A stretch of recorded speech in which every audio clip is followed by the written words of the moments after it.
I feel like this clip alone is enough to exonerate us on the defamation suit because here he is just admitting he's a cock.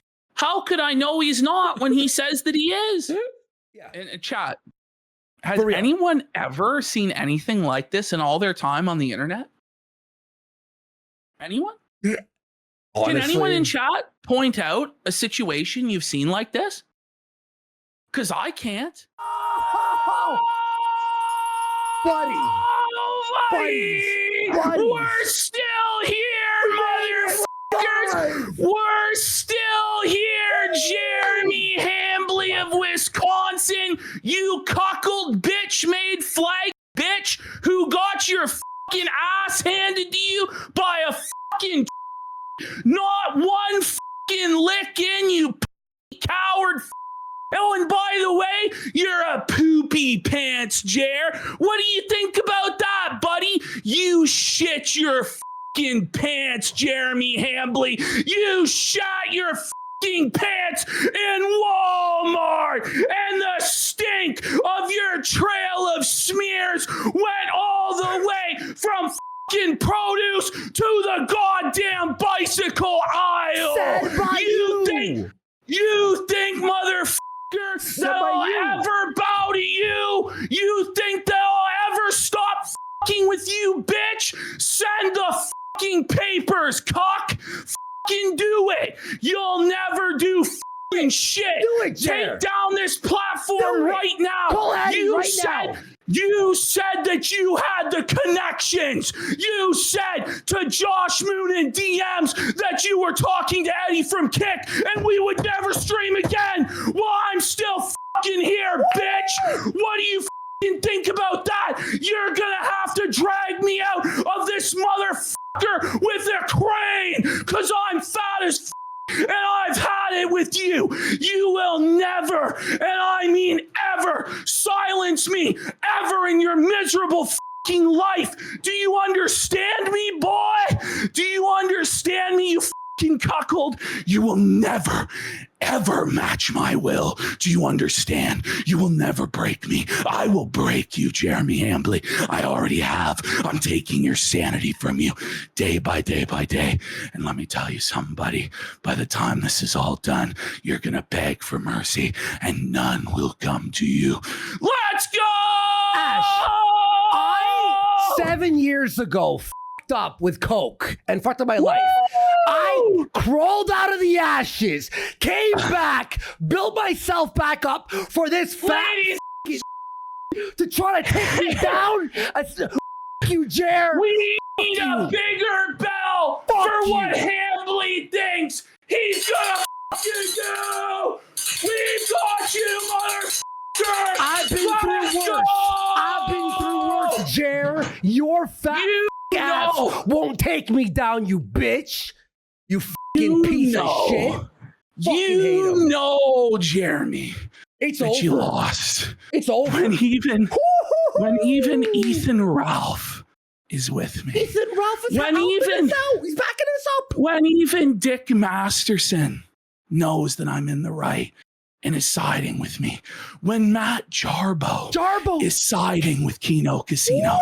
When Mersh is siding with Kino Casino. All our enemies. You know you f***ed up, buddy.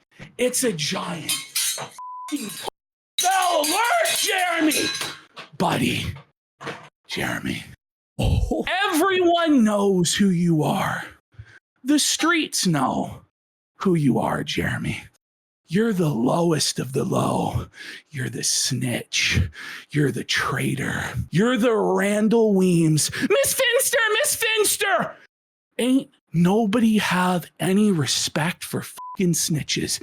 You're next to, and in fact, in some cases lower than fucking child in the prison hierarchy. Do you know what happens to rats, Jeremy? They're exterminated, Jeremy. And you know right well what happens to dirty rats like Matt Jarbo. You were there. You were there. Oh, yeah, he was there. During the Boulder stream. You were there, and you claim credit for ending Matt Jarbo's career. Do you understand what you just did to yourself, Jeremy? Do you 9/11. understand? Worse than 9/11 for him. It's not just flagging down channels, Jeremy, which you're doing. You're caught, hand in the cookie jar. It was your bull. It was your bull, buddy. Mr. Sellers himself that filed the privacy claim to have the video taken down. It was only him that could have done it. It requires his driver's license to be submitted on the YouTube forums, Jeremy.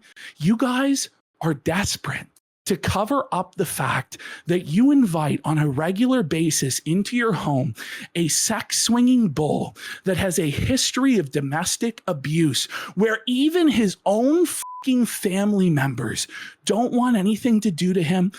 And his older female family member has a restraining order against him, Hambly. That's what you don't want people to know. But the people will know. The streets will know, Jeremy. And more people will know now. I'm not doing a goddamn thing to you, by the way. All of this bullshit, all of this harassment that you claim that's going on, Jeremy Smollett, that you've provided no proof of, when you say that you're getting death threats, when you say you're getting threatening phone calls, when you claimed last week that you're getting packages in the mail, I have nothing to do with that. And I don't even think that that's fucking real. But you know what, Jeremy? I'm not going to handle you, buddy. The streets are going to handle you. Do you understand? You went against the code. Beyond. We know. We know your history. But no. We know where this guy comes from. We know where this guy comes from. He comes from the sector. He comes from Gamergate. And the sector has come to claim one of their own. Your past has come back to haunt you. Your past has come to collect. You were okay to do it to Brie Larson. You were okay to do it to Jack Murphy, posting his sex tape over and over 300 and over times. again until you actually got a temporary suspension from Twitter, Jimmy. You think the streets forgot? You think the streets forgot 130 videos on Brie Larson? You think the streets forgot all the videos on Zoe Quinn and Anita Sarkeesian and the feminists? And here's the ironic part of it all. You cry out, my channel is under attack. My channel is under attack. I'm being silenced by the woke left. I'm being silenced by the woke left. But the moment that some motherfucker comes around that you can't pay off, that you can't bully, that you can't extort, that's coming for your fucking ass relentlessly. And I'll never stop, you understand? Never, not until you're broken. The moment that happens, you cry. You cry out, please save me. Please save me, YouTube terms of service. Please save me, Kick terms of service. Please silence them. They don't deserve to have the freedom to speak. I don't think so, motherfucker. And the streets know so. And even if you put me behind bars, the younger generation that I inspire will finish the fucking job when it comes to you, bitch. You think you're going to get away with this sort of activity? You think you can talk like you're a mafia don? You think that you can engage in criminal extortion in DMs with Josh Moon and tell us that we have to take down our videos? I'm taking everything they have. Andy was banned off of YouTube. He's banned at me. Actually, I was unbanned 6 months ago, you fucking piece of shit. It will never, ever happen. By the way, how's Scorched Earth going, Jeremy? This fucking cuckold coward. And it would have been one thing if today he had delivered on going Scorched Earth. Had he come out and attacked full bore, not even that, but with both barrels blazing. PPP showed his asshole. Andy Worski directed a reach to pull a gun in Miami and said, aim, aim, aim. F them, they're pieces of shit. But this shameful little cuckold coward, after 3 days talking mad fucking shit, drunk out of his fucking mind on Twitter, trying to tell Josh Moon how it's going to be to me. I'm going to take everything. I'm coming. It's scorched earth at midnight central. Or sorry, noon central. At high noon, Jeremy Hambly was going to own us. We were going to be destroyed. And I looked forward to it. You know, some days I come in here and this becomes like a fucking job. And I wonder, why am I fucking here? I don't even want to felt these fucking jokers. I want to sit on my ass and just chill. It became like a job, but I was never in this game for money or fame. It's always been for the love of the fucking game. And Jeremy Hambly, you've reignited that in me. I live for this shit. You don't live for this shit, son. I've went toe to toe with Ethan Ralph and Nick Fuentes and all the dirtiest, slimiest, scum-sucking bottom feeders in this fucking game, and never back down one fucking inch. Always come forward, bite down on the mouthpiece to war. But you ain't made like that, son. You ain't ever been in that frozen cabin, boy. You ain't ever had to go through hard times, daddy. Mm-hmm. But I know hard times, and hard times are coming for you, Jeremy Hambly. You've never, ever in your life been able to talk like I'm able to talk. You can barely put 3 words together. You fat fucking cuckold sitting in your corner. You will never be me. You will never be me. On my worst day, drunk out of my fucking mind on drugs, I am 100 times the entertainer and performer that you will ever be. And you think you can talk shit to Alex Jones? You aren't worthy to carry Alex Jones' fucking jockstrap, son. Your days are numbered. You were always a talentless, passionless hack. And for that reason, I hated you and laid you for destruction, to break you, to make you my bitch. Do you understand? But you've made it personal now. You've targeted the Rice Bowl. You've targeted our livelihoods. But you know what? It's not about that. You want to take away our ability to speak. You want to take away people's ability to criticize you and make fun of you. And that shows that you stood for nothing all along.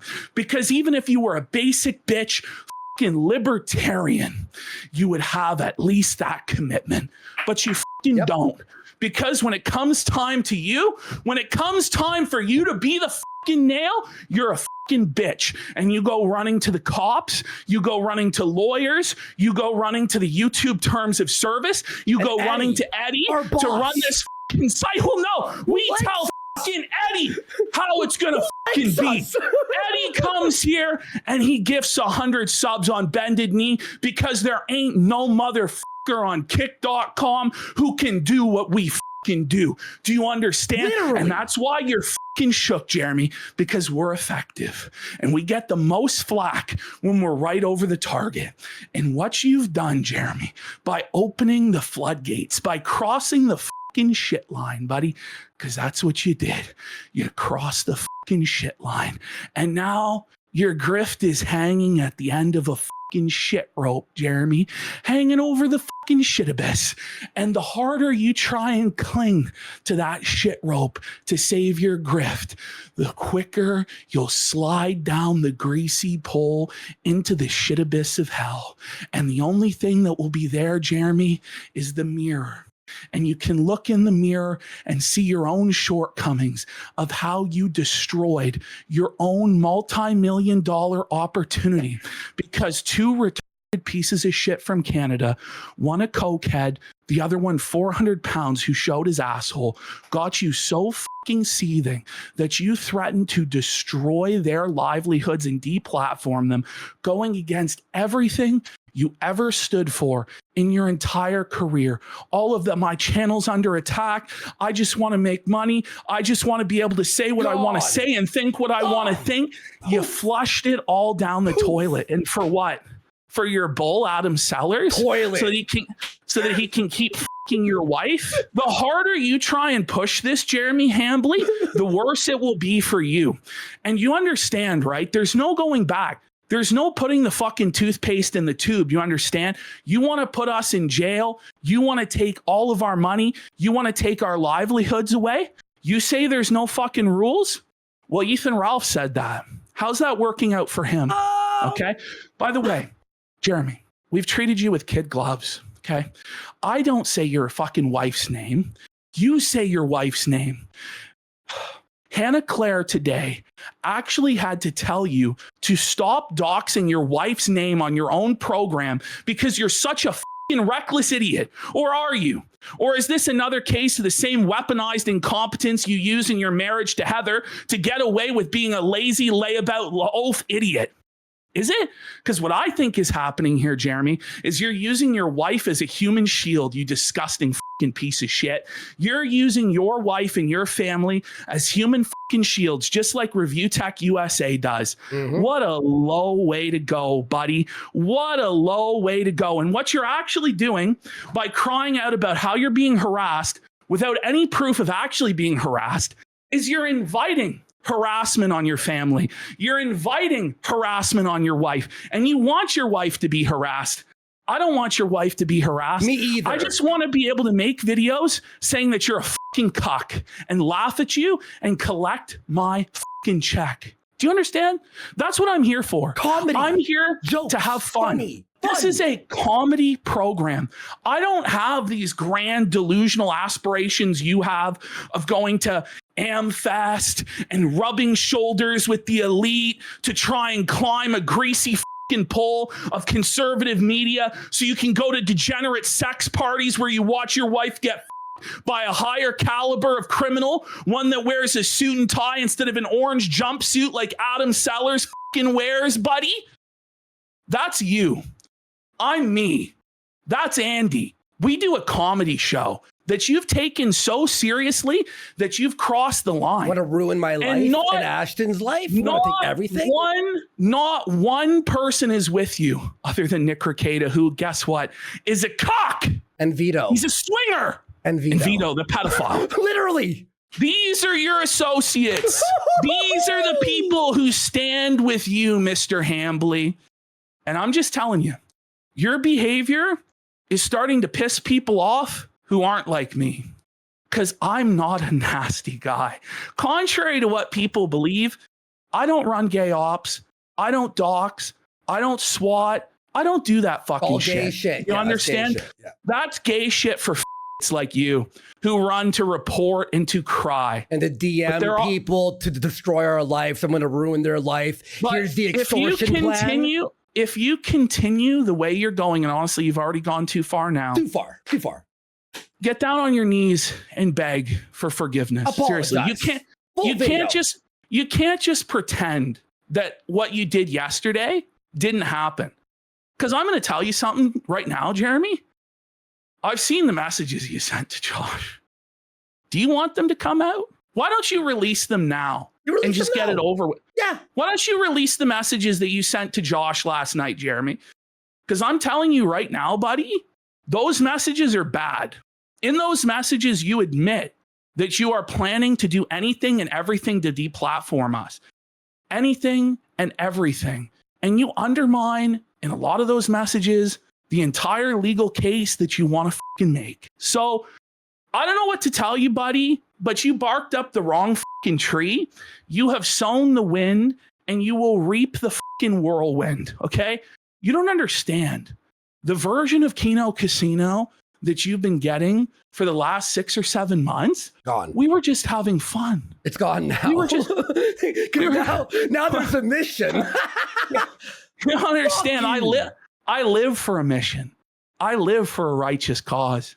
I'm a preacher. I come from a whole lineage of preachers. And you gave me the biggest soapbox to stand up on and shout that I'm the victim. I'm the persecuted one. No longer can you say that you're under attack and you're being harassed when you're claiming you're going to take everything from me and my good friend Andy Worski, all because we dared have the balls to say the emperor has no fucking clothes. All because we dared to say that you're not a king. You're not a god. He thinks you're he's not God. A mafia don. You're not the leader of a criminal enterprise. All that you are is a poopy pantsed cuckold surrounded by pieces of plastic. Your Funko Pops, your action figures, your toys, your retro video games, and your man-child mansion that was subsidized because you're a Nepo baby by mommy and daddy, and you got lucky on YouTube and spammed the algorithm for years by being a safe little cuckold that minced your words, minded your P's and Q's, towed the line, knelt down to Susan, sucked her asshole while everybody else got banned. Well, all the real fucking G's got banned. But you know what the difference is? Us real fucking G's who were out in the wilderness for many a year, we know how to survive in barren seasons. We know how to survive when winter comes and the stocks are short and the weather and the conditions are hostile and cruel. Do you? Will you, when the legal bills are mounting 100,000, 200,000, 300,000, 500,000, when they enter year 2, year 3, year 4, year 4, year 5, year 6, of a legal battle based on your criminal extortion, based on your alleged bullshit defamation fucking claims, buddy, an international lawsuit? Are you going to be ready to pay the price, to be fucking drained, to have everybody in your life be cross-examined, to go into discovery, to provide the messages, all the messages between you and Adam Sellers over the years, all of the messages between Adam Sellers and your wife? Are you prepared for that? Because we are. Because we know what it's like to suffer. We know what it's like for times to be fucking hard. You've never felt that in your life. I want you to feel that. I want you to feel that pressure. I want you to feel that stress. I want you to feel that strain, because I live for the pressure. I live for the stress. I live for the strain. That's what makes me a fucking man. And that's why you'll always be a fucking cuckold and a little fucking bitch who, when times are hard, just like back in 3rd grade, you ran to your parents. Mommy, Daddy, the teachers gave me a bad grade in class. And the teacher sat your parents down and said, Jeremy wants lobster grades for cod work. Because you haven't read a book in your entire life, you illiterate swine, and you want to pretend like you fucking know politics. I've lived for politics since I was 8 years old. Rex Jones has lived for politics his entire life, raised from his father's fucking knee. And you want to come in and pretend like you know a goddamn thing about politics when you can't even fucking read a book? Here's the thing. You ain't no political speaker, and you ain't no fucking comedian either. Do you get it? Jeremy, we're going to drag you into the deep water. You're not prepared. You will drown. There's no more warnings. There's no going back. The behavior that you have decided to expose, whether you kill us and we're homeless in the streets and starving or not, I can guarantee you one fucking thing. You'll feel it. You'll feel it from us. If we suffer, you will suffer. And I know you don't like to fucking suffer, boy. So you need to reconsider your fucking actions, bitch, because I'm willing to go to jail for this shit. Are you? Anyway, welcome to the fucking show tonight, and you know motherfuckers. I can say one quick thing here. Jer, when you threatened me yesterday that you were going to ruin my life and take everything, I liked you, Andy. I liked you. The last thing you said to me 5 years ago was, I can't wait to see your dead body in a ditch. Well, guess who's in a fucking ditch right now? Looking at your YouTube channel. Your fucking YouTube channel's in a ditch, and you have no money. Your money's bleeding out. You got nothing. You're spending money when you don't have. So You're going into you never debt, liked buddy. me. You Yes. used me and spit me out, and then wished death upon me. So you, you piece of. Anyway, folks, I know, but really, like, what is this guy? At least with iDubbbz, he never flagged us. That's what's crazy. With Jarbo, he went back and forth and had fun with us. No, but isn't that truly what's crazy? Yeah. iDubbbz, say what you want to say about iDubbbz, man. He's been having to take it on the chin. Yeah.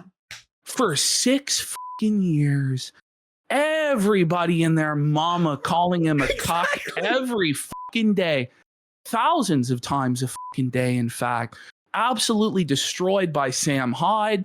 We've been fucking dragging the guy for years, but he never flagged down one of our videos. Ever. And he certainly never openly said that he was going to destroy our livelihoods.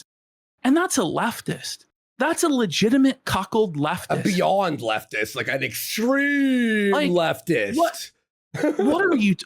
What are you talking about, Jeremy? Are you okay? At least when Ralph flagged us, and I'll say this too. He proudly was like, "I don't give a shit." He was drunk and on pills. He didn't like. Well, yeah. And the next day, Ralph didn't back down from it, did he? Yeah, no. He doubled down. Ralph proudly fucking owns it and will just go in and go off. And I have respect for that. Yeah. That he fucking hollers. He gets drunk as fuck. He doesn't give a fuck. But the moment that Jeremy Hambly put down the bottle last night after his 3-day bender of burning down his life and promising that today would be scorched earth, he was going to salt the earth and destroy us. He tucked tail and pretended like none of this ever fucking happened. He banned everyone. And he flagged one of my tweets down, by the way. One of my tweets was gone. Banned every single person in chat who is calling him out. Josh Moon was in chat calling out fucking Jeremy Hambly. I was in chat calling out Jeremy Hambly today. I will fight to the death for my right to call you a fucking cuckold, because it is my sincere conviction in my heart of hearts before Jehovah, before Yahweh, before the King of Kings and the supreme sovereign of the universe. I believe that you are a fucking cuckold, Jeremy. Anyway, what the he was thinking. And by the way, our fans have our back, Jeremy. Beyond. And I'll tell you, you don't have any fans. You don't have any supporters. You don't have any defenders. You don't have any donators. All you have is YouTube ad revenue, and it's dwindling. And all you have is a Rumble deal that's expiring in June. Or is it? You claim you have another 5 years left on your Rumble deal in private to Josh Moon. But publicly, you tell your fans in the world that it's expiring in fucking June. Which is it? And this is why we demanded that you submit your documents for a financial audit. Not to me, not to Andy, not to anybody. I don't want your info. We want an actual financial auditor involved. We want Caleb Hammer involved, or an equivalent auditor that will be able to go through and see exactly what your financial situation is. And by the way, Jeremy, if you do take this to court, we will get it. We will get your documents. Do you understand? So as much as you think that you're going to break us down, every step through discovery, we will be getting information that will felt you. Do you understand that? And this is what's crazy. Josh Moon told Jeremy this, said to Jeremy, do you know, they can put your wife on the stand for 6 hours in a deposition. Jeremy Hambly says this is about protecting his wife. He said to Josh, he doesn't care that he would put his wife on the stand for 6 hours. This isn't about his wife. This isn't about protecting his wife or about protecting his family. What this is about is protecting him from the embarrassment and his bull from the embarrassment of the entire internet knowing who they are and what they're about. That's what this is about. And he's using his wife as a human shield to protect the bull. Because for months and months and months, we said that his wife got blown out by Skyrone, the Sky Bull, right? We talked about how he cried in the basement when his wife went to go eat pizza, and he pissed all over the floor as revenge. He didn't. He was fine. He was fine with that. He was fine with it. But the moment we exposed Adam Sellers, the bull, who he mentioned his name, not us, 10 times, we showed it. By the way, he went publicly by his name on Twitter. He used the same username on his public Twitter account connected to his real name and picture that he used on Reddit when he was posting in places like our Wisconsin Bulls, our Wisconsin Swingers, our Hot Wives of La Croix, Wisconsin, or whatever the talking about things like having a husband push his wife's head down on his and that's who Jeremy Hambly invites into his home. Not once, not twice, not 3 times, not 4 times, not 5 times, not 6 times, but dozens every week and dozens of times. This same man who once people looked into it has been convicted of a myriad of crimes, including domestic abuse, for fuck's sake. And you're having this guy in your home around your wife, and you're trying to pretend as though you didn't know. You had no idea? Really? Do you want to put it to the test that you didn't fucking know? Is that what you want to do, big boy? Is that what you want to do? Because I'm ready. I'm fucking ready, man. I'm ready to go to war with you.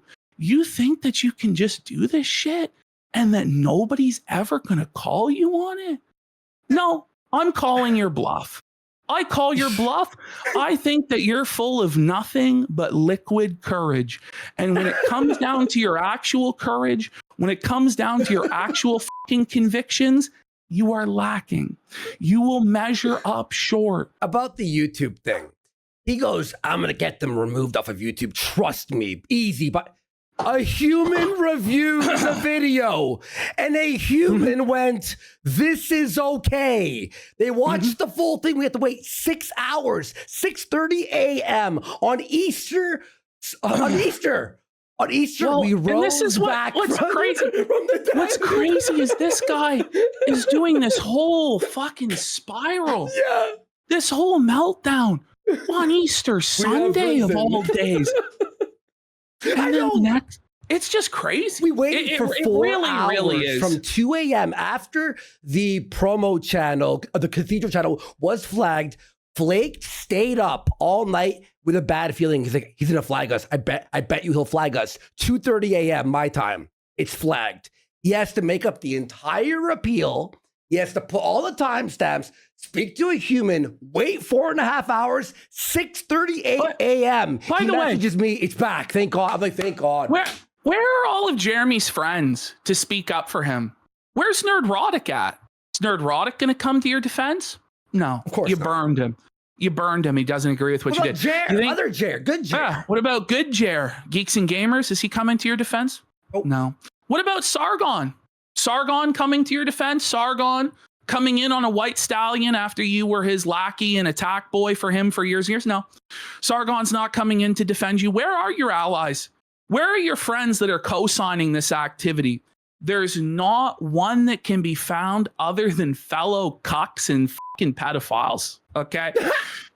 Seriously. Our biggest enemies who, and by the way, to everyone who supported us over the weekend, thank you so much. We really appreciate it. Even our enemies, I give a tip of the cap to you all. Not even, somebody said V is going to sweep.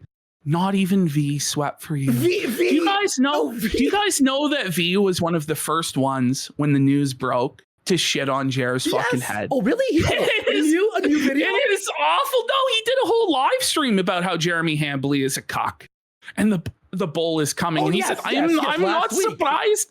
I am not surprised. I knew this for years, you know. But nobody wants this. No one wants this. Nobody, listen.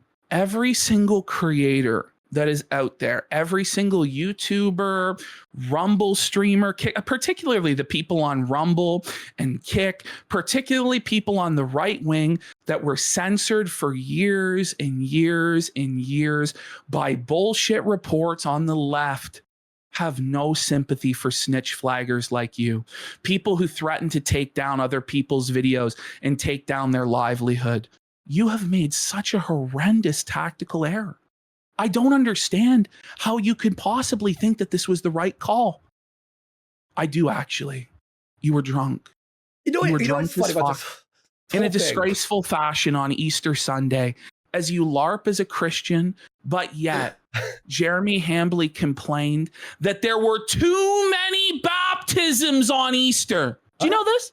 What? Jeremy Hambley complained that too many souls were being saved, were giving their hearts to Christ, and it inconvenienced him that he couldn't get out of the parking lot quick enough to get home, to get drunk, and see that the Kino casino on Twitter. That's where his priorities are at. There are no principles, not for freedom of speech, not for the salvation of souls, as he tries to LARP that he is with a $10,000 crucifix. Well, Jeremy Hambley, you might buy a $10,000, $100,000 Rolex diamond encrusted cross, but for a true Christian, their crucifix is written on their hearts, and we see it through their faith, their living faith in Jesus Christ. And Jesus Christ, on the day of judgment, will call you before his throne, and you will have to answer for the f***ery that you have committed on Easter Sunday. I'm with my family. Everyone's with their family on Easter. And I got to step away for 30 minutes and take a phone call about how someone is trying to ruin my life and take every penny I have because of fucking jokes, when this his entire career is based on making 400 videos per person, revealing all their personal information. How many videos has he done on Brie Larson? How many videos has he done on AOC? Did he spare AOC's husband? No. Did he spare Kristi Noem's husband when he was going after? No. In fact, he said that it was our duty to shame people in the right wing that are sexually deviant and embarrassing. I'm just saying, Jeremy, and this is what I said last week, and this is my sincere belief, and I'll just say this. If this was anybody else that was in the right wing, who we found out that they had a bull who was a convicted criminal, who is actively engaging in sex swinging in the Wisconsin area, who is meeting up with sex workers for the purposes of prostitution, okay? If we learned that about anybody else who looks like you, who collects Funko Pops like you do, you would be going after them, calling them a soy-filled bitch. You would make 50, 100 videos about them. You did it with Jack Murphy. Turnabout is fair play. Do you understand? You can't be the bully. You can't be the one leading harassment campaigns and brigading against other people and then cry if something like that happens to you. And that happens to us too. We know this life. We've had to be the fucking nail.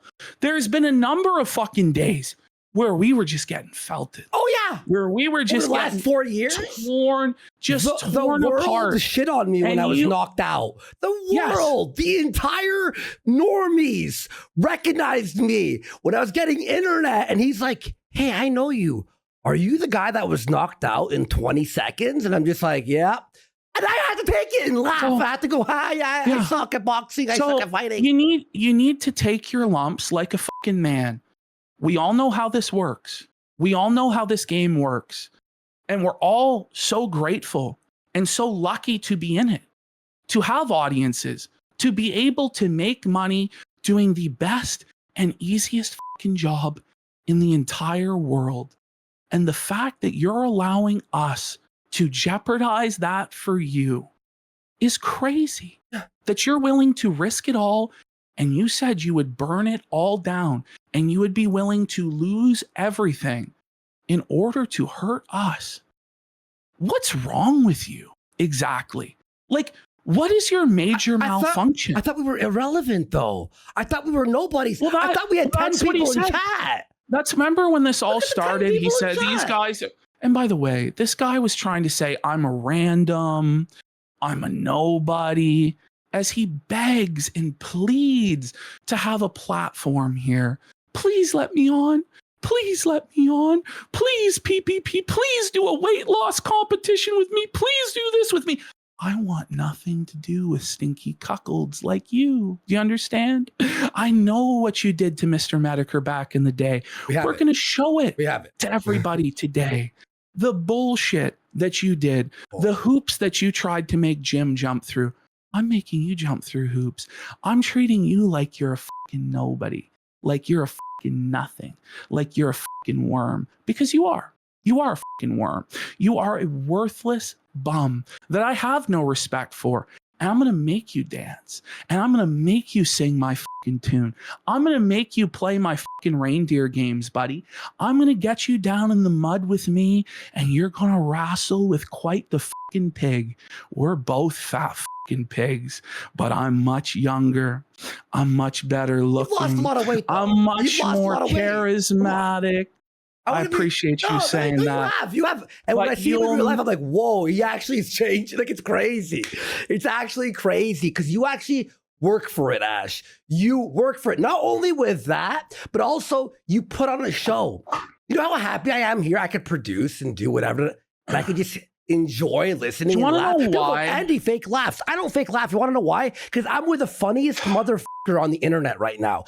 There's a difference, Jer. Both of us come from sales, Jeremy. Both of us come from marketing. Both of us come from call centers. But there's a difference between you and me. There's people that are order takers like you, Jeremy. People that don't put their whole heart into it. And then there are people like me that are order makers that make the customer fucking buy, that close the fucking deal. You can only get the fucking lay-me-downs, buddy. Mm-hmm. I'm the real fucking deal, Jeremy. I would knock on fucking doors, 200 doors a day, 300 fucking doors a day. In the winter, no after fucking no, buddy. You don't fucking know shit, Jer. You're a fucking bum, and you always fucking will be. You're not an entertainer. You're not a performer. You're not a closer. You are a fucking bum loser, Jeremy, and you always fucking will be. I did YouTube for free for 15 years, Jer. And then when I lost everything, you know what I did? I streamed to 10 fucking people for two fucking years. Your rant in the end, that was so righteous and incredible, guys. Can you tell I've been wanting to say it for the last day? Buddy. There are some days where I don't want to, but today is not one of those days. Today is a day you want to chill. That I couldn't fucking wait to get in here, and I just cannot wait to perform this show for you guys.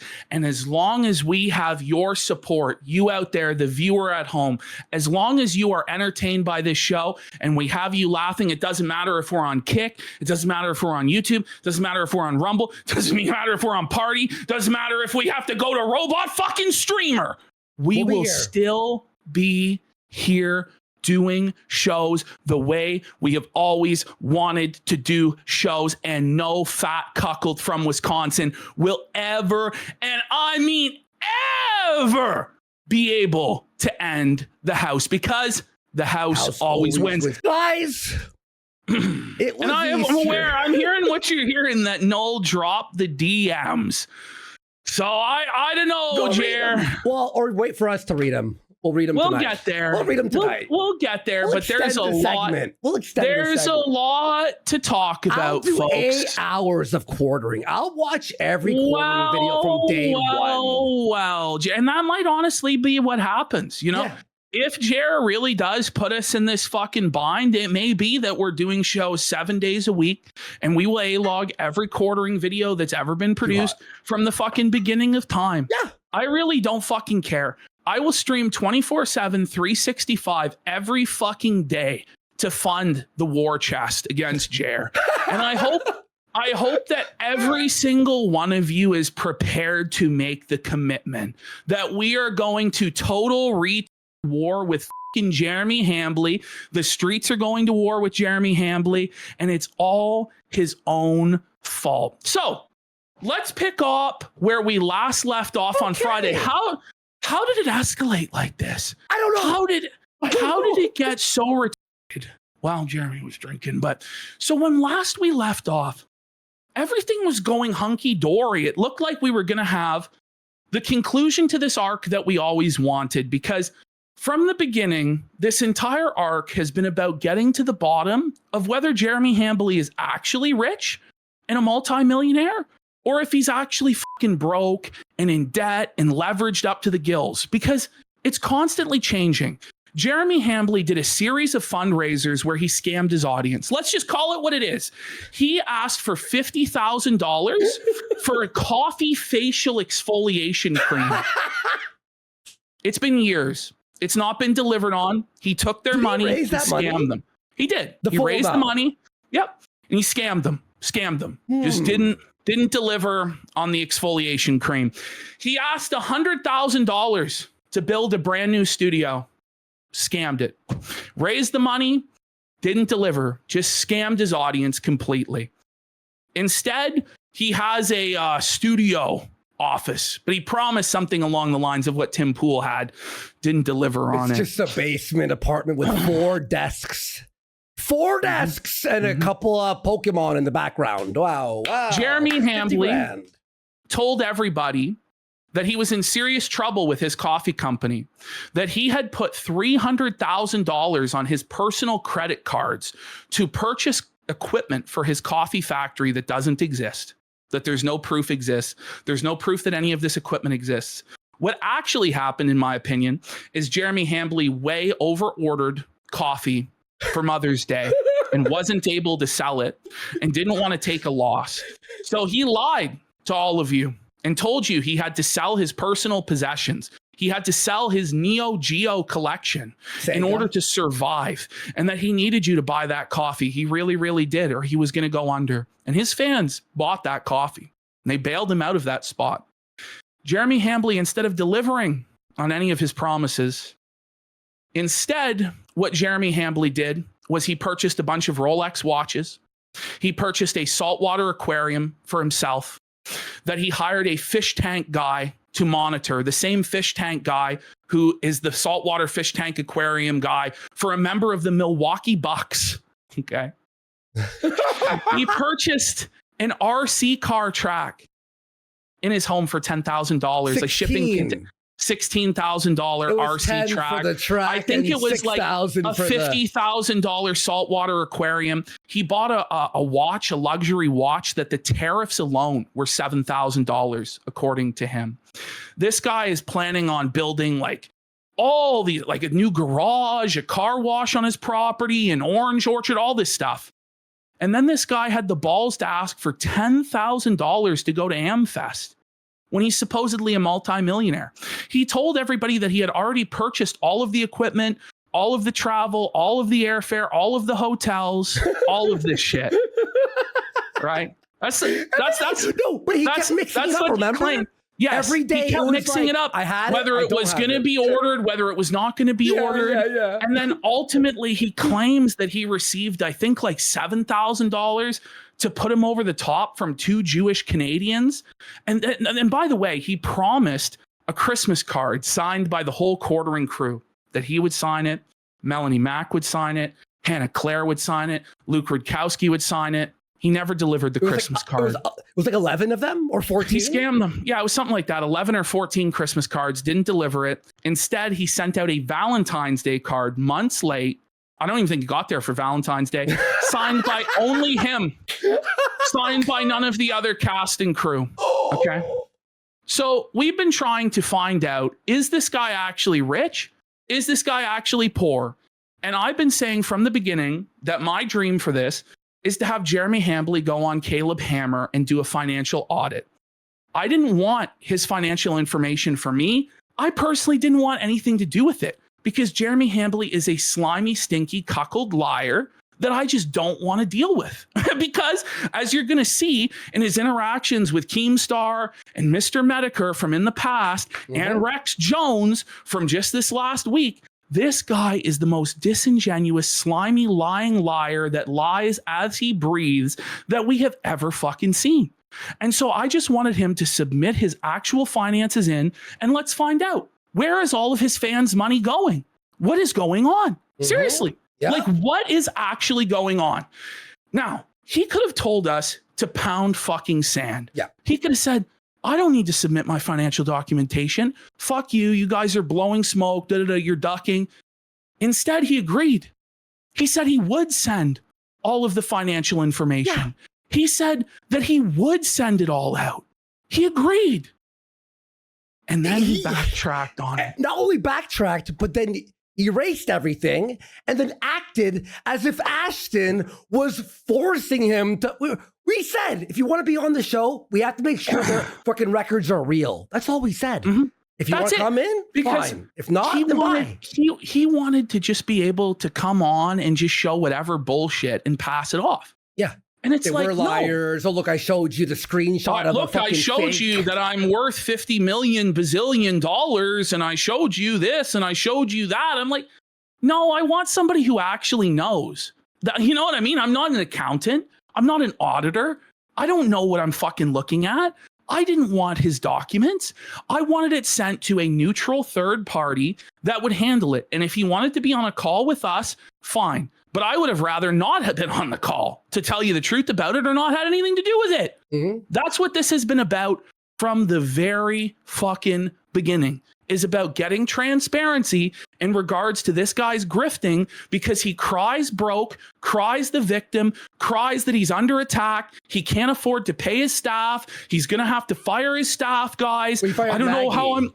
Yeah, he fired Maggie on Christmas. He fired Luke just a few weeks ago. He had to fire a number of editors and a number of people in the coffee side of the business and fulfillment and all of this stuff. But then at the same time, he's buying luxury watches and cyber trucks and saltwater aquariums. That's what this has been about. That's what this has been about. Ash, tell them about the aquarium cleaner. Who was the aquarium cleaner again? Well, for the guy from the Milwaukee Bucks, like, you know what I mean? This guy works for like a multi-millionaire basketball player, and he had to hire an entire staff member just to clean his fucking fish tank because he was too fucking lazy or stupid to actually know how to maintain it. So he's not like a genuine hobbyist. The thing is, Jeremy Hambley is a soulless bug man. He has no fucking faith, no spirituality, no soul, no political convictions, no children to live for. So he is a depressed, empty, shambling person. He admits that he has severe anxiety, panic attacks. He's medicated for it. He's on fucking Xanax. He'll openly admit to you guys that. He'll admit that he's been having panic attacks for the last 20 fucking years. He's also a fucking alcoholic, basically by his own admission. He admits he drinks fucking constantly, okay? This is Jeremy Hambley, guys. This is who we're dealing with, okay? So let's get into it. We're going to go through the timeline. And by the way, how I was concluding that. And so what he has to do is he has to fill his life with material purchases because he has no actual means of validation in his life. He has no true happiness. He has no true purpose. He has no soul. All he has is cheap pieces of plastic and his next big purchase to give his dopamine receptors, but none of it will fill the empty spot in his spirit where God should be and where his children should be. Okay, let's get into this. Is that why he opens packs to find? That's what it is. That's what it is. That's why he does. Yeah, because he has no meaning in his life. Please, I need a Charizard or I want to die. Here we go. Okay. Look at this. Look at this, guys. This is crazy. This is crazy. So Josh Moon became like the neutral third party administrator in all of this. Yeah. And it just got crazy. At a certain point, you guys will be able to see the messages between Josh and Jeremy that Josh has now released, okay? It was crazy. It really was. He says PPP is mostly after your financials, depending on the day you're either loaded and offering to give random causes thousands of dollars or at risk of financial collapse and threatening to fire Hannah Claire. It's tax season, got your 1099 and itemizations. And then Terrence comes in and says, Last 7 years of tax data alongside bank transaction records. Let the audit commence. Now read. Jared goes, sure. Anytime they're ready. Says, sure. So it was one story publicly to you, the viewer at home. And it was another story privately where he was stonewalling and refusing to provide what he promised he would provide in public. And it's all out there now, Jeremy. So Josh said, email me whatever. And if PPP is happy, we'll do a show, buddy. There we go. He then came out and said Jim would be ashamed that this is where his audience has migrated. Two cowards. Jimbo comes in. Remember when you wanted to go onto Jim's channel to do gay ops and get him banned? Because everyone does.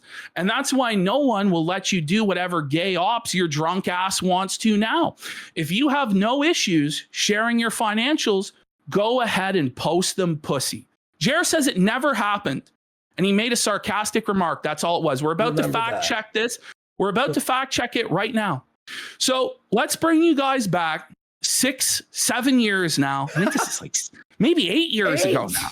This is 8 years ago. 8 years ago now. So just to let you guys know the No. Okay. Back then, there were two. Restart your sentence to cut out for 1 second. Only a second. Okay. Start again. Yeah. So I just want to let you guys all know the context of this situation because a lot of people weren't around for this or they don't remember this. Basically, at that time, in this corner of the internet, there were two factions. There was like the Mr. Medicare side, the Sweetie Squad faction, and there was Sargon's side, the skeptic faction. And there was a really gay war between these two sides. The meme veteran war of 2016. And Jeremy Hambley was on Sargon's side with the skeptics. Now, at this time, this was before Ethan Ralph blew up his entire life. And he was actually somewhat, if you can believe it, a respected entertainer in the sector, if you can believe this, okay? And he was, I'll be real, I think he was falsely and unfairly banned because of super chats that he received. So, which were apparently anti-Semitic and racist and all this. Yeah. So Jeremy Hambley wanted to weaponize the super chat system on YouTube in the skeptics' favor to get people like Mr. Medicare or people that were more right-wing than Sargon banned from YouTube, okay? Mm-hmm. And so this is why Quartering was demanding that Mr. Medicare jump through all these hoops, and it had to be on Jim's channel, it had to be on Jim's platform so that he could get Jim flagged down. And here we have a situation where Quartering on his channel brought in Keemstar, and Keemstar shared the link to Mr. Medicare. Keemstar had to Trojan horse Mr. Medicare on to get this confrontation, and Mr. Medicare absolutely demolished Jeremy Hambley. Okay, let's have a look. Yes. All right. Here we go. Basically said, I can't wait to fucking super chat you 488. Mm-hmm. Wink, wink, Jim. Oh my God. Are you scared of the audience? You scared of what happened to Ralph? I'm going to super chat you 488. Wink, wink. Fuck you. No, that's not what I said. You're obvious. Fuck you. That's not what I said. Fuck you, buddy. You're clear as day. Nobody's buying it. You're not that smart. You're not that fucking clever. I didn't say I was that smart or that clever. And I also didn't say that I was going to super chat you 488. I would probably do something a little more clever, but so he'd be more clever with his gay op to get him banned? Yeah. And by the way, do you notice the disingenuousness? Yes, he's blackout drunk. He's so disingenuous. He's so slimy, but Medicare just doesn't let him get away with anything here. Just let's continue. Yeah. It's really disingenuous of you to, accuse me of projection. Gay ops. I've never, ever, You never said that. You never said that. You never said it. And I quote, sounds good. Let me know when you're live so I can get my 88 super chats ready. You didn't say that because I'm looking at it. Yeah, that sounds pretty good. That sounds text. That sounds like a tweet. Well, you just told me you didn't say it though, but you did. You did say it. Just like you said. What a fucking bum! Oh, come on, Jim. Let me get you flagged. Oh, come on, Jim. Let me run gay ops and deplatform you. It's been a long time. People were flagged for this within that week, I think. Ethan Ralph had lost his channel for it. Other people that were lesser known were getting flagged down with this skeptic tactic, these skeptic gay ops. And although Quartering may not have been in a lot of the discords where these gay ops were going down, where Kraut and others were scheming and plotting, Quartering was 100% on board with it.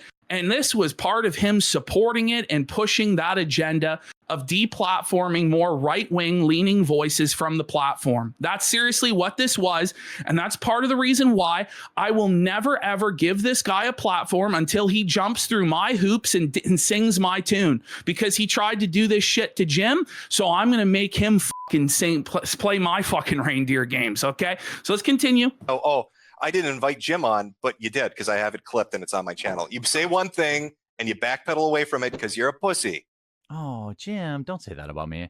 The fact that you would even dare try to associate with me with these gay ops it's just disingenuous. That's just pandering to your fandom. You know goddamn well that I wouldn't do that shit. I don't know who the fuck you are. Jim, we're not friends. I don't know you.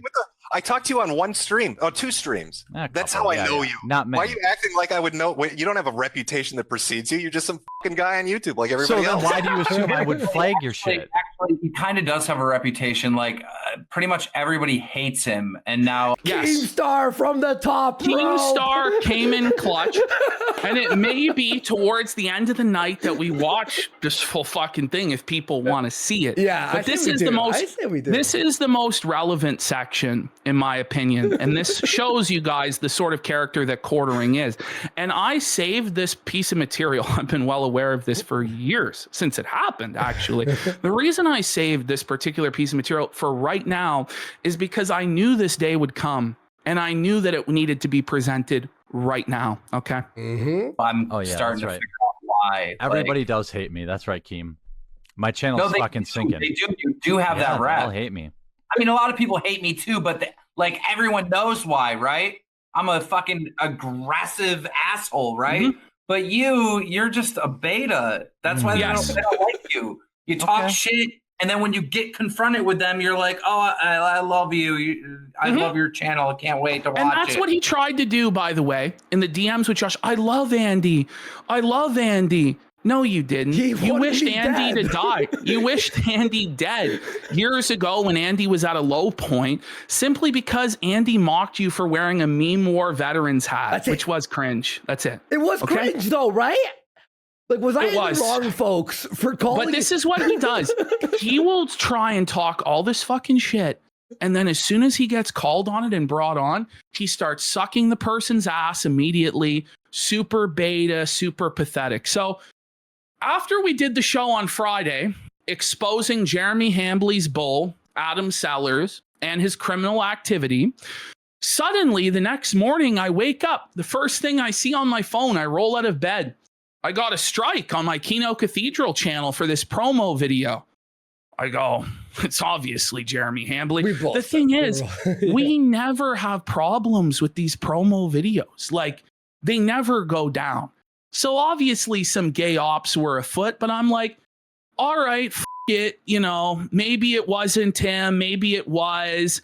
I'm going to say it's him because I'm pretty sure it is him and his bull that are behind this. Little did I know that they would just fully confess to the whole operation the next day and just go fully mask off on all of it.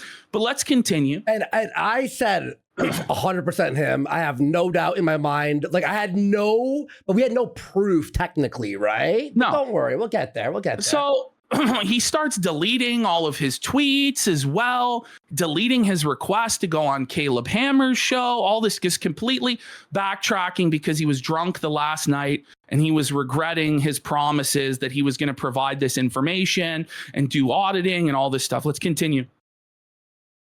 So he said it wasn't him. He produced this screenshot and a screen recording showing you. Now notice here, I want people to see this. It says there are no reports in his history. No reports in his history. Now, I found this curious because during the Boulder stream, he showed his report history. Wait. And there were reports in it at that time. Wait, what? So how could this be? How could this be his actual report history when back on the Boulder stream, he showed his report history and there was a video in there that he had flagged down? Wait. Are you kidding me? No, go to the next slide and you'll see. Oh my God. Ash, that's crazy. There, look, that's Quartering's reporting, Magic Weekly News Update, November 26, 2017, the Mana Leak. He used a fake account?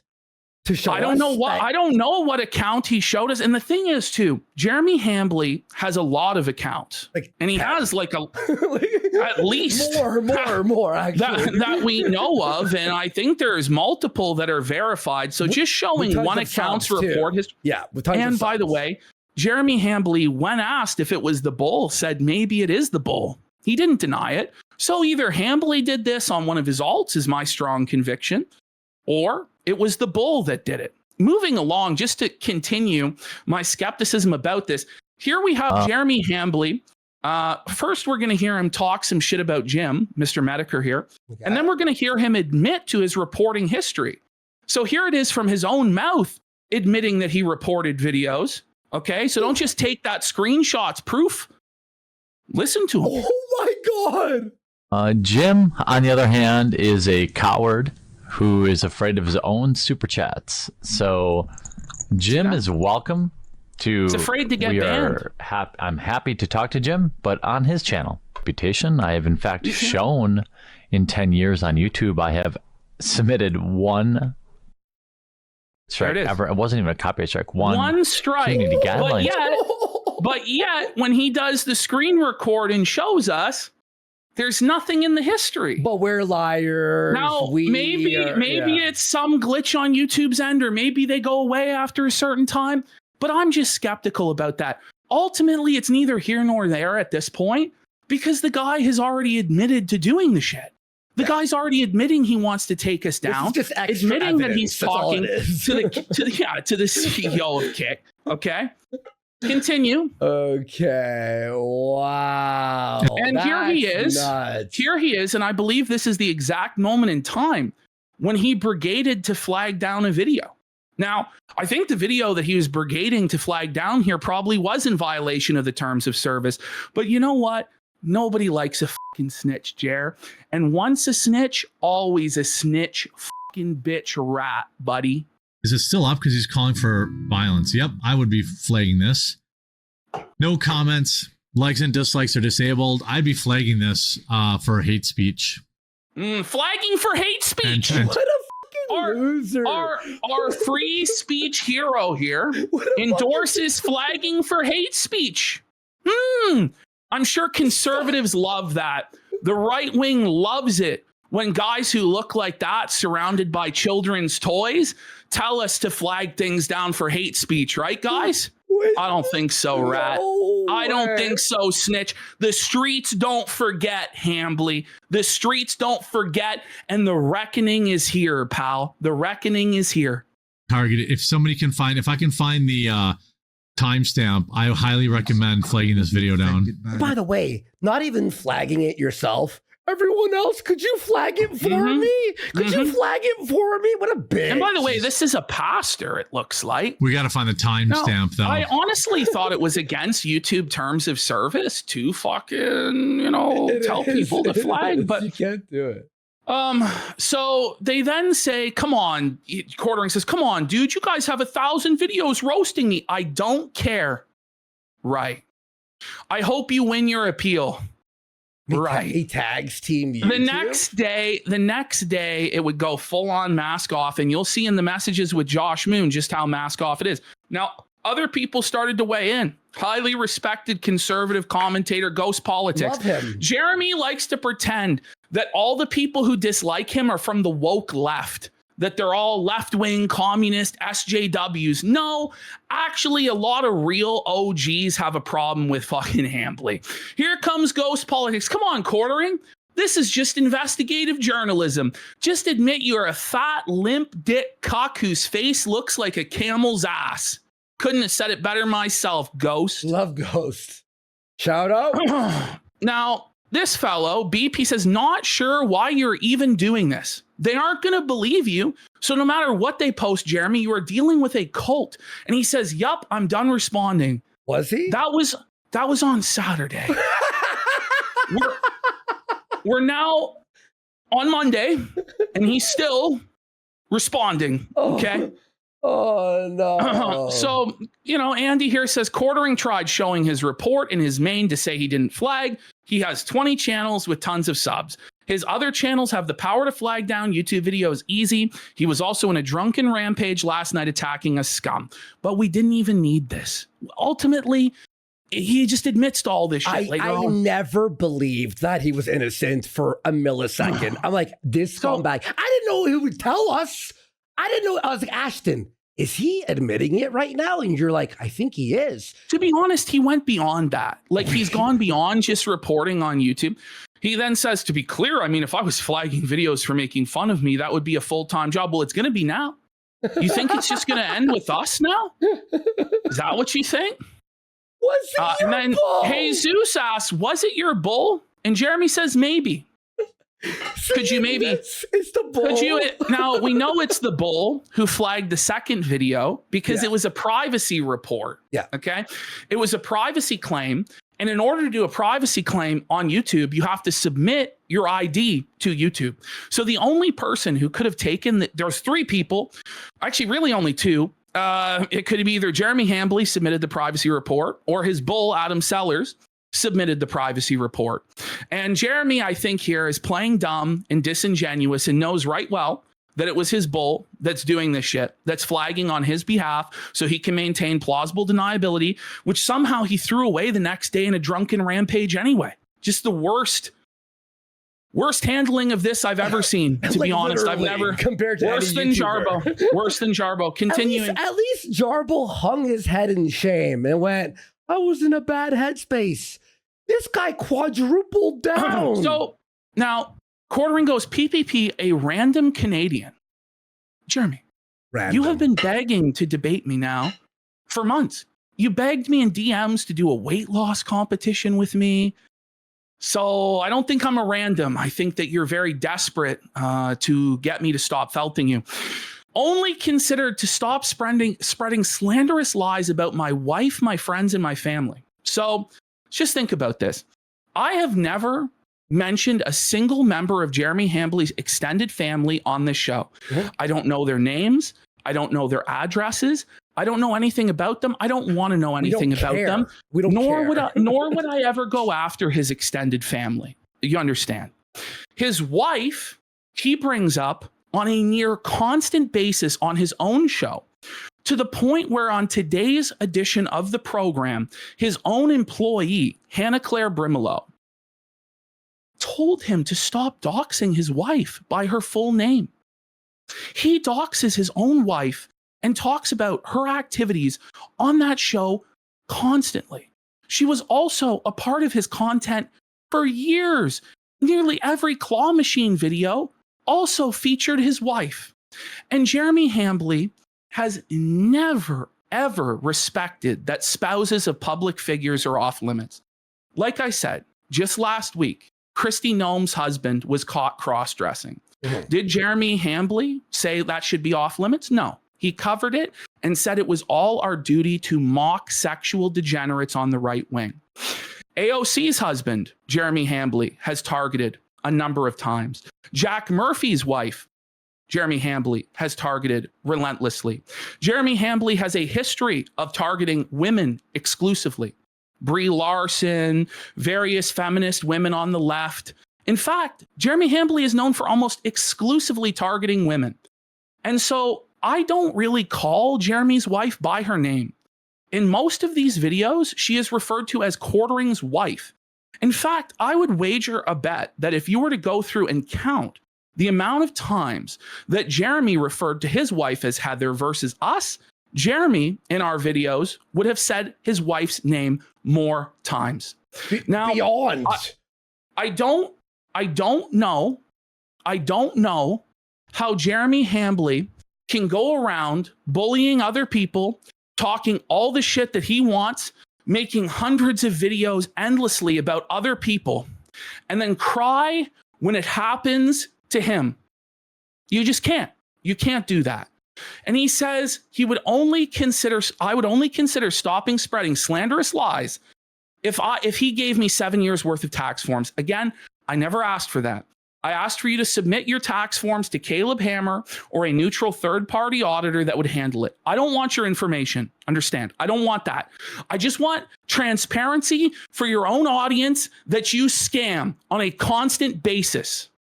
Then he says, again, a random fucking nobody.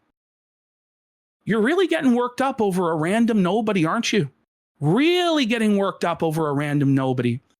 Demanded my tax forms in order to either consider stopping harassing my family and friends. By the way, his friend to be on our show, and we're just we will. The only one of his friends that I've talked about is a known bull, degenerate sex swinger, and convicted criminal. Yeah.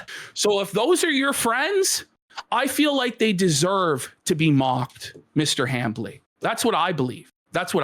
He demanded to be on our show, and we said, fine, bring the whole tax form thing with Caleb Hammer. And then you said yes. And now you're trying to say that he's extorting you? Like, fuck off. Final point on this. This is him hiding behind his wife and his family, using his family and friends as human shields. He would not accept this from anybody else. He would say that this is a woke leftist crybaby using their family to deflect criticism. That's what he would say if this was a leftist who wrote this tweet, any sort of liberal, any sort of SJW, that's what he would say. But apparently the rules are different for him.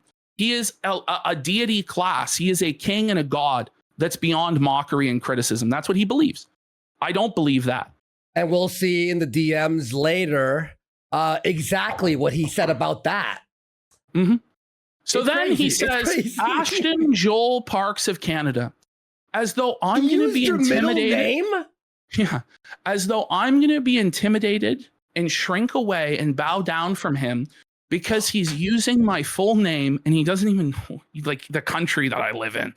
Then he says, I really wish him the best and hope he finds his way back to Christ. I've been with Christ the day that I was born, and I'll be with Christ the day that I die, and I'll be with Jesus Christ in eternity forever. Jeremy, can you say the same? Continuing on. Oh my God. And he said, here, I told Josh I'm still down privately. Smiley face. That was a lie. And Josh had to correct the lie. You rejected everything PPP is asking for. He's not willing to talk without the financial audit, which you reversed on since last night for some reason.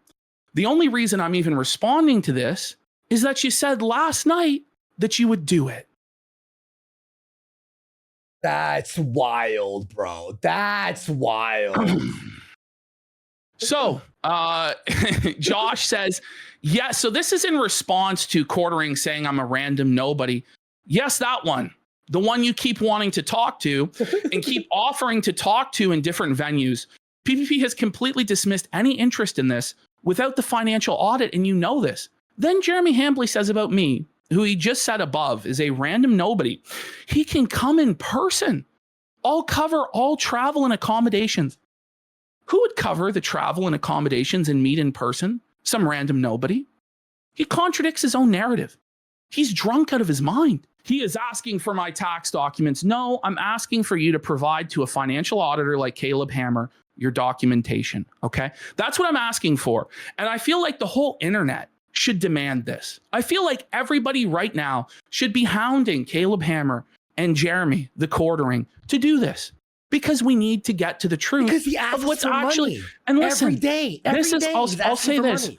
If he does do this, then we can all move on. And we can move on with our lives. Because this is all I want. All I want is a little bit of accountability on what's actually going on with his finances. That's all I wanted. But it turns into this big, I'm going to ruin your livelihood. I never wanted to ruin Hambly's livelihood until he threatened mine. Yeah. Okay. This was about getting to the truth of this. Okay. Something even as retarded as him, someone even as retarded as him knows I can't just give some foreign rando. Josh, you are not this dumb. Again, I did not ask for me to receive it, but for a neutral arbiter. We said 100 times, by the way. We said 100 fucking times. So then at 9:30 at night, 9:19 at night, Jeremy Hambly posts himself doing Easter eggs and he's drinking a Red Bull. Bull. At 9:19 at night, it's a bull, buddy. You can't make this up. But also, who drinks a Red Bull at 9:30 at night when they wake up at 6 a.m. every day? I think he was drinking a little bit more than some Red Bulls, folks. That's just my professional opinion. When you sent me that, you said that, and I'm just like, Why would he post a picture with the word bull in it? That's insane. That's the crazy part. Then on Sunday, the Quartering and his bull are desperate to hide his bull's criminal history. They flagged down our video exposing his domestic abuse issues and other criminal convictions. Jeremy Hambley of Wisconsin is scared to death of the truth coming out and will do anything to hide it. And you see here that the content violated the policy on personally identifiable information. In order for that to hit an account, someone has to submit their ID to have the privacy takedown authorized. So this means that either Jeremy Hambley did that or his bull did that. And I think the bull did that. And Jeremy Hambley and his bull are desperate to hide from it. Okay. Here we have just a very simple meme from Meme Copium. Commentary's now getting in on this, by the way, Jared. It's not going to be good for you. So here's Josh Moon. This is your account, right? Yup. And you agreed to show your tax documents, right? Yup. Then you have no problem with people seeing them. Well, that makes sense to me. Then show them. And of course, he's asking for my tax documents. Okay, buddy. So Meme Copium goes, the Quartering agrees to share tax documents, backs out because they ask for tax documents. Guess that liquid courage ran out, eh, Jeremy? Yeah. I guess it did. And big shout outs to Meme Copium. In the morning, had an awesome show about this. Oh, we were then it started trending for 2 days. Trending on Twitter. 2 days. YouTuber The Quartering accused of flagging Kino Casino Clips promo video. I think it goes a little bit beyond accusations at a certain point. As we get into the next day, here we have Billy Mitchell weighing in. Quarter Pounder is losing his mind lately. It's not just us that think this. Pretty much roundly everybody is agreeing. And then we won the appeal on the privacy complaint, and the video came back up. Thanks for the support, everyone. We will be live Monday. And despite Jeremy's best efforts, we were live on this day to speak the truth to his censorship. So now we're going to move on to the continued Easter Sunday spurg, because that was not all of it. It gets worse. So Jeremy then begins issuing threats as though he has some sort of divine power on the internet, as though he's some sort of royalty on the internet, and he can decide who's allowed to say what and when. So Quartering says, if these clowns keep going after my friends, by the way, the only friend I went after is the Bull, who's a sex swinger and convicted criminal, and family. And again, the only family member that's involved in this is his wife, who he constantly names and disrespects and shames on his own program. And I don't know how you can call someone a cuck without involving their wife, to be honest. Just because they don't like me, and then he says, totally fine, but we're going to find out it's not totally fine. He says, I will in fact take everything they have and never apologize for it. He then says, psycho weirdos are messaging my wife, calling her phone. People are harassing my friends. Prove it. That's what I say to this. Prove it. Because otherwise, you're just Jeremy Smollett here. That's who you are. You are a fraudster and a liar who is claiming extraordinary harassment of phone calls. You know, I spoke to Josh Moon, and he says that he, as owner of Kiwi Farms, has never even received a fucking prank call. Do you know that? But we're meant to believe his wife. No one cares. We're laughing at him. No one was calling your wife. At least I don't think so. And certainly we had nothing to do with that. And if they were, then f*** them. We disavow that. Easily. We have families. We're also public figures.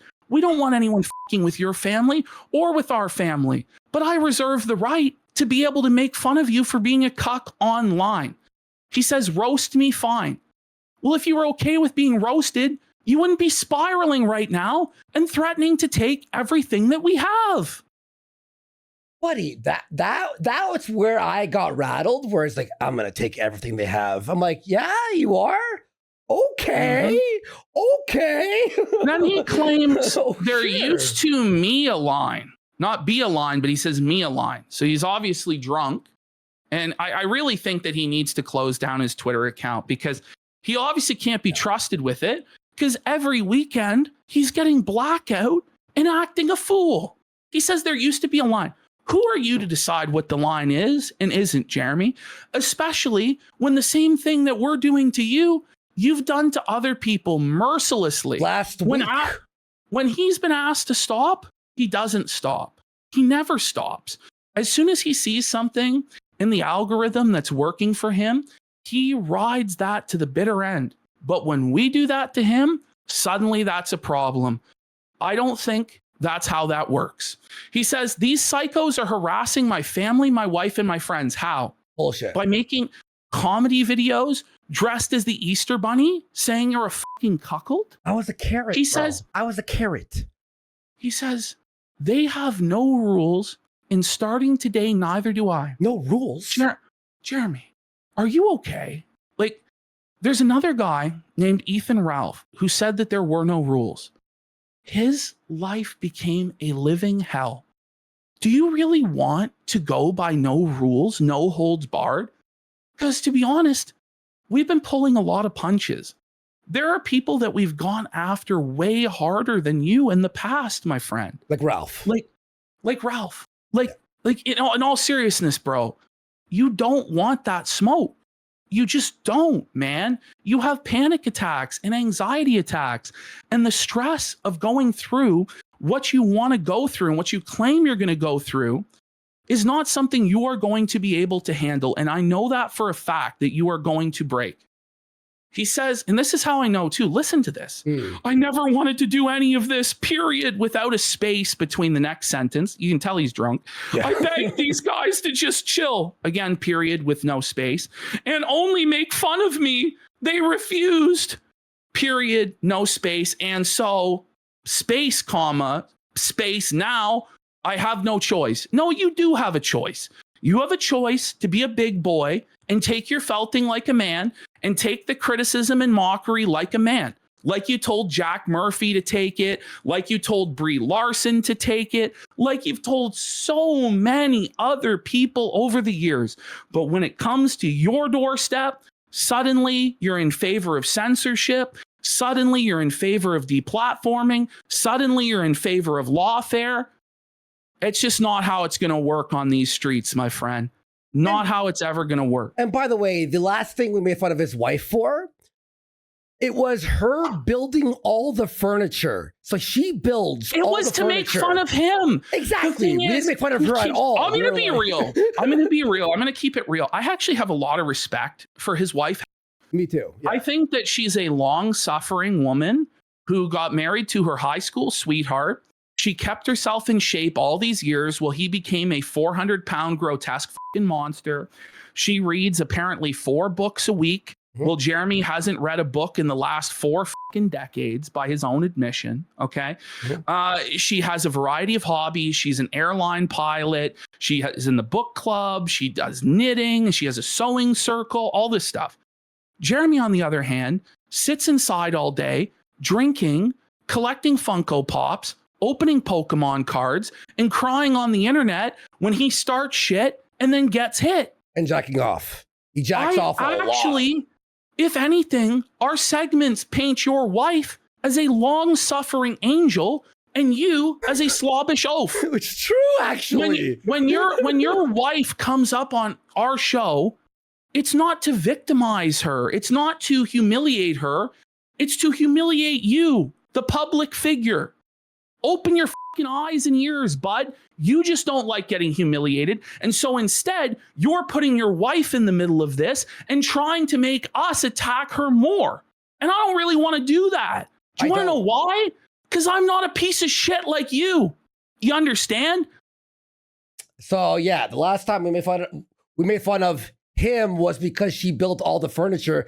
And by the way, after we made fun of that situation, he came out and said she's building more furniture to like double down. Like, I don't work. I don't do anything around here. It's like, whoa, buddy. Okay. Here's Gabe. No, Gabe he's getting mocked by Gabe Hoffman. Jeremy Hambley's friends and family are under attack. But are they though? Or is he and he's crying about it? Let's be real. Yeah, like. So now this is where he starts to get really slimy. So he tags Eddie, who owns Stake, has ownership in Kick, and he has the power to remove us from this platform. And that's why he's tagging Eddie. He says, hey, Eddie, We pull about 10,000 daily live viewers. Really? Because you don't.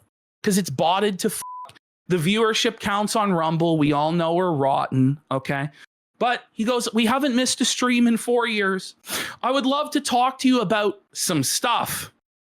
I'm not looking for a deal, just questions about the platform. Thanks for the ad, lots to discuss. Now, it's pretty obvious to anyone with a critical mind that he wants to talk to Eddie to get us banned from this site. But in the DMs that Josh Moon just released on Kiwi Farms, which we're going to get to eventually, Jeremy just completely admits that's what he's doing. What he is doing is he is DMing the owner of this website to try and get us banned so that we lose our livelihood, so that you guys can no longer watch this show, contribute to this show, and enjoy this show. He's a slime ball. Ash. We've never called for him to be deplatformed, not one time. We've never contacted anyone to have him deplatformed, not one fucking time. But this is what he does because we made videos exposing his friend, the Bull's history. Oh, we're on the front page of Kick for the last 1 hour as the first featured video for the last hour in a row. Which wait, I thought he had connections that he was going to flex. I thought he had connections he was going to flex, folks. Shout out to Eddie, by the way. I guess not, right? That didn't work, did it? By the way, here's Jer's Kick debut. An hour and 25 minutes into his stream today, he had the lofty and grand total of 6 viewers on this site. Right now, we have 10,681. But I'm sure he's going to choose the 6 viewer Andy. Who flags people, try to get people banned for jokes and stuff. By the way, Kick has Clav and the craziest fuckers on here. That's why we love Kick. So I said on my Twitter, I said a final point for Jer tonight as he cries about being bullied and harassed on the internet, which is people mocking him, pooping his pants, and being a cuck. You can't post Jack Murphy's sex tape constantly and make over 100 videos on Brie Larson and then cry when people make fun of you. And he says, I think making fun of me is totally in bounds, but you guys have spread disgusting, vile lies about my wife. You literally retweeted a Photoshop picture of her.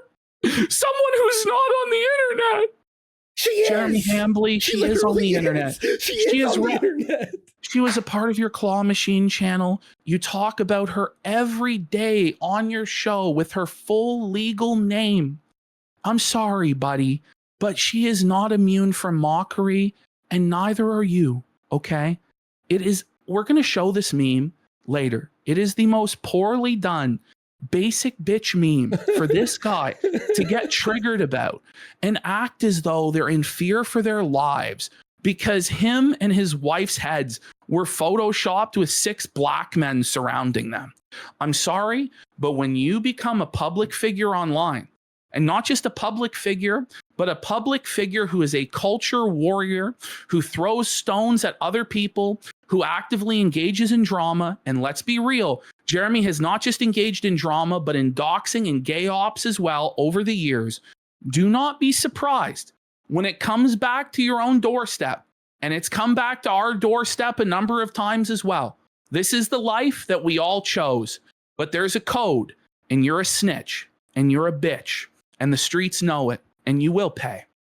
Then he says, I strongly dislike you, but would never dream of bringing your family into anything. First of all, I highly doubt that since he's brought other people's families into arguments in the past. Second of all, we're not bringing your family into this. We're making jokes about you getting cuckolded because you invite a actual bull into your house to be in your hot tub. Okay? Like, if anyone else did that, people would joke that they're a cock. So he says, I don't think it's crazy to expect 2 other grown men to understand that my wife, who is not an online person, be left out of things. You first. You stop talking about your wife. You stop embarrassing your wife. You stop telling embarrassing stories about your wife. You stop flirting with other women on air. You stop sexually harassing your female staff. You stop trying to hook up with Melanie Mack at Amfest and humiliating and embarrassing your wife in public. And then I'll stop talking about your fucking wife. But you are a public figure and you are open to criticism, especially when you try and stand as a Christian traditional man that's a role model for others and try and preach to us about pornography and how we can't masturbate. I'm sorry. You can't have it every which way. I'm sorry. Then he says, if I actually wanted to get them banned, it's easy. I don't want that. And by the way, just look at the way he's typing this. He's clearly drunk. He says, I want their ridicule. He says, I want their ridicule. It's a funny way. Is he actually a cuck? Does he actually have a humiliation fetish that he wants us to ridicule him? I don't believe you. What? But he says, it's funny and they are good at what they do. Again, as I said in the Keemstar segment of this, within Mr. Medicare, the moment he gets into confrontation with people, he starts sucking their ass in the hopes that they will let him off and let him go. So he starts sucking our ass. They're really good at what they do. They're really funny. But he says, I don't think it's crazy to ask them to leave my wife out of it. Then stop humiliating your wife by sexually harassing your coworkers. Stop doing this. Just stop and stop talking about her on your show. And I'll never bring her up again. Yeah. Promise. Listen, brother, this is the internet. Figure it out. You can retire, apparently. You're a millionaire. He brings his wife up every show, and we always scream, stop bringing her up. We beg you to stop that. Oh, man. Anyway, here I am. I'm basically, this is what I've reiterated on the show. Let's move on. Belting. Yep. So he says, this is crazy. You know, their YouTube channel is literally a walking TOS violation ran by a ban evader. Okay. No, it is not. This. First of all, two things.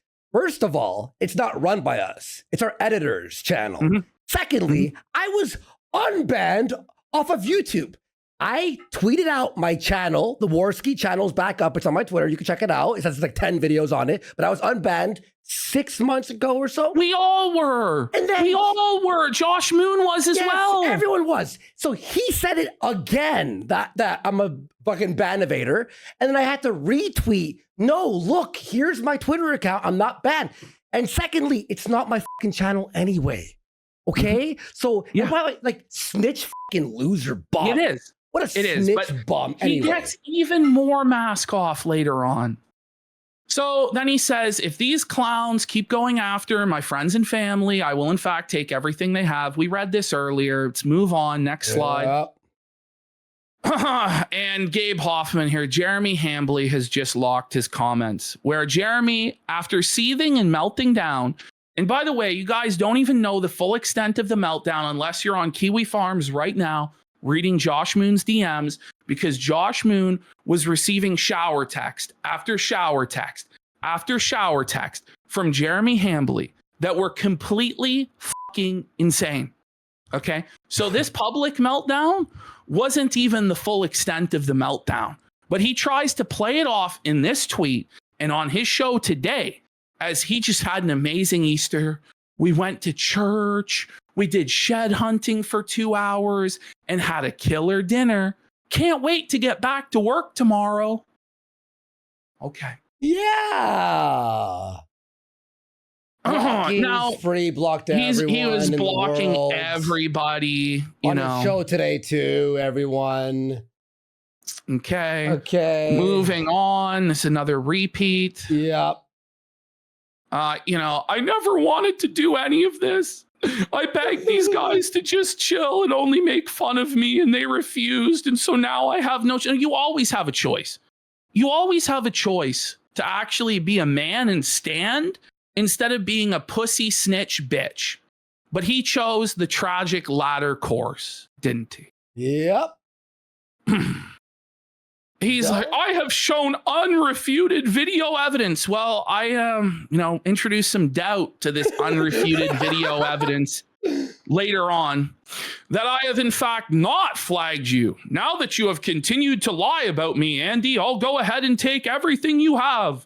I have given you clowns plenty of runway, both publicly and privately. Enough is enough. Too bad I liked you. He was trying to make me backpedal, right? Mental illness alert. Mental illness alert. Well, he was trying to scare me with this. And I'm like, I am not backing down. To Ashton and to Flaked, I'm like, I will not be intimidated by this fucking loser. this guy. You're a piece of shit. Like, no, you're not going to try to smooth everything over right now when you clearly flagged us. And I was fucking right, and you were right too. Yes. Now listen to this. Now this is where it just is too much. Yeah. And this is where he has to literally get on his knees and grovel and apologize to every creator, everybody on YouTube, everybody on the political right, because this is too much. And this is crazy. And this is wrong what he's doing. The streets know he's wrong. Everyone knows he's wrong. From the lowest gutter to the highest rooftop, let it be proclaimed that Jeremy Hambley is a cuck, flag, snitch. He's a rat. He says, first will be your YouTube, which is in violation of ban evasion. Easy takedown. Well, it's still here today, isn't it? And the still here today. The humans reviewed it. The humans and we won the appeal. We won the appeal on the video. Your bull flagged down. Yeah. So wasn't so easy, was it? Next will be your kick. Next will be your kick. How did he imagine that was going to happen? Well, he's messaging the owner of this website privately. Imagine the scumfuckery and skullduggery of that gay op to go to the owner of this website and cry and complain about our show to get it censored from the internet. He says, I literally begged you two to be reasonable. I tried everything. No, you didn't. Did you try following any of the advice we gave you? Any of the advice that Josh Moon gave you? You did not have to respond to this program. You said we were irrelevant nobodies. We are a comedy show. We're not meant to be taken that fucking seriously, which, by the way, is Jared's defense that he used on the Rex Jones show, where he was talking about genociding the Iranian people. And he believes that it's okay to joke about genocide and killing children. And he thinks that's funny, but it's too far to make fun of his wife getting f***ed by a bull. I'm sorry. That's crazy. That's delusional. It just doesn't make any sense. Your worldview is not coherent, Jeremy. Okay. You didn't try everything. You really didn't. You needed to pull up, but you didn't. And then he says, you chose this. No, you chose this. Didn't have to be like this. By the way, one of the first things you could have done if you did not want to ignore this, you could have made a video on your own platform explaining the situation of how we were wrong about the bull, how he was actually a stand-up guy who wasn't involved in sex swinging, how he wasn't a criminal, but you couldn't because the facts aren't with you. The facts are actually with us on that. They're verifiable facts. Like, it's just the way it is. We're going to prove that again tonight, Jeremy. You could have come out with a video saying like, oh, I didn't do this with Mel or this or that, but you didn't. You have your own platform with 2 million subscribers. You apparently have a bigger megaphone than us. Why do you need our platform to address what we're saying? Have it out in the public square. You know, I just don't understand. But instead, he chose to go the path of deplatforming, the path that Matt Jarbo went down, except Matt Jarbo did it in secret because he was ashamed in his heart. As they should be. They should be for doing that. Whereas Jeremy Hambley publicly and proudly proclaimed this and said that his audience, he said this to Josh Moon, that his audience will back him on this. Will they though? Will they though? Because I have a feeling they won't. And the only people that will are the people who don't know that it's happening. Okay? Moving along. Yes.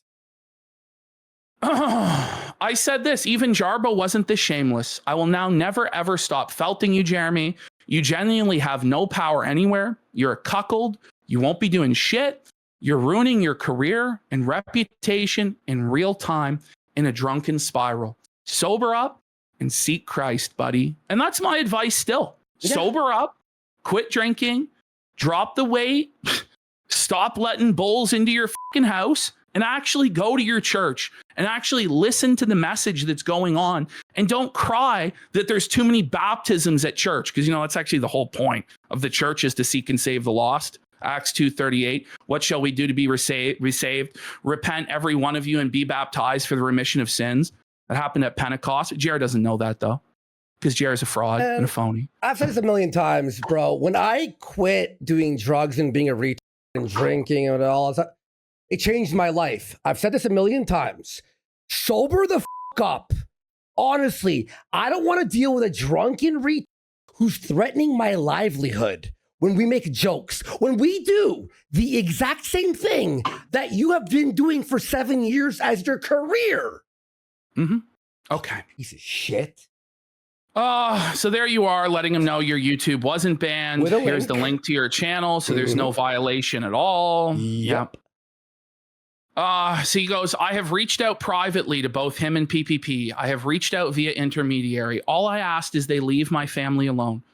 Define family, brother, because none of your extended family is involved in any of this. You don't have kids. Like, you're talking about, you're upset that people are saying you're a cuck. You have been in the alt-right or the right-wing space for a decade. You need to be okay with the word cuck being thrown around. You have to be. You have to be. Because you've used it on so many other people for a lot less. I'm sorry. But if anyone else had a bull that was uncovered to be a bull coming into their house and partying in a hot tub with them, his wife and your wife, you would be screaming cuck at the top of your lungs, okay? I begged them to be reasonable. I said making fun of me is fine. Listen, you don't get to decide what we can and can't make fun of. Do you understand that? Like, that's not how this works. You aren't God. You aren't a king. Like, if AOC or Kristi Noem reached out to you and asked you to stop making fun of their husbands, would you? No, you would go even harder. He'd make a video about it. He'd make a video about it. Shut the f*** up. Absolutely crazy. And then he said, look here at the bottom. Yeah. All their fans. Well, they actually are fans, right? Like, we actually have support, unlike you. We have actual human beings who watch this show. And for a lot of them, it's their favorite show. I don't know if you could count on one hand the amount of people in this world who the Quartering Show is their favorite show. I just saying. But he says, all their fans justifying making my wife live in terror. Is that not hysterical? Is that not insane? We are not mean to your wife. Your wife is living in terror because we expose your behavior on your show every day? I don't know what to say. That's unhinged. He goes, I hope you all support them financially because it's your fault they are about to lose $100,000 a year. Oh. Is this not malicious? Is this not ruination? As Gator would call it, someone. Tortious interference? Because food off later my table, on, bro. Later on, he communicates to Josh Moon in DMs. He says, unless they take down their videos about me, I will deplatform them. So that's straight up extortion. Yeah. If he had sent that via a lawyer as a legal settlement, it would be okay. But you can't do what he did. You can't do that, Jeremy. It's illegal what you're doing. And you're crying lawfare and you're crying victim as you're openly committing extortion, buddy. You can't do that. Yeah. And you're saying that your motivation here is to financially harm us. This is crazy, buddy. If YouTube real life people check our video and say it's fine for YouTube and it's back up there and you're still saying this shit, no, YouTube is the boss. Eddie is the boss. You're not our boss. You're a bum on the internet.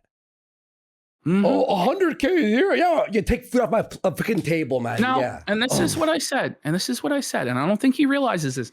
This is our most viewed show ever because of what he just did. Literally. And I said, I hope that Hambly realizes that his efforts to suppress the information about his bull best friend's open swinging and criminal history is only going to lead to more people than he could imagine knowing. By the middle of this week, I think he will realize the mistake he has made.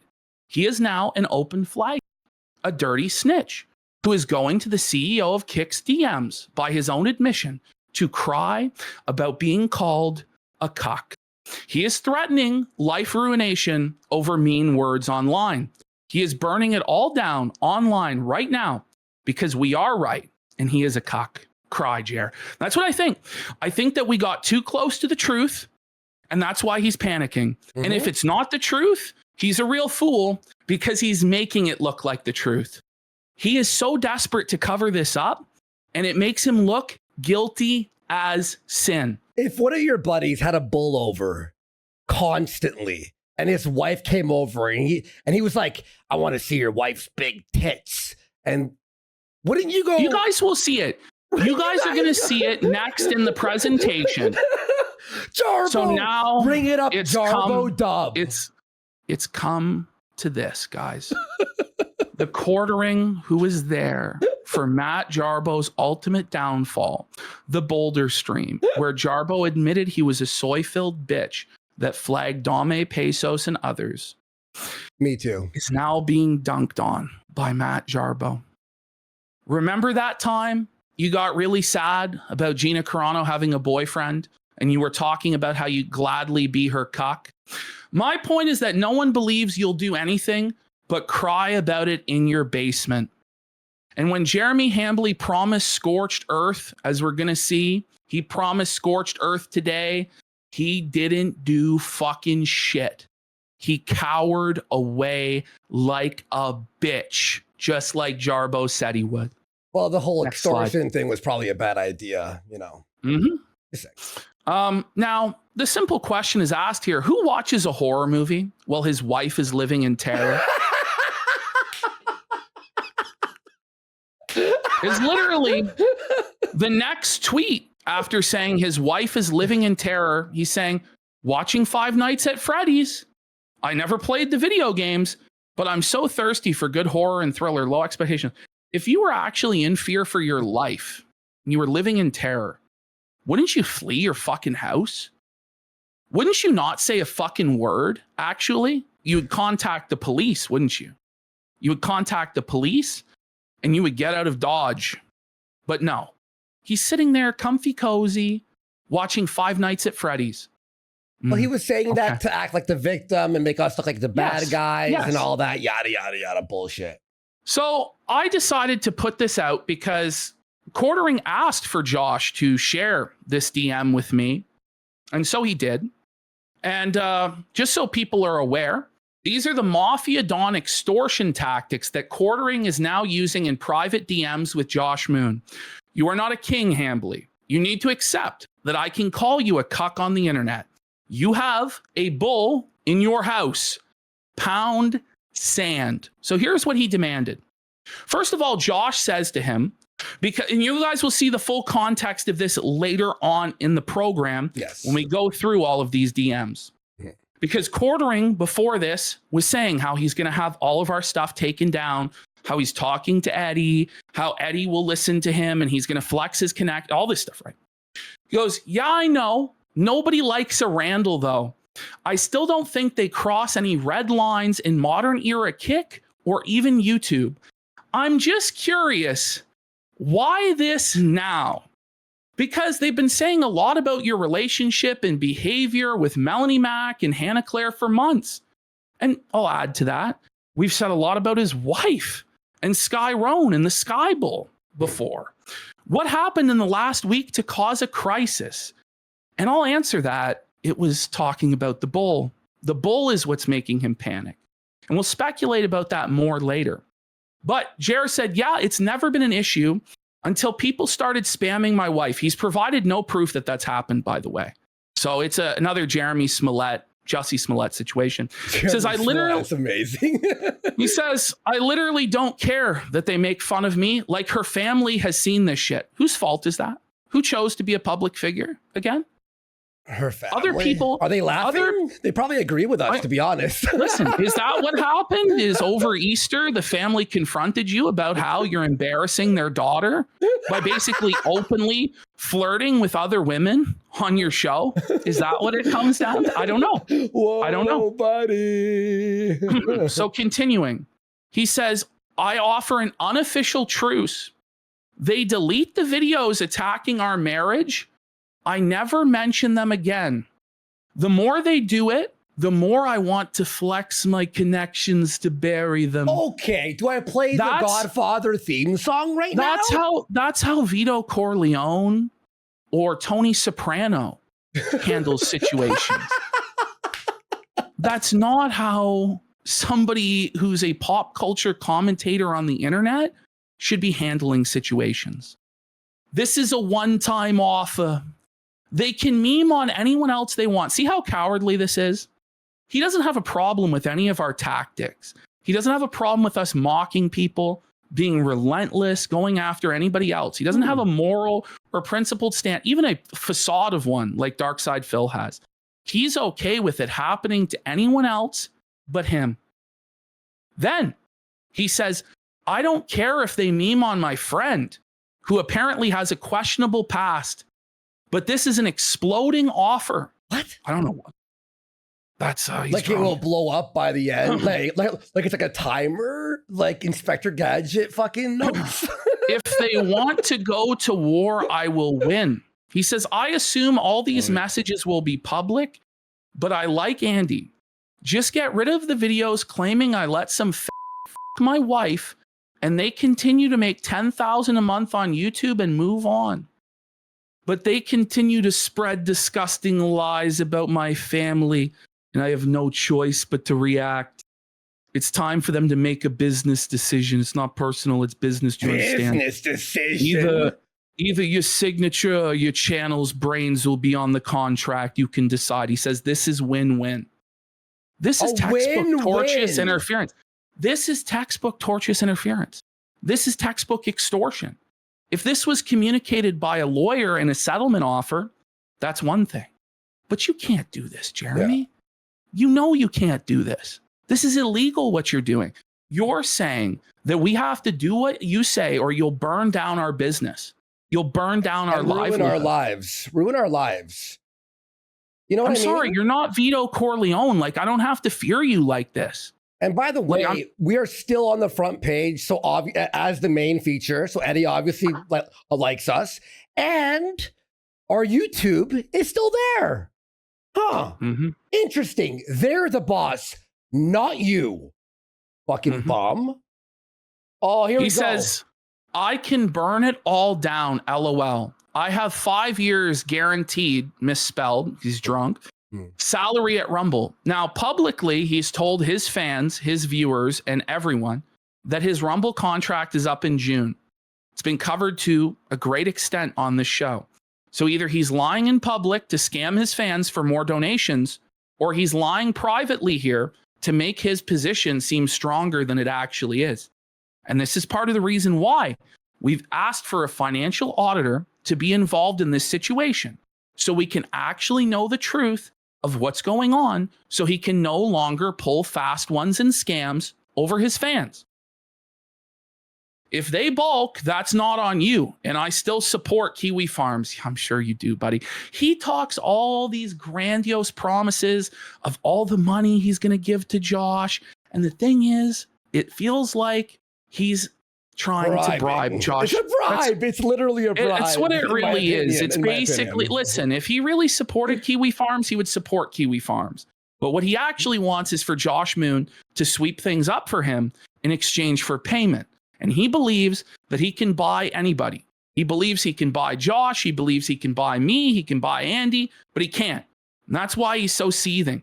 Because previously, people could either be bought off by his money or by his clout. We're not interested in his money, and we're not interested in his clout. That's the way it is. Yeah. And by the way, we'll read all super chats in a bit, guys. I'll just finish this folder at least so we can. I think people can understand the seriousness of this and the significance. Yeah.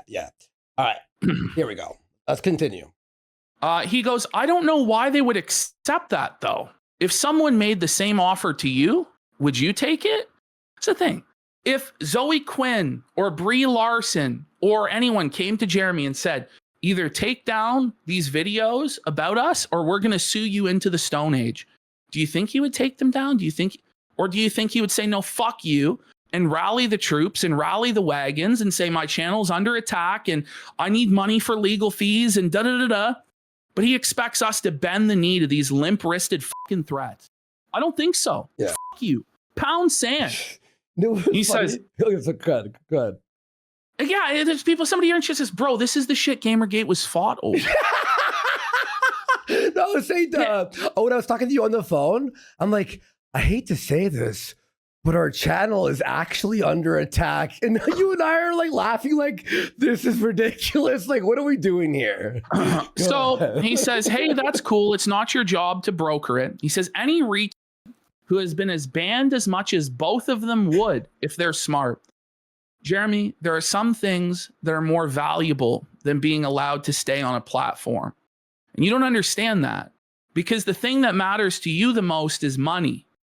But I'm not completely motivated by that like you are. There are some things that I'll stand for. And one of those things is my right to say whatever the fuck I want. And you want to take that away. You want to put duct tape over my mouth the same way the governments in Canada and America tried to do to us during the COVID lockdowns. And I won't fucking let you do it to my last fucking breath till every legal option is exhausted and until I'm behind fucking bars. Do you understand? I'm not fucking around. I'll never, ever submit to you. You are going to have to take it to the fucking mat. And I don't think you're willing to take it to the mat. Probably a bad idea with his drunken rampage yesterday. So I said, he asked for this to be shared with me, by the way, and it was. Now you can decide if this is a reasonable course of action or is it actionable criminal extortion? These sort of threats are unacceptable, especially from a free speech champion. If the claims about the bull aren't true, prove it. He can't because he knows they're true. Or ignore us. We're a comedian, irrelevant, bum, YouTuber, Canadians, a fat guy and a cokehead, and just have fun and move on. How about that? Yes. You can do that. That's an option too. No, apparently not. Every day. And then, I brought it up too. The cowardice that I can do it to anyone else but him, who is apparently a special divine king on the internet, is a nice added touch, isn't it, folks? It's just slimy that others can go through it, but not him. Again, shout outs to iDubbbz and Anissa for like trying to make fun of us and sort of like, oh, fuck them, the casino, fuck them, and then move on. Jarbo quote tweeted my tweet where I was saying even Jarbo wasn't this shameless and said, so if we were going to look at this through the lens of Hollywood remaking movies, would this be Ghostbusters 2016? I feel like it would be. Bring it up, Jarbo W. Bring it up. And we made fun of Jarbo like last month for one of his videos, and even Jarbo's like, whatever. It was last week. It was last week. Jarbo's just excited to be a part of things because he's lost it all, and he knows what it's like to lose it all, and Jeremy doesn't know yet. Yeah. And maybe when Jeremy looks back on this as the definitive point, when he flushed his career down the toilet and lost an easy $500,000 a year career for nothing, maybe he'll wish that he didn't do this. Ash, they're calling him Matt Jarbull. Matt Jarbull. Now Jarbo's the bull. So Jeremy Hambly promised scorched earth tomorrow at high noon Central Time, promising to destroy the Kino casino, to burn it to the ground, to go over everything that was going on and own us. Expose he says, I love having such an amazing topic to start the week out with. Josh Moon on Kiwi Farms featured this, directed everybody to his stream that the truth was going to come out. Jeremy was going to go scorched earth on us. He was going to destroy us. Expose. He's not a bull. You guys are liars. You're this, you're that. Well, now we have some other people who weighed in, and we'll get to his scorched earth stream in a minute. I like Hotep. He's really cool. The quartering swears he's not woke, but will use woke tactics because he's being made fun of. Apparently, he is pro-cancel culture. Being a cuck was already bad enough. Ooh. Here's Joe Exotic Singh pointing out the only way to flag someone for showing personal information is by sending your ID to YouTube. So I'm not sure how you can unprove that. Says it wasn't my information, being very pedantic and disingenuous because it was the bull's information who he's in bed with. Says, like I said, I didn't flag shit. Well, it's your camp that's flagging this shit down, Jeremy. Come on. Let's be real. Let's be real. Well, and then he admitted later to flagging us. Yeah, so let's I mean, not. come on. Nicholas Dorio. Then Nicholas Dorio sees all this meltdown. Jeremy, do you really want Nicholas Dorio looking into this? Do you like? This is what he doesn't understand. Every single person in the sector is standing against him. Every single person in commentary is speaking out against him. As they should, by the way, because it's all of our speech is fucking affected by what he's doing. He does not want this. He does not want this smoke. And it's completely backfired. Had he just ignored this, this wouldn't be happening. He's made it 10, 100 times, in my opinion, worse. Because he could have survived all of this, and he was going to.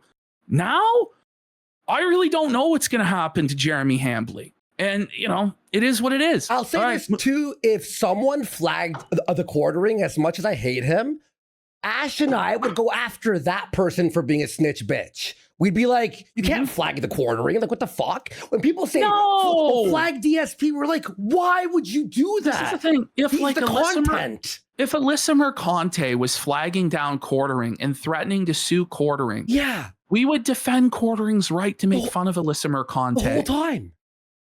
Like, We've I don't know done what that to before. say. For people that we don't like, we'll defend them when Yes. they like for this bullshit. Mr. Repsion comes in, bro. You really sat down, cracked your knuckles, and typed out, "First, I'll get your YouTube taken down. Easy, I swear. Then your kick, because I literally begged you like a desperate ex texting at 3 a.m., and you chose violence instead of letting me simp for your roasts. My guy, you're out here sounding like the final boss of I tried to be the bigger person, but actually I'm just a snitch with a god complex. You didn't try anything. You tried the YouTube equivalent of crying to the principal, clutching your pearls, and whispering, 'They're breaking the rules, teacher. They're evading my ban, like the absolute villains they are.' And the cherry on top, all I wanted was to let you guys dunk on me. Translation, please bully me publicly so I can farm clips, cry about it for 3 hours on stream, and then weaponize YouTube's report button like it's my emotional support lightsaber when the dunks actually land. Quartering, you're not a Mafia Don. You're not even the hall monitor. You're the kid who brings a PowerPoint presentation titled Why You Should Fear Me to the group chat, and then wonders why everyone screenshots it for the group chat you're not in. Keep begging, keep threatening, keep doing that dramatic. You chose this villain monologue like you're auditioning for the role of Discount Thanos, who only snaps at small YouTubers. The internet is watching. And right now, the only thing getting taken down is whatever remaining dignity you had left. Stay pressed, King Quarter Pounder. The rest of us are just here for the free entertainment you keep accidentally providing. Ooh, Repsion. Yo, shout outs to Repsion and everyone fucking having our back there. This fellow asks, be honest, Null. He's in the shower calling you right now, isn't he? And Josh puts a sad face because he was, as Josh has revealed today. Righteously so. In the shower? Not the shower. I feel bad for Josh. He has to talk to men while the shower is on in the background constantly. So, by the way, now Quartering's excuse for all of this is going to be he was drunk. He didn't know what he was doing. He was in a bad headspace. But let's listen to what Quartering has to say about the I was just drunk excuse, okay? People are, they like, I always say, like, a drunk person speaks a sober mind. Yes. And usually, because that's why I don't excuse people's behavior when they're drunk for the most part. Like, I've been known to be drunk and say some mean things, but there's always like a kernel of truth in what those people say. And so if people will say something to me and they're like, I was drunk, I'm kind of like, you meant it. Oh my God. Oh, wow. No. Meant it. You know, you were thinking that when you said it, and, you know, maybe I'll forgive you for letting your baser instincts kind of take over because you're inebriated.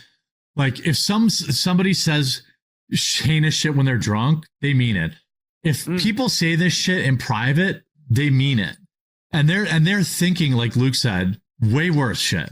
Like they thought he's thought of killing us. I guarantee you he's thought of murdering us. I just want to point out, so in our next section, we're going to see just how wrong quartering is. Okay. We're at 1.2. Because the Jokers are uniting. All the people we've made fun of or had toughs with. Here we go. Look at this. Oh, first of all, Rex Jones. Not a Joker, by the way. So, but, by the way, like quartering cries about going after other people's family, but because he's in a dispute with Rex Jones, he starts pulling in Alex Jones' past. And quartering says to Rex, "Are you going to tell me more about the jokes I'm allowed to tell? Are you going to tell us about the jokes we're allowed to tell, quartering? Because that's what you are. You're saying you'll deplatform us for our jokes." So, just saying. I love Rex. Yo, shout out to Rex, man. We'll talk soon, buddy. So, here's Billy Mitchell. Friend of the show. Says, we did a business with him recently. Quarter Pounder is undergoing a generational meltdown that would make even eye cocks or blow jobs blush. Woo. If he doesn't stop drinking, there will be a limited edition hot sauce about this. More money from us. Oh, and by the way, I just want to point out to quartering, not only will there probably be a collaboration between us and Billy Mitchell on hot sauce, making us a ton of money for our legal defense, but Rex Jones has reached out with a supplement deal as well. So we may be shilling the supplement. We may be shilling the vitamin D and the fucking mushroom pills and all that as well, vitamin buddy. D last night. So, wow. Let's go. Okay. Kino brand vitamins. Dick Masterson. He hates us.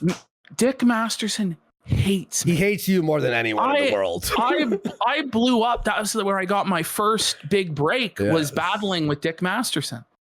When Dick Masterson says, "Whatever you need, PPP." Shout out. When Dick Masterson's on side with the Kino Casino, you know you fucked up so badly. So badly, Jeremy. Like, Dick... You know, I have to respect, and shout outs to everyone that we've made fun of or had beefs with for having our back, because you don't want people flagging. Like, that's so stupid. All right, we've shown Ghost dunking on him. Yep. There's Jarbo. We read that Jarbo. one. Jay Hoofed and Review Tech USA. And he messaged me too. He messaged me a nice message and share your respects to fucking JKB. And they said to him, "It's karma, fuck off." Mersh. We've made fun of Mersh relentlessly in the past. He got blocked by quartering for calling him out. He says he's a pussy. We follow each other now. Shout outs to Mersh. Ralph, my blood enemy, is defending us. Ralph, who doxed my passport. I have been feuding with since day one of being on the internet, and we've tried to fucking destroy each other for years. Even he hates the fucking quartering more than me. He says, "Look at all those tabs," and that's a reference. That's a reference to the Boulder stream when Jarbo had all of those tabs open. And Ralph streamed about Jarbo today, felting him, and felting. I called quartering Jarbo because he is. He streamed about quartering, and quartering show was so fucking boring. Ralph was losing his fucking mind. Quartering promised to go scorched earth, and he bitched out like the coward he is. Yeah. Okay. And that's Ralph. That's Ralph. Raymond. Another member of the Joker ensemble. A new one. He says, "Pray that Jeremy can drop the bottle and find a meeting soon. It only works if you work it." Every one of our enemies, with the exception of Ricada, who's also a cuck, and Vito, who's like a pedophile, have come out and spoken against Jeremy Hamblin. Two of the worst people, by the way. Two of the worst people are on your side. Shout outs to Raymond, man. Respects, bro. Oh, we read that one? Yeah, there's Repsion. Yep, and then there's Ralph dunking on him finally. Sorry, just a few doubles. Okay, so now we're going to get into the actual situation with the Bull and Jeremy Hambly's cuckold history. But we're going to bring to you guys' attention the reason why all of this got exposed. So Jeremy Hambley started virtue signaling about how much better he is than Jack Posobiec and how he doesn't engage in the degeneracy at all of these conservative after parties and the horrible things that he's seen. Okay. He says, the reason I do not attend IRL conservative events very often is because what I saw from Jack Posobiec and his brother at one of the few IRL events I ever attended. It shattered the entire online persona I had come to respect, him, his brother, and a sex cult woman. Now he's referring here to Miss Klein of the Nexium cult, who was making the rounds in the right-wing circles a number of years ago, trying to rally defenders for the Nexium cult, whose pedophile leader is currently serving 120 years in prison for convicted pedophilia and human trafficking. And Jack Posobiec was palling around with this woman, and Jer is calling it out. Okay, next tweet. Okay, here we go. He says, I watched Jack parade around a woman from a sex cult at the only live event I was ever at. Maybe I'll tell that story. Now, mind you, this was years and years ago. He says he took down Jack Murphy, and that was the far more difficult Jack to reveal the truth about. Well, it turns out that Jeremy Hambley, despite what he's saying here about Jack Posobiec, just a few months ago was inviting Jack Posobiec on for an interview with him at AmFest. He was begging Jack Posobiec for clout and to be associated with him, knowing what he knew about Jack Posobiec. And it's actually going to get a lot worse after that. Click through to our actual account and click follow. Because the reason it's really important you follow and you download the app this coming up week, because we are like packed to the gills with guests. We're going to have more and more guests. Which, by the way, was a fucking super big lie. It was a lie. All the guests that he promised actually were never interviewed. So he scammed that aspect of the AmFest fundraiser as well. You can go to our YouTube clip channel. You can go through the playlist. You can learn everything for yourselves. It's all there. I think I sent Hannah Claire like a half dozen last night. I know Myron wants to come on. Jack Posobiec. Listen to we're that. We're going to have... After what he said about Jack Posobiec that he knew for years, he still wanted to interact with Jack Posobiec and engage with him. And he only said that because he was mad about Jack not showing up at AmFest. Exactly. The only reason he made these comments about the sex cult is because he was upset that Jack stiffed him and didn't show up at AmFest. But it gets worse. Let's go to the next video. It gets a lot worse for Jer, because the exact woman that he was upset that Jack Posobiec was associating with at a conservative event, Jeremy Hambley invited that same woman into his home.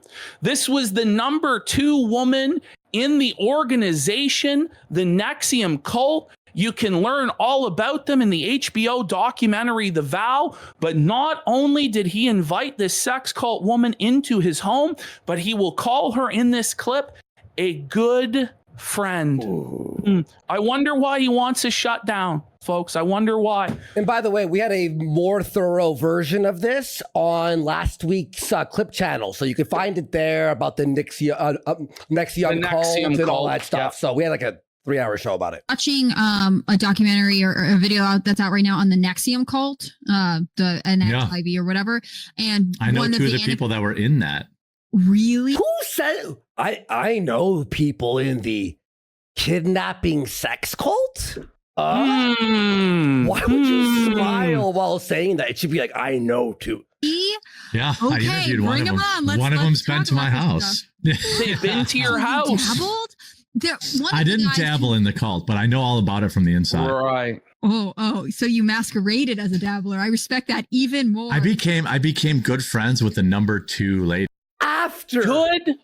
Good friends with the number 2 lady in the organization who's been in his home. This is an organization that sex trafficked women, that molested children, that branded women with irons, that participated in sleep deprivation, calorie deprivation, all forms of human torture and abuse. And Jeremy Hambley considers the number 2 woman in this organization basically a Ghislaine Maxwell type woman who would procure women for the leader's desires, a good friend that he invites into his home. I wonder why he wants us silenced. I wonder why he wants our channels taken down. I wonder why he wants our livelihood destroyed. It's because we showcase things like this in a humorous, mocking way that is effective, and it scares him, and it makes him upset, and he cries. Now wait a minute, Jer, no! Her girlfriend was the one that went to prison, the Hollywood actress. Oh, Allison Mack. Yeah, her wife was Allison Mack. No way. Yeah. You're like one removed away from like the kind of celebrity and stardoms that I'm interested in. Like, Yeah. Anyway, Not a good look, Hannah Claire. You don't say. I love that you're friends with the. There So he is, this is Adam Sellers. This is the bull. He is also a Jewish gentleman. Okay, I'm just pointing that out because Jeremy likes to talk about the Jews. You know, this is Adam Sellers. Public figure. Well, used his real name we're online. gonna see. Yeah. We're gonna see how public he really was. Yeah. So Yeah. here he is on Twitter under his real name, Adam Sellers. Okay. AKA Grape Jelly 817, which if you know the sector lore, we just have to reverse those numbers around a little bit and we get the old J Caesar 187. But Mr. Sellers here says, I'm friends with the quartering IRL. And that was back in July of 2024. So he's been friends with Jeremy Hambly for years, going over to his home. We're going to see more of the connection here between Mr. Sellers, the bull, and Jeremy Hambly, and how we know that he's a bull and a swinger. Okay, let's go to the next slide. There we go. There we go. So that handle on Twitter was Grape Jelly 817, which connects to a Discord account also called Grape Jelly 817. You'll see he's in the quartering server there. Let's go to the next slide. Where, yeah, you'll see he had a special role in the server, and there he is saying he's coming over to Jeremy Hambly's house. He had a special role in the server, quartering legend. He's a mod in the Discord server, and he is coming over to Jeremy's house. Now, that's not the only proof we have, because Jeremy said on multiple occasions this guy was coming over to his house on his own show and thought that no one would ever connect the dots. Next slide. There he So is. you just search for this fellow's username on Google, and a Reddit account pops up under the exact same username. And it just so happens, there it is, the username, Grape Jelly 817, aka Striking Educator 74. Next slide.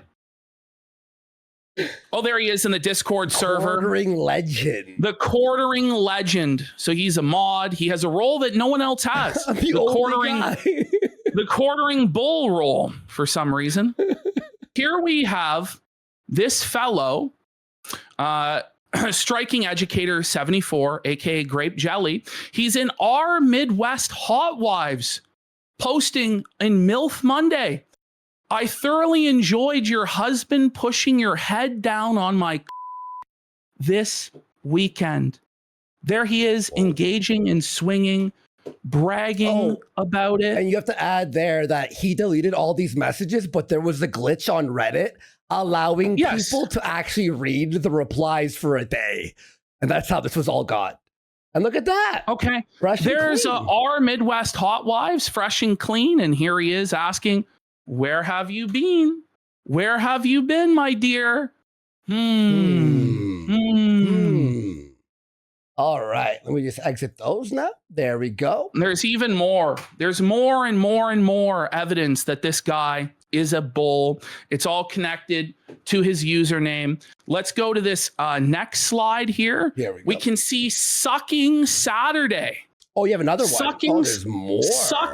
Sucking Saturday, folks. God. Where we have a cuckold here wearing his wife's panties, which I assume is his wife's panties on his head, while he's sucking a man's and this fellow, Jeremy's friend that he invites to his house, says, me next. Okay. So he's a bisexual gay bull that enjoys it when men suck his that Jeremy Hambly invites to his home. I showed it only for a second because that picture is pretty fucking vile. We have here on our Wisconsin Bulls, he's posting. This woman says submissive hot wife, looking for fun. Ho Chunk Madison tonight, looking for a single male, 21 to 30, to meet for a few drinks and gambling. He says, too bad I'm not 45. I would enjoy myself for sure. Here we have another one on our Wisconsin Bulls. This woman asks, anyone free later? Jeremy's friend, Adam Sellers, says, depending on how far the drive is, I'm free tonight. Gee, I wonder why Jeremy Hambley didn't want any of us knowing any of this and was open to deplatforming us. Oh my God. I wonder why. And by the way, this behavior matches up with the behavior this fellow exhibits on his personal public Twitter. His public Twitter, where this person, I need an orgasm stat, and Adam's saying, me too. His picture here we have and his Twitter account. Here we have a woman saying, wanna come over, and he's horny. He says, how far are you from Colgate, Wisconsin? So this guy is an active, degenerate bull. Okay, here's the final one we'll show. Oh God! Here's the final one we'll show. This is from our Wisconsin sex workers. This sex worker says, working today in Madison, and Quartering's bull friend is willing to go to a sex worker. Do I need to come out there for the fun? Okay, now. Here we're going to get into Jeremy Hambley's own personal experience with swinging. And Jeremy Hambley can't debunk any of that. He can't, because it's the truth. Well, it's public. It's literally public. And Jeremy had shouted him out before those messages. For years, he's been doing that. Anyway, here we go. Like, listen to this, guys. He's got some STD, or clearly he's taking a part in that lifestyle.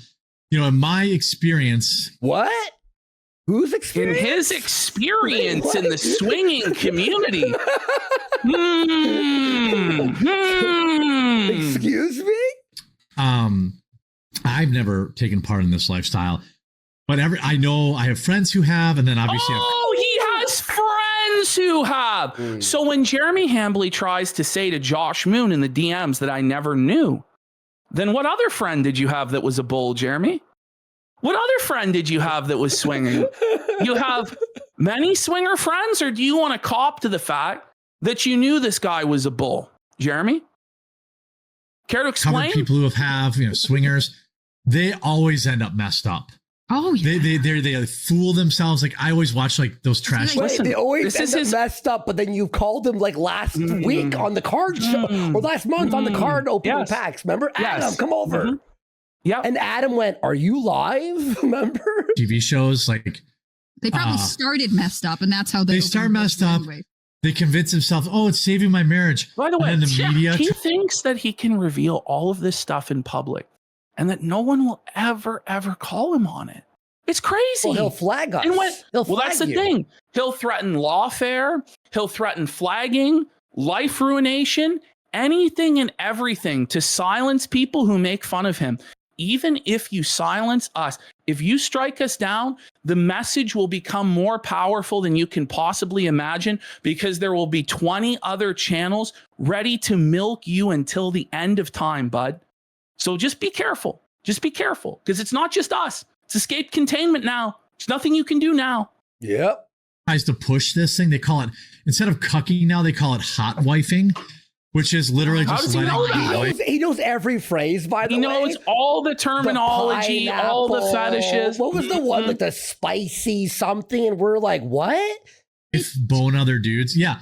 The Daily Mail. If you Google hot wifing, there's numerous. If you Google, who's Googling so he admits to Googling hot wifing. Okay. Oh, it was Chili. That's what it was. Chili, remember? Mainstream media outlets pushing this with headlines like, "This one thing saved my marriage." And it's just cheating on each other. Wow. And polyamory like there's no tomorrow. I think that's crazy. they've been pushing that. You know, not everyone has it locked up like me with tight rules like no buns and only sundresses. Most people don't have the. He doesn't want his wife brought up, right? But then you say stuff like that about your wife. That's cheating. It's like not cheating, but it's like disrespectful. Well, no, it's like, it's very disrespectful. And you're talking about your wife in a very glib way, you know? Yep. But then no one's allowed to say anything about that, make fun of that. Okay, sure. Yeah. Rules to make that stuff work. But they say or the resources to retire their wives. I mean, right. Yeah. That's also a big part of it. Married. Yeah. That's also very, but I watch a lot of these shows like, you know, well, Sister Wives, perfect example. Okay. Favorite show is Sister Wives. And we've covered this on the show. He talks about Sister Wives all the time and how his favorite show is Sister Wives. I don't know of any man whose favorite show is Sister Wives. You know, like, you want to explain what it is? Obviously, a fetish. So, Sister Wives is a show that follows a Mormon polyamorous marriage. You know, where one man has he had 3 wives, and then eventually he had a 4th wife. And Jer loves that show. I wonder why. Because it's his fantasy to be involved with multiple women and possibly multiple men. God only knows. We're going to get into his sordid history here in a second. That's all known that he's been posting about. But we're going to finish this clip. And then we're going to go to a clip of him defending Nick Rekieta and him and his swinging with Aaron M. Holte. And the cocaine and all that stuff. That's wild. Every one of those wives have divorced him now. Okay. That's why. He's Jack Murphy 2.0. Here we go. Week is going to let me lower that. Be brutal for him. Like he's going to get he's talking about Rekieta. About Rekieta, the cocaine and the old swinging thing. I guarantee you there's already live streams going on. Yep, there was. You know, the one guy who's like f***ing his wife or whatever is doing live streams every day, like talking about it. And I'm like, you know, I'm not sure what that does to a guy, but where I think they were just swinging. Mm-hmm. They were swingers, which again, like the weird thing, like when I was on Gundam stream yesterday, I'm like, this really isn't an own. It's not an own. He doesn't see anything wrong with swinging as long as you're also allowed to the other guy's wife. Couldn't be that's what's going on with him and Adam Sellers and Adam's wife. I mean, we're going to find out that Adam's wife and Adam are over at his house an awful lot, you know. In a hot tub, actually. By the way, we went to war with these guys over Melanie Mack saying asses in games, like a sexy girl's ass, should be banned. But then they're swinging, co-signing rules. Swinging, and Melanie Mack doesn't raise a word to say no. Swinging is degeneracy. It's against God's plan, God's rules for marriage. It's a disgrace. It's a blasphemy. She just goes along with this because, again, she doesn't have the balls to stand for her religion. People are like, oh my God, look at it on his stream. I'm like, yeah. And by the way, Melanie on Twitter co-signed him flagging us.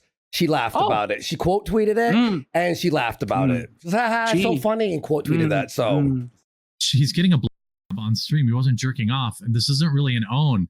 People are like he's cheating on his wife, Jeremy.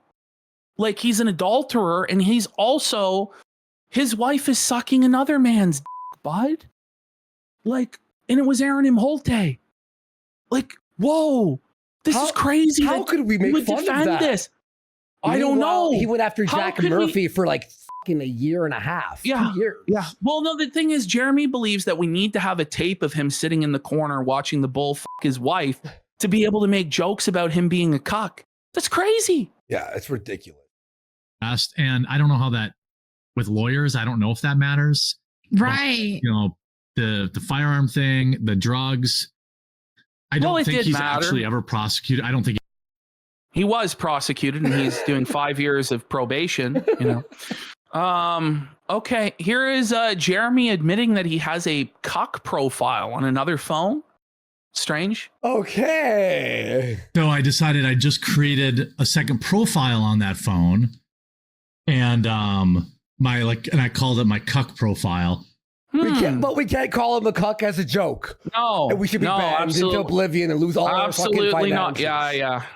Okay. Well, here he is admitting it himself, folks, straight from the cuckold's mouth.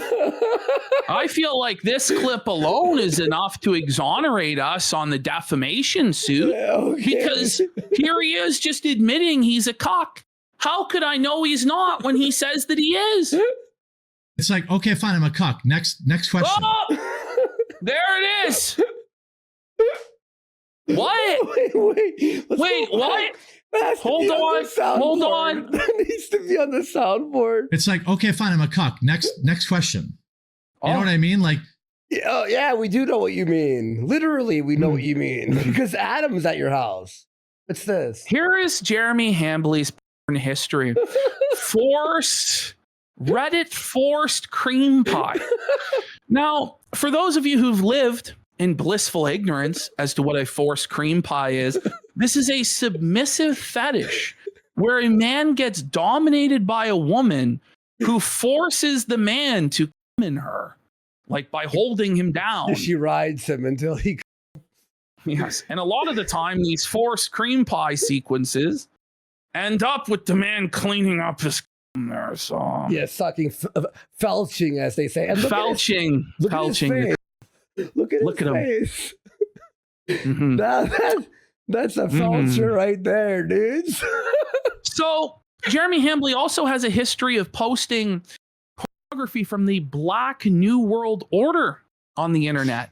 So the Black New World Order is a niche, often controversial online fetish or kink community centered on themes of interracial race play and power dynamics. It often blends elements of BDSM, cuckolding, sissy training, the feminization of white males, and erotica, portraying scenarios where Black individuals are in positions of superiority over other races, particularly white individuals. For whatever reason, he decided to post this pornography to his own public Twitter. I imagine while he was drunk out of his mind, probably because he was getting off on publicly posting this and getting away with it. Let's have a look, folks. Okay. So here we have a censored image of Jeremy Hambley saying, "I feel like this should be my last post ever. If only it was." Well, it's not like if only it was or anything. That's just him openly posting interracial pornography from a femdom, hypnosis, weird fucking shit. I don't know. So here is Jeremy Hambley's cuckold fantasy. Okay, only a second long. Fuck it. Can someone send me that? I know someone has it. If someone can send me that real quick, I know someone has it. It'll be here in a second. Let's move on, and I'll fill in the gap when we are at that part. Okay. So this, I think, is the most damning clip that I think really kills quartering on this. And I don't think that there's any judge or jury in the world that once we submit this into evidence can't honestly think that we don't reasonably believe that he's swinging. Okay. Here he is inviting Adam, who we know is a bull, and Adam's wife and her big tits to party with him in a hot tub. Okay. Okay, here we go. Adam, bro, bring your fucking wife's big old boobs and bring her over to our house. Pause. How disrespectful. Exactly, Andy. How disrespectful is that? Seriously. Like, are you serious? Like, you say, we're humiliating your wife? No, you humiliate your wife. You've caused this situation to happen by acting like a jackass online, and you can't even hide your infidelity. You're just openly doing it, probably because it's part of your fetish, isn't it, Jeremy? Shame on you. Meet my German Shepherds. By the way, who's the YouTube celebrity that this happened to the last time that we found out they were a cuck? Can anyone think of any names? Ricada, coincidentally, the only person defending Jeremy Hambley other than Vito. And Vito's only defending him because he hates us. Let's be fucking real. Yes. Adam knows. Adam has my number. Oh. He super chatted. That's why he's a real G. He has your phone number? Peanut Princess, I'm up in Oshkosh. We're all about beer and Delta 8. Yeah.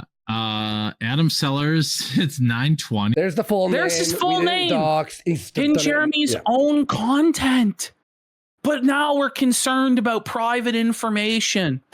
I wonder why, because you were exposed as swingers. And now everybody has to be deplatformed because of your stupidity. Oh yeah, and thank you to Goosey for that send there. I'll show it right after. I think you could be to my house Thank by 10. I want to see your wife's big old boobs at my house in the hot tub. Hot tub's In the hot tub. My The girlfriend hot would tub's dump me. toasty. My The girlfriend hot would dump tub's me. toasty. As I walk through that door, I'd get broken up with immediately if I said that on stream. Ever. As I should be. I want Jeremy to And confront this someone has to clip. feed my German Shepherds. And that's the thing. If Hambly is going scorched earth, lawfare, and all this, he's gonna have to confront this. There's no dodging it anymore, Jeremy. You decided that you're going scorched earth. Well, now you have to explain it, bud. You could have ignored it, but you didn't. So here's his cuckold fantasy about Gina Carano, okay? Listen to how creepy and how pathetic and how sad this is. This sounds like a guy with a cuck fetish. So it goes, why is it always hot tubs? I don't know. It could do an excellent on-screen romance where like I'm the best friend. I'm like her best friend, but I pine after her. And then she just keeps banging all these other dudes. And then I'm like all We're allowed to call him a cuck just for that line. Seriously. like throw everything we've just talked about. Just for that, us calling him a cuck now is allowed. You made this. Like this is his fantasy. It's not that he's the Chad and there are other guys pining and da da da da. No, he's like in the friend zone, pining after her. She's hooking up with all sorts of other guys. This is crazy. Open and shut case. sad. And then she like realizes that I was me all along, and that she comes to and then she comes to realize it, and then we live happily ever after. Happily. Like I think we could do that. I mean, that's what I think. I just mean like I think it's there. She could just keep hooking up with fit dudes, MMA dudes. No, did you hear that? She could just keep hooking up with other dudes. Oh no, Oh no, Jeremy, no. Bros. She could just keep. You guys see why he wants to flag us down yet? Too bad Eddie didn't go for it, eh, Jer? Your big 10,000 viewers. Eddie put us on the front page for 3 hours, by the way. We're not there right now. It's been 3 hours. You have to give other people a chance, Usually it's only half an hour. Dudes, MMA dudes. And then like MMA dudes? MMA dudes? That's a pretty specific fantasy there, old cock Jer. No, they don't the old get Jim Jones? her. And then there's me. I'm just like, oh, hey, Gina. Oh, you look tired. Did you bang another dude tonight? Oh. No! What the fuck? No! It's so embarrassing. Somebody asked, does the Jubal do MMA? I don't know, bro. I don't know. He does jujitsu. Fuck yeah. Home run. Oh, sweet. And then like my heart's breaking, All right. That's my heart's crazy. breaking. That's crazy, Jer. That's nuts, crazy. dude. So here he is talking about another man's wife coming over to his house an awful lot, almost like he's swinging with these people. Let's have a listen. Okay. Yeah, I love that. Grape jelly. How's your chili? Yes. So that's Grape Jelly, the bull. He's calling him by that username. Okay. And we searched the word chili, and chili does actually mean something in the swinger It's like community. cuck slang. So I don't know if this is like hiding in plain sight or what's going on here, but Grape Jelly's wife delivered me some delicious chili yesterday. Did she? why is another guy's wife bringing you chili? And what does that mean? Go ahead, chat. What does that mean, buddy? Come on. But dude. we can't go after this guy's marriage in any way. We can't be like, there's something suspect here. Something seems off here. If this was anybody else, Jeremy would be all over it, especially if it was a liberal or a leftist. But when it happens to him, Oh, no. Can't. No. He's a king. He's a god. He's going to take our platforms, our livelihood away. Okay. The continues. I didn't have it because I already had plans of cooking a steak. So I'm going to have it tonight for dinner. Like I'm going to have it with my steak. Very good. Yeah. Shout out Jess. Wonderful woman. So again, another woman's wife's name. It's just so unnecessary, and the OPSEC is so bad, and you can't complain about doxing when you're doing stuff like this. It's so because stupid. you're just openly saying their fucking legal names, dude. Okay, next one. Okay. It's not just a one-time occurrence. This guy's wife is at his house an awful lot. We're doing the greatest hits, by the way, here. It's perfect. Hello. Tell Jess to clean good tomorrow. I will. What does that mean? Tell Jess to clean good. Clean what? Then you turned around.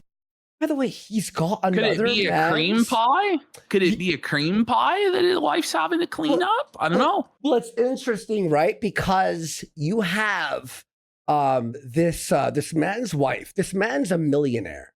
He's an absolute millionaire, right? But his wife is cleaning your house for money? You know what I mean? Huh, that's interesting. Okay. There's somehow more. Here he is talking about this guy's wife again. Access to VPN when signing up for their premium service to make it easy. I agree. Grape Jelly. Hey, what's up, Adam? Tell Jess her daughter fucked up the cookies today as well. I will. I'll be going down there soon. Shout out to the cookies. Pardon me. Oh. Grape Jelly's wife. Cookies. Grape Jelly's wife. Adam's wife. Okay. Is here helping keep our house clean and tolerating my German shepherds.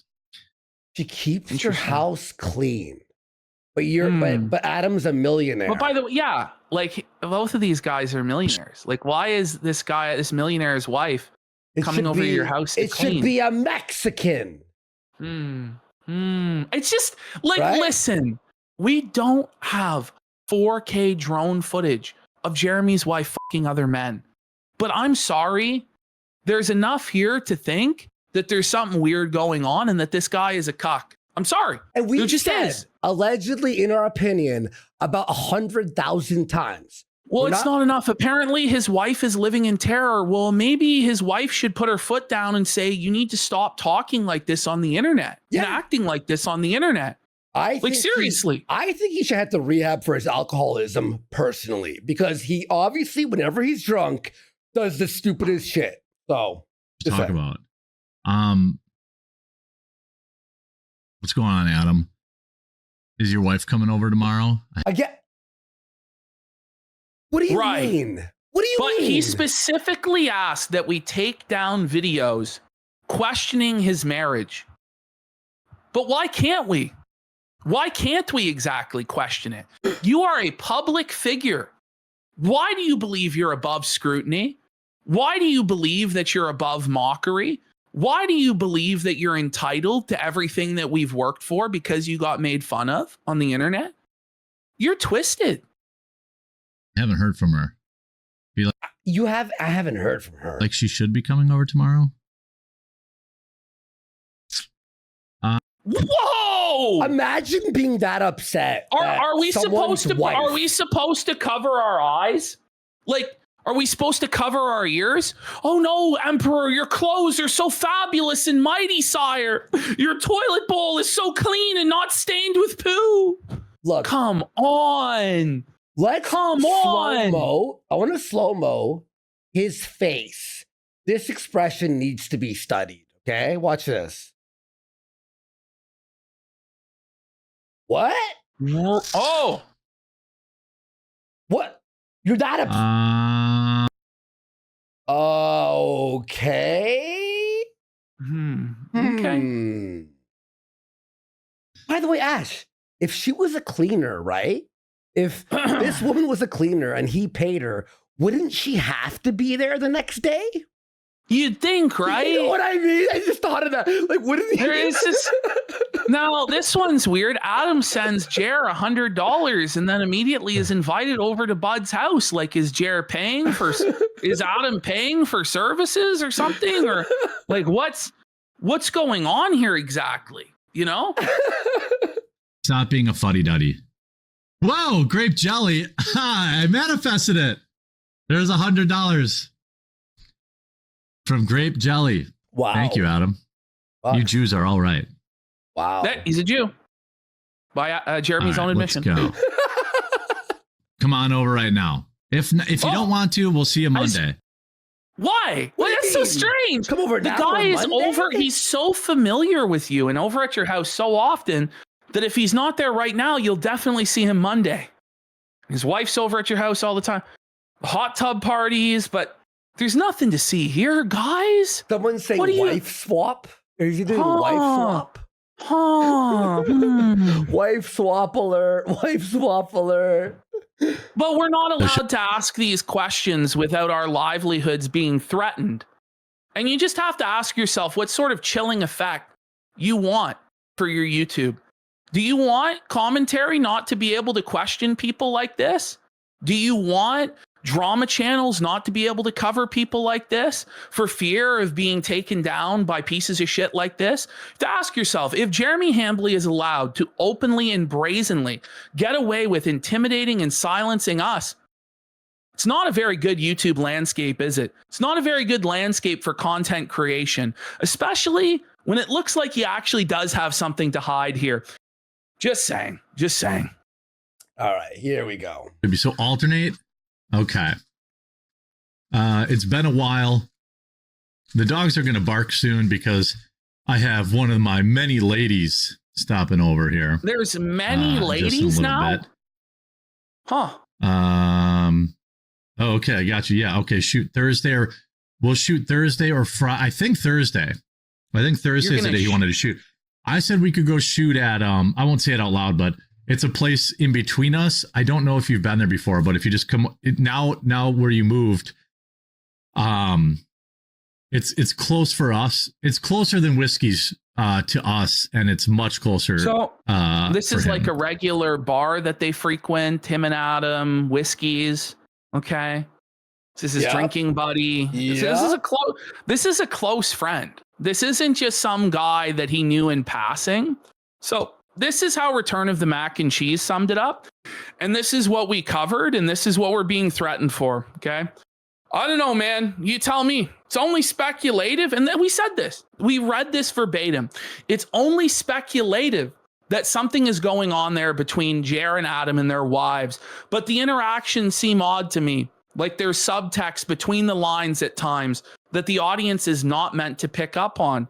Here's another thing, though. On top of Jer acting like a cuck, interacting with cuck, expressing cucked fantasies, and having strange interactions with his swinger Wisconsin bull BFF and his wife, there's been long-running speculation in this thread that Jer and his wife have an open marriage. All of this completely independent from anything discussed so far in this post. See, Jer constantly talks about how his family and IRL friends interact with his content. Even if they didn't, you would expect something posted on the public account of a guy with millions of subs and Twitter followers might get back around to your IRL circles, especially for a guy as contentious as Jeremy, who has been owned by someone snitching to his wife about his online activities before. You can't expect to post or say things publicly on a channel or Twitter like his and not have it get back to your wife. Sorry, it's not how it works. So let's look at the kind of stuff Quartering was totally comfortable saying in the past. Back in the day, Quartering went to a conference in Milwaukee, and despite living 15 minutes away, he stayed in a hotel room in downtown Milwaukee for reasons. And his wife was cool with this. Well, there, he got Lauren Chen into his hotel room under the pretense of giving her a place to practice her debate prep. Then he was ejected from and locked out of the hotel room when she arrived. It's also probably where he got drunk with Blair White. Yikes. You can, if you want more details about this, you can go to our original video. We do a more thorough examination. A lot of that. Right, let's continue. Then, of course, Mrs. The Quartering was reportedly not mad when she heard about Jer trying to corner Mel into a date at Amfest. We could go on like this all day, but it's already too long. There are many more examples of Quartering making public comments similar to these, or openly saying he would have sex with various women who are not his wife. So we're sold this image of Quartering's wife as this delicate trad wife who's just blissfully unaware of what happens 30 feet away from her on a daily basis. In reality, Jer and Heather met when they were teens and Jeremy was in a band. They were both proud atheists until around last year when they supposedly found God at the most convenient timing, according to Jer. They were also liberals up until Trump came around in 2016, and Heather has watched Jer lead a degenerate lifestyle of drugs, alcohol, and gambling, and never flinched for over 2 decades at this point. Obviously, nothing here is stone cold proof, but perhaps there is something to the long-term speculation in this Kiwi Farms thread. Let's just focus on objective facts. Number 1, Jer is a pervert and a creep. Number 2, Jeremy's best friend is a bull and a swinger. Number 3, Adam appears to be wealthy and own a $1.25 million 6-bedroom, 5-bath home, according to public records, yet his wife goes to Quartering's house alone to clean regularly. Jeremy makes comments about Adam's wife's fat tits and how bad he wants her in his hot tub while drunk on stream. Number 5, Jeremy has cuckold-adjacent fetishes, which he has publicly exposed. Number 6, Jeremy openly talks about having sex with women who are not his wife, or simps for women, and spends massive amounts of money on them with seemingly no fear of being exposed, despite having many enemies online and admitting his family and friends follow his online presence. And 7, until recently, Jer and his wife were admitted atheists, and Jer's very obvious hedonistic lifestyle of constant drug and alcohol addictions was tolerated. So you tell me, what's going on here? Cuckoldry, swinging, nothing at all? Certainly very suspect. All right. Back to the video. Oh, by the way, here he is claiming that he brought this bull to Jesus and converted him to Christ. But this guy's posts on Reddit about swinging continued after his supposed conversion to Christ. So, all right. Yeah. Nathan says, speaking of church, I've converted from Judaism and I'm getting baptized on Sunday. If I get some good vibes, I'd appreciate it. Hell yeah, dude. Oh, that's amazing. Yeah, congratulations. Yeah, good vibes. A friend of mine is, I don't know what you call him, an ethnic Jew. And he has started coming to our church. And, I love that. Yeah, like I don't care that he's converting. I just noticed that. Why wouldn't you? I don't care that he's converting. If you're a Christian, our mission, as laid out in the Great Commission by Jesus Christ, is to go out into all the world and preach the gospel to every living creature. So I don't know why you wouldn't be concerned about the salvation of your friend, why you wouldn't want to save him from hellfire and eternal punishment, why you wouldn't want him to have an eternal reward. It's a very strange thing to say. If you actually are a convicted Christian in your heart, I don't know of any serious Christian who would say something like that. They come back to the church, right? And he has not been practicing. A Messianic Jew in that case. Yeah. But shout out to my boy Adam. He's been going back to church ever since the Charlie Kirk stuff too. Yeah, I'm sure the church wants everybody to know that he's amongst the fellowship. Find the right one, you know. Yeah, find a good one without no gay pastors, no transgender pastors. Yeah. Somebody in chat. Wow. Okay. All right. Okay. Now this is the meme that Jeremy got upset about. This is what he's crying about. This is one of the worst memes I have ever seen. I retweeted it specifically because it was so terrible, and I knew that Jeremy would cry about it. Look at this. If you can't handle this, you need to log off the fucking internet. In all seriousness, this is the meme that he says is causing his family to be in living terror for their lives. Okay. Now, here is the original reason why a lot of people believe that Mr. Hambley is a cuckold. This is Jeremy Hambley being upset that his wife went to pizza without him, nearly completely breaking down to tears and pissing on the basement ground as revenge. Let's hear. You never know. You never know. Maybe I'm going to pee in my trash can down here. I don't know. My wife went out for pizza without me. and I'm angry about it. Oh, why? So I'm gonna win this round, and I'm gonna pee. Why are you angry? If I don't win this round, I'm gonna pee in my own basement. Okay. By the way, pizza. We all know the implication of the term pizza. By this point, yeah, she went out for pizza with the bowl without you. Why would you be so upset she went for pizza without you? I don't know. Okay.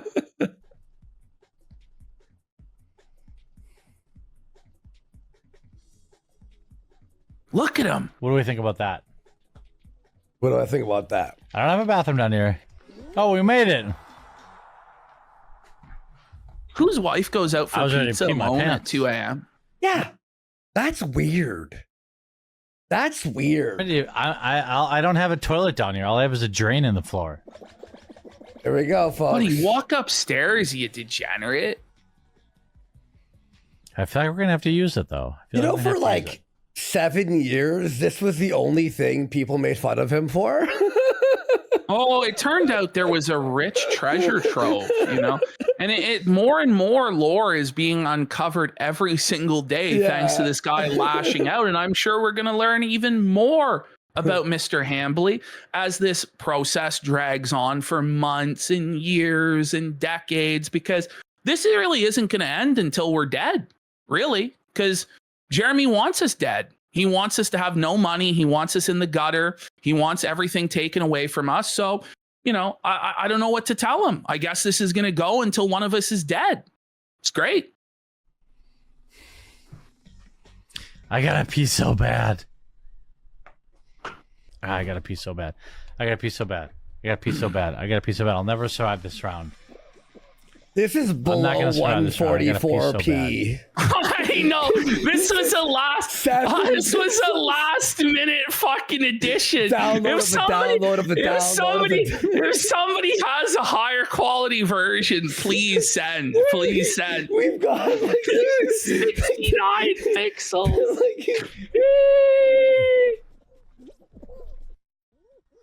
Woo! Oh, I'm almost about to pee my pants. I gotta pee so bad. I gotta pee so bad. I want to lose so I can pee, but I don't want to lose.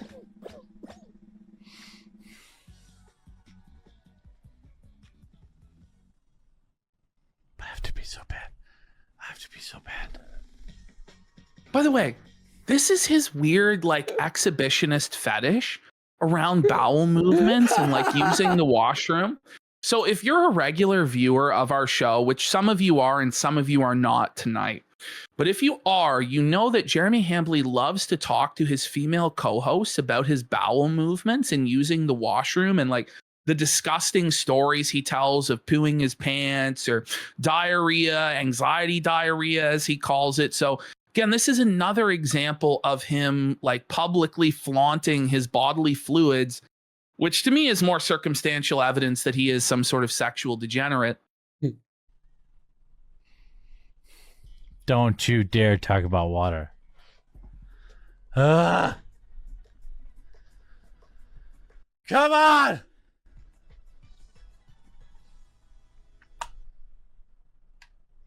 I have to be so bad. You guys don't even know.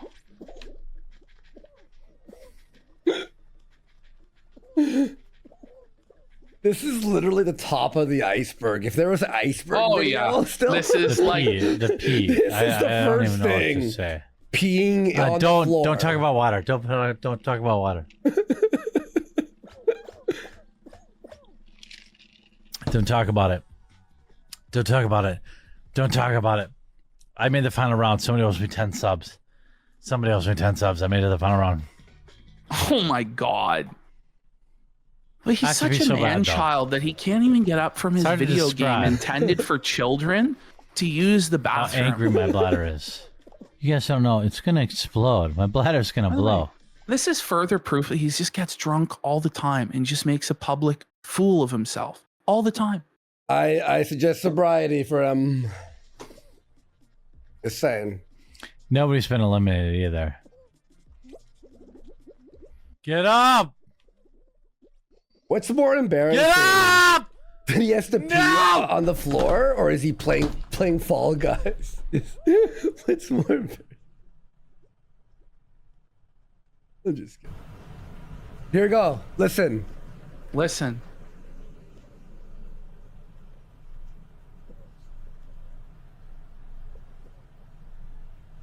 Do you hear that? Look at him. He's dribbling. He's dribbling to piss like an old man. Oh, no. Oh, no. I got a better He version, has a but weak it's too late. stream. Oh, fuck it. Let's Thanks, just Goosey. move on. Let's just move on. He admitted it too. He's like, yeah, I pissed on the floor. Oh, no. There we go. Oh, no. Poor Mrs. The Quartering having to scavenger hunt stuff for herself. Where's her scavenger hunt, Jeremy? I think she enjoyed watching me struggle. There were like little riddles that probably were for kids. You know, like it wasn't like that difficult. Some of them were weird. Intimidated. That's He respectable. struggled with riddles. She didn't want to for humiliate children. me Hold on. more than she normally does. She Poor Mrs. normally Intimidated. humiliates her husband by his own admission. Normally is humiliated by his wife on a routine basis. Huh. Interesting there, Jeremy. So now this is what Jeremy really doesn't want people to know about, which is the Bulls' criminal history. Actually, go to 2.1. We're just going to briefly blast through this. Yeah. Here is the Bulls' mugshot from the Wisconsin Department of Corrections. He's a criminal. He has a divorce from his wife, okay, and a domestic abuse restraining order from that same month from his wife. But it continues, this guy's criminal history, and they really don't want people to know about this. 2013, he takes a plea deal for domestic abuse, which lets him dodge the battery charge and cop to disorderly conduct with a domestic abuse modifier. But the dismissed battery charge was read in, and this is speculative, of course, but because the court wanted people to know, he definitely did that shit. Okay? This is who Jeremy Hambley invites into his home, by the way, our last to be around his wife. 2015, yet another restraining order against him for domestic abuse and harassment. Then, if we go to the next slide. Ready. 2015, criminal trespass to dwelling. Criminal trespass to dwelling. Looks like he took a plea deal here to avoid more serious charges as well, but they weren't read in this time. He was gearing up for a jury trial and then pleaded out. It sounds like, now this is speculative, but it sounds like he kicked in someone's door and roughed them up based on the judgment, which lists paying for repairs to a door and medical bills as a condition on probation, and also mandates anger management classes. He was given 45 days of weekend jail and no contact with victims. Then in 2016, and this is Jared's good friend who comes over to his house all the time, he violated his domestic abuse restraining order from 2015. He's a repeat serial offender when it comes to women. There, he took 3 months in jail. And the state had DNA evidence in this case. So use your imagination. This also violated his probation for his 2015 case, which sent him to the penalty box for that too, on top of his 3-month sentence. Next slide. And there's also, this is a long history. Back in 2008, there's a restraining order from a female family member who's 59 years old. This scumbag. Possibly an older sister or cousin or aunt. Yeah, this has 3 counts of possession of THC, but nobody really cares about that anymore. Yeah, that's so that's Jeremy does not want people to know that. We were flagged. That's why there was a privacy complaint. So Gabe asked today, where is that scorched earth stream you promised everyone, Jeremy? Remember earlier in the stream, he promised that there would be scorched earth tomorrow. This would be Monday the 6th at 12 Central Time at high noon. Maybe it was the extortion. Turns out he sobered up. Turns out he sobered up and realized that that was a bad idea. And so now every single person in chat was dunking on him. Chat can find you a new cuck chair. Hannah blinked twice if you need help escaping. He's a cuck. By the way, there's 5.5 thousand Rumble viewers. Let's look at how the other platforms compared. YouTube, the most popular platform going, only 289 viewers. Oh, it's almost like those Rumble numbers are artificial and bullshit. And then on Kick, he peaked at 34 viewers and would later fall to a measly 6 viewers on Kick. But, you know, he believes that he has the clout to shut us down here. Here are some of the chats when, by the way, so Jeremy has this whole unhinged meltdown publicly and privately. The next day, he just expects like, just going to continue on like nothing happened. But you promised us blood. You promised us scorched earth. Well, he wants to sue us and all this stuff, but he basically DM'd extortion, and you can't, like, I really think he should do an apology for this flagging bullshit and wanting to ruin our lives. He absolutely should. He absolutely should. At bare minimum. At bare minimum. So this guy goes, look at this chat. Is it normal to be a cuck? Your scorched earth stream, good sir. Here for the scorched earth. Did I miss it? Begin the scorching or you have to admit you're a cuck. He wouldn't scorch the earth though. He banned everyone. Yeah, he's banning everybody. It was insane bannings. I was in there. I got fucking banned. Is Jer hung over? Only lefties banned people. You know, the earth is green. It's not scorched. He's a cuck. You can see in there people getting banned in real time. More bans, manual lean-in, DSP style, mods working overtime. Let them have it, Jeremy. Gloves off. What's up with all the banning? Continuing on. There's Josh comes in. Hey, guys. Sorry, he's not answering me on DMs. I think he lied about going scorched earth to talk about Iran for some reason. Not sure what the deal is. And we got Sweep It Up, Jan. Mods sweeping up for a cock. They do it for free. There we go. Josh says, hey, mate, you said you were going to talk about Kino Casino. Should I unfeature the thread?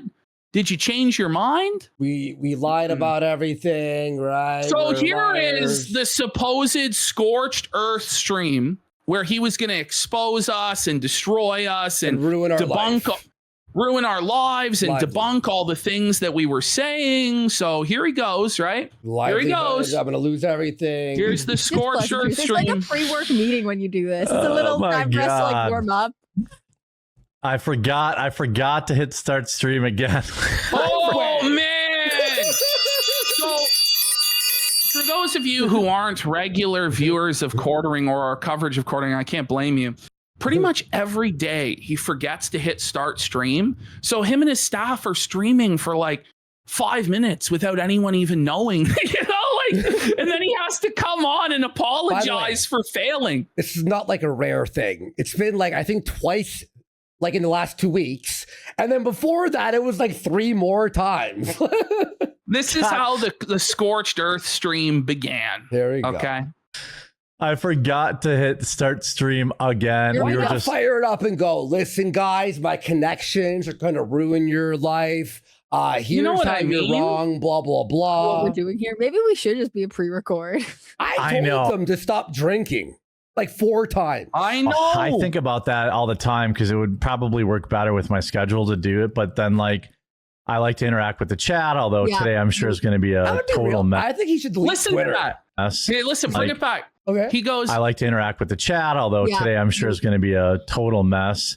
Why? But why? Why won't you tell us why it's going to be a mess? Hannah's like, oh no. Hannah's like, oh no, what did this guy do now? What did my boss do now? She's looking at the chat. Look at her. She's like, why is everybody calling you a cock and spamming about bowls and Kino Casino and all this? Like, it couldn't be that your boss melted down on Twitter all Easter weekend threatening to ruin people's lives. And now you and Melanie Mac co-sign it and open the can of worms for the streets to take care of you as well. I'm going to be real, Hannah. Like, is any amount of money worth it? Your father was politically persecuted and attempted to be silenced for years. He has been fighting for free speech and his right to say what he wants to say for decades. And yet you're going to support this guy taking away our freedom of speech and trying to ruin our lives? Fuck you. Why don't you resign from this show? Well, I need some money for my baby. Ooh. Is it worth it taking this guy's dirty poop-stained blood money? I guess it is. There ain't nothing that this bitch won't co-sign at a certain point. Because she knows, right? She knows. Easter Monday, and we're reviewing our Easters. For those of you, probably everyone missed it, right? Yeah, everyone did miss it. I was complaining about. So now, how's your weekend, everybody? We're talking about. Did he say that? We're talking about Easter. Well, he will later on. But this is what we're doing now. Yo, your text to me was, he said, "How's your weekend?" And I went, "Stop." Having baptisms during Easter service, but I get it. But Listen, what you said, he's complaining about baptisms, but there's too many baptisms during Easter service. What do you mean? How can you be a Christian? By the way, did he say baptisms? He did. No, he didn't. Baptisms during Easter service. He did. But I get having it's not a baptisms during baptism. Oh no! What a retard! That's when people choose to get baptized, is on Easter Sunday. They're having their souls saved, coming to Jesus Christ, following in his example for the remission of sins and stuff like this, depending on what church you are and what they teach. Like, what is wrong with you? During Easter service, but I get it. but what you said is interesting to me, because I thought when you started saying like they had a lot of baptisms, they were going to be like, so it went so long. But your church is like, we're going to cut from the sermon or somewhere else if we're having baptisms, which is interesting. I think imagine doing this. Like, imagine being so worried about what time you get out of church, which is your time to be in service and worship to God for the edification of the saints, that you're cutting time out of the preacher's Easter sermon so that people get out in time because there's too many baptisms. Most of these people only go on Easter and Christmas, but they can't stay for 30 minutes. And let me tell you something. As somebody who was a preacher at one point in my life, I hated it when there were people who watched the clock. Jesus died for your sins, and you can't give him an extra 15 minutes to hear his word preached? Shame on you. Or for a child to be baptized? Why complain about that? Like, that's the craziest complaint. gone like super over, but if there's like a baby's baptism or something like that, like. And we went shed hunting with the dogs for We're just pretending that none of this happened. But that's what we're doing. Look at him. Look at him. He's looking at the chat. But look at him. He's looking at the chat and he's rattled and he's seething and he's banning people. And the whole time during the show, like, Hannah Claire's talking to him and Jared will just answer in one word, like, yep. Because the whole time he's just banning dozens, if not hundreds of accounts on Rumble who are all asking, where's the scorched earth? Where's the deplatforming campaign? What is going on here? Like, You guys are scoping out a shed? no, you look for antlers. Interesting stuff over the weekend. I don't know how much of the stuff you saw, but I mean, we had that like behind enemy. He's so distracted. Yes. Maybe you can't flag people. No one on the internet like supports this. No one. Like, no one. Me lines. That pilot who had to hike like the 7,000 foot ridge. Oh my God. Hold on a second. Let me see if I can chat. Does anybody? Oh, I don't even know. Chat. Hey, chat. Wait. Oh, wait. There's no one who likes me. Yeah. There's no one siding with him, and he's about to admit, oh, yeah, I can't ask this chat a question because they're all felting me. Yeah. It's a disaster today. Sorry, guys. Oh, why is it a disaster, though? Yeah, Hannah's like, but why? But why, Mr. Hambly? Why is the chat such... Well, Hannah, I had to get drunk and threaten to ruin these guys' livelihoods because They keep making fun of us, and I'm only making the problem worse. And even if I have them killed, other people are going to actually continue to felt us. So I'm only making the problem actually 1,000 times worse, even if I manage to get these people murdered. But whatever. It's, you know, some people are some new fans, got some new fans, and appreciate you guys pumping up my numbers. Thank you. What a cult. What a cult. If we sat here and we said something like what he said yesterday, we would get raped by our own audience. Our own audience would destroy us. Everyone would as they should. No one wants this, as they should. Internet has got you still super grainy. Maybe like, oh, wait. I look fine on my end. Oh, I bet you think that. Maybe it's just a chat. Maybe I did on purpose. Such an maybe it's just Hannah sandbagging the show. Yeah, well, let me check. Oh, there it is. These are like subtle things where she's like, yeah, I'm trying to maintain semi-privacy on the internet. She knows that her boss is making her existence on the internet so much harder. Yeah. And you have to wonder, with all the antics that this guy is pulling, his reputation totally going down the toilet bowl, is she going to be able to get hired anywhere else? When she defended this guy every single step of the way. And maybe that's what she's decided. She's like, you know what? I'm committed to this sinking ship. And then she's going to go down with the ship because this is the only bag that she can get.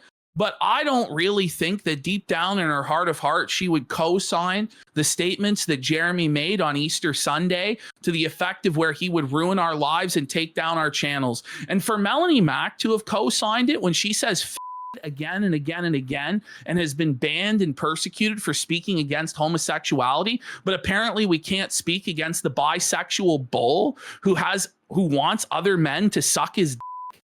Really Mel? But you guys are righteous, right? You're the good people, you're the Christian people. And by the way, if he had not threatened us in our livelihoods yesterday, in a week, this would have been over. We'd be on the next thing making fun of him just being boring.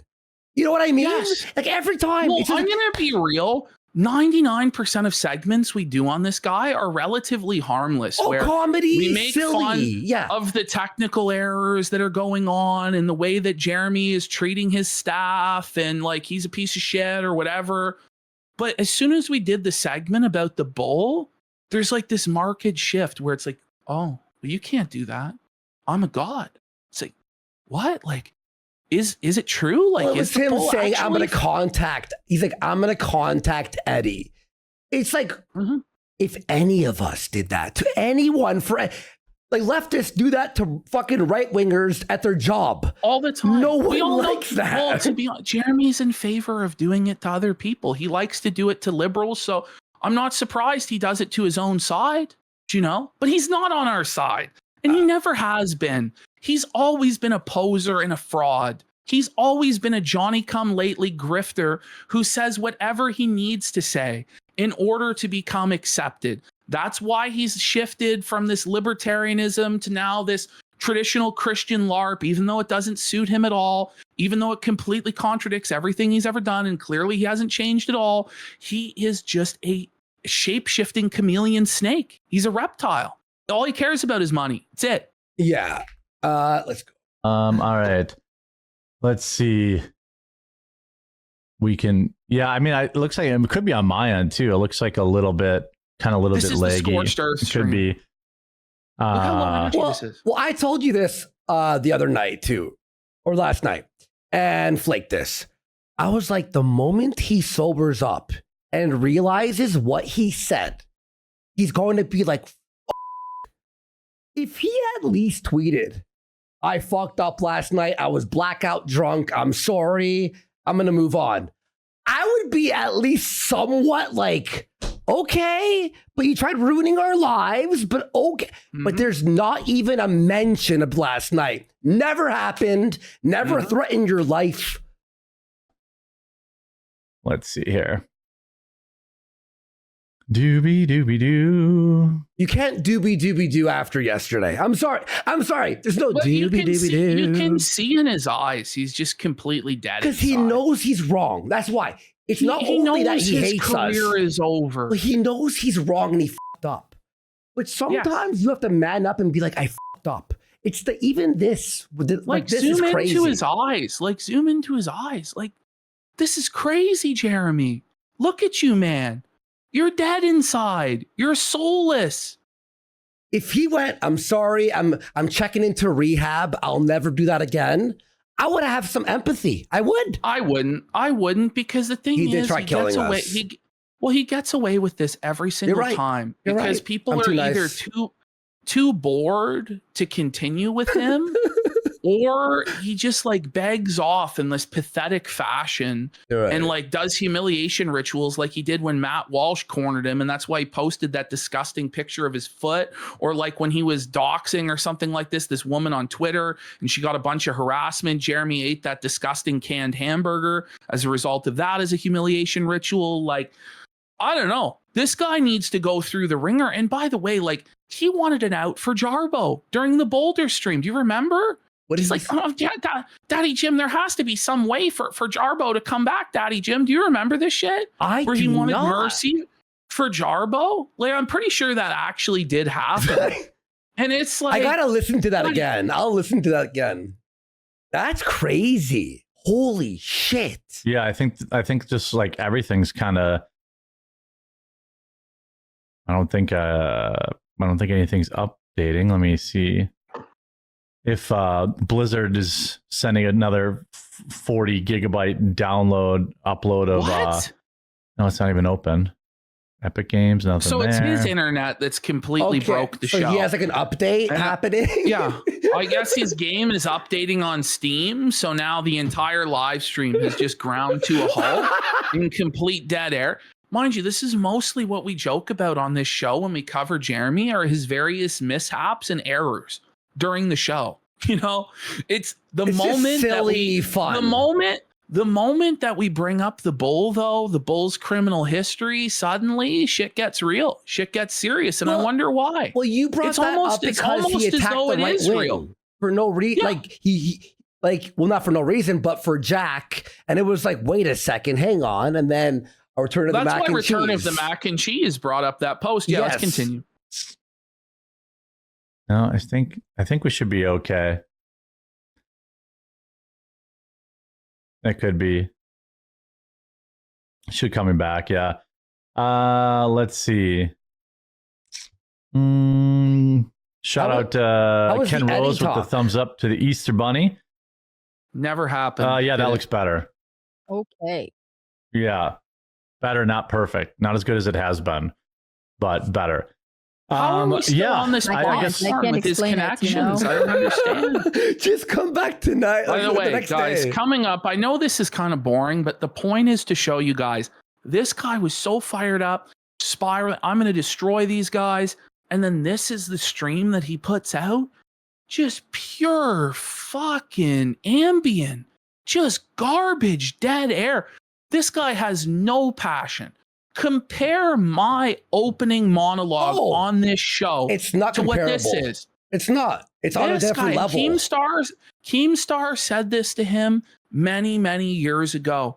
Nothing gets you into fight mode. You are a coward and a cuck. Nothing fires you up. It's pathetic. Except when you drink a few drinks there, right? Yeah. Yeah, I think we talked about Weekends, and Weekend was great. Had a lot of Can we stop with the weekend talk? Times. It's every show. It doesn't matter if it's Monday, Tuesday, Wednesday, or Thursday. He asks how the weekend was every day. Then on Fridays, he asks, what are you going to do on your weekend? No one cares. A lot of time to chill. It was great. Did Easter. A lot of time to chill. It was great. He did Easter. Look at Hannah Claire. She's not buying it at all. Look at Hannah Claire. She knows what actually happened on Easter. She knows that you torpedoed her entire career and she's on a sinking ship because you're a piece of garbage. I sent you guys pictures of the Easter baskets. We should do an Easter basket recap on Estercast tomorrow. The Easter basket recap. Where is the scorched earth? Where is the ownage? Where is the we're going to war? What is going on? He ran out of Tito's. That's what happened. By the way, he ran out of Tito's. you're going to want to stick around because next we're covering the messages that Jeremy Hambley sent to Josh Moon last night. And then from there, we're going to continue on with some more clips and some more coverage of this. But you are going to want to see that because that is the definitive nail in this guy's coffin, in my opinion, is these messages he sent to Josh Moon last night. He is absolutely in the wrong. 100%. It's going to be shown. I don't know how he can cope out of this other than to be like, it's my right to ruin people's lives for making fun of me. Okay, we'll see how that goes over with the internet, buddy, because you only have one reputation and this will follow you forever. Yeah, I had a 11 part scavenger hunt that was like trivia, like riddles, and the answer to each riddle was like some item in the Easter basket. And some of it was stuff. So in between the trivia, you're tweeting like that you're gonna ruin our lives. Yeah. In between the trivia, Pat, some of it was stuff for me, some of it was stuff for him. But that was, did that before church. Can't had say a good her time real doing name it on the internet. What are you? Do you hear that? Because Hannah knows. He called her. So he's been crying about how his wife is living in fear, how everyone's doxing her, everybody's doing these ops on her. And then not only does he talk about his wife to start the show, but he then goes on to say her full legal name. And his employee has to step in and say, Jeremy, you can't be doxing your wife on the air. You can't be doing this. This is crazy. And it goes to show that he's not actually living in fear, that his wife isn't actually under attack. We don't hate his wife. We don't hate his wife. We don't want any harm on them at all. I feel bad for his fucking wife having to be married to this oaf. And I don't wish any harm upon her, any ill will upon her. It just so happens that she's unfortunately married to a fucking idiot who decides to go around picking fights with everybody on the internet. And then when he can't handle the smoke, goes running and reporting people to ruin their livelihoods. That's the reality. Doing. Oh yeah, Mrs. the Quartering. Sorry. Doxing your own wife? Yeah, well, there it is. Yeah, she's saying it in a jokingly manner, but she knows what happened. Like, you can't have not seen what happened yesterday. People on the internet are already doing that, so that's cool. Right, yeah, people on the internet are doing it and not you every day on your show. For this? Are we getting oversharing about you? Listen, you can't pin this on us. Like, you can't say that it's our fault. Like, you actually can't. Like, when Brie Larson's getting harassed, is that your fault? Then, Jeremy, are you responsible? If somebody was to go and shoot Brie Larson and say that they were a Quartering fan, are you copping for that? Yeah. No, right? You say that's a fucking nut bar. But if I do a show mocking you and then some guy fucking calls you up on the phone, then I'm responsible for that? Bull fucking shit, buddy. You have to live with the reality of how this shit works, man. You got to play by the rules. This is crazy. I only know her as Mrs. the Quartering, and that's how I plan to keep things going. Yeah. Poor Mrs. the Quartering having to scavenger hunt stuff for herself. Where's her scavenger hunt? There it is. Jeremy's weaponized incompetence again. So earlier in the week, Jeremy said that his wife has to make her Easter basket for herself because Jeremy won't do it. And now here it is. Jeremy won't plan the hunt. Jeremy won't plan the scavenger hunt. She has to do everything for him because he's a man-child baby. And I feel bad for her having married to this guy for 30 fucking years. And he's just a complete piece of shit. He's completely changed. And she probably takes her vows. I don't know. It's crazy. Me struggle. How long did it take you? Was this like a 3-hour thing or like 30 minutes? Oh, no. I mean, it wasn't like there were like little oh my God, riddles that probably were for kids. Like it wasn't like that. You couldn't even solve them.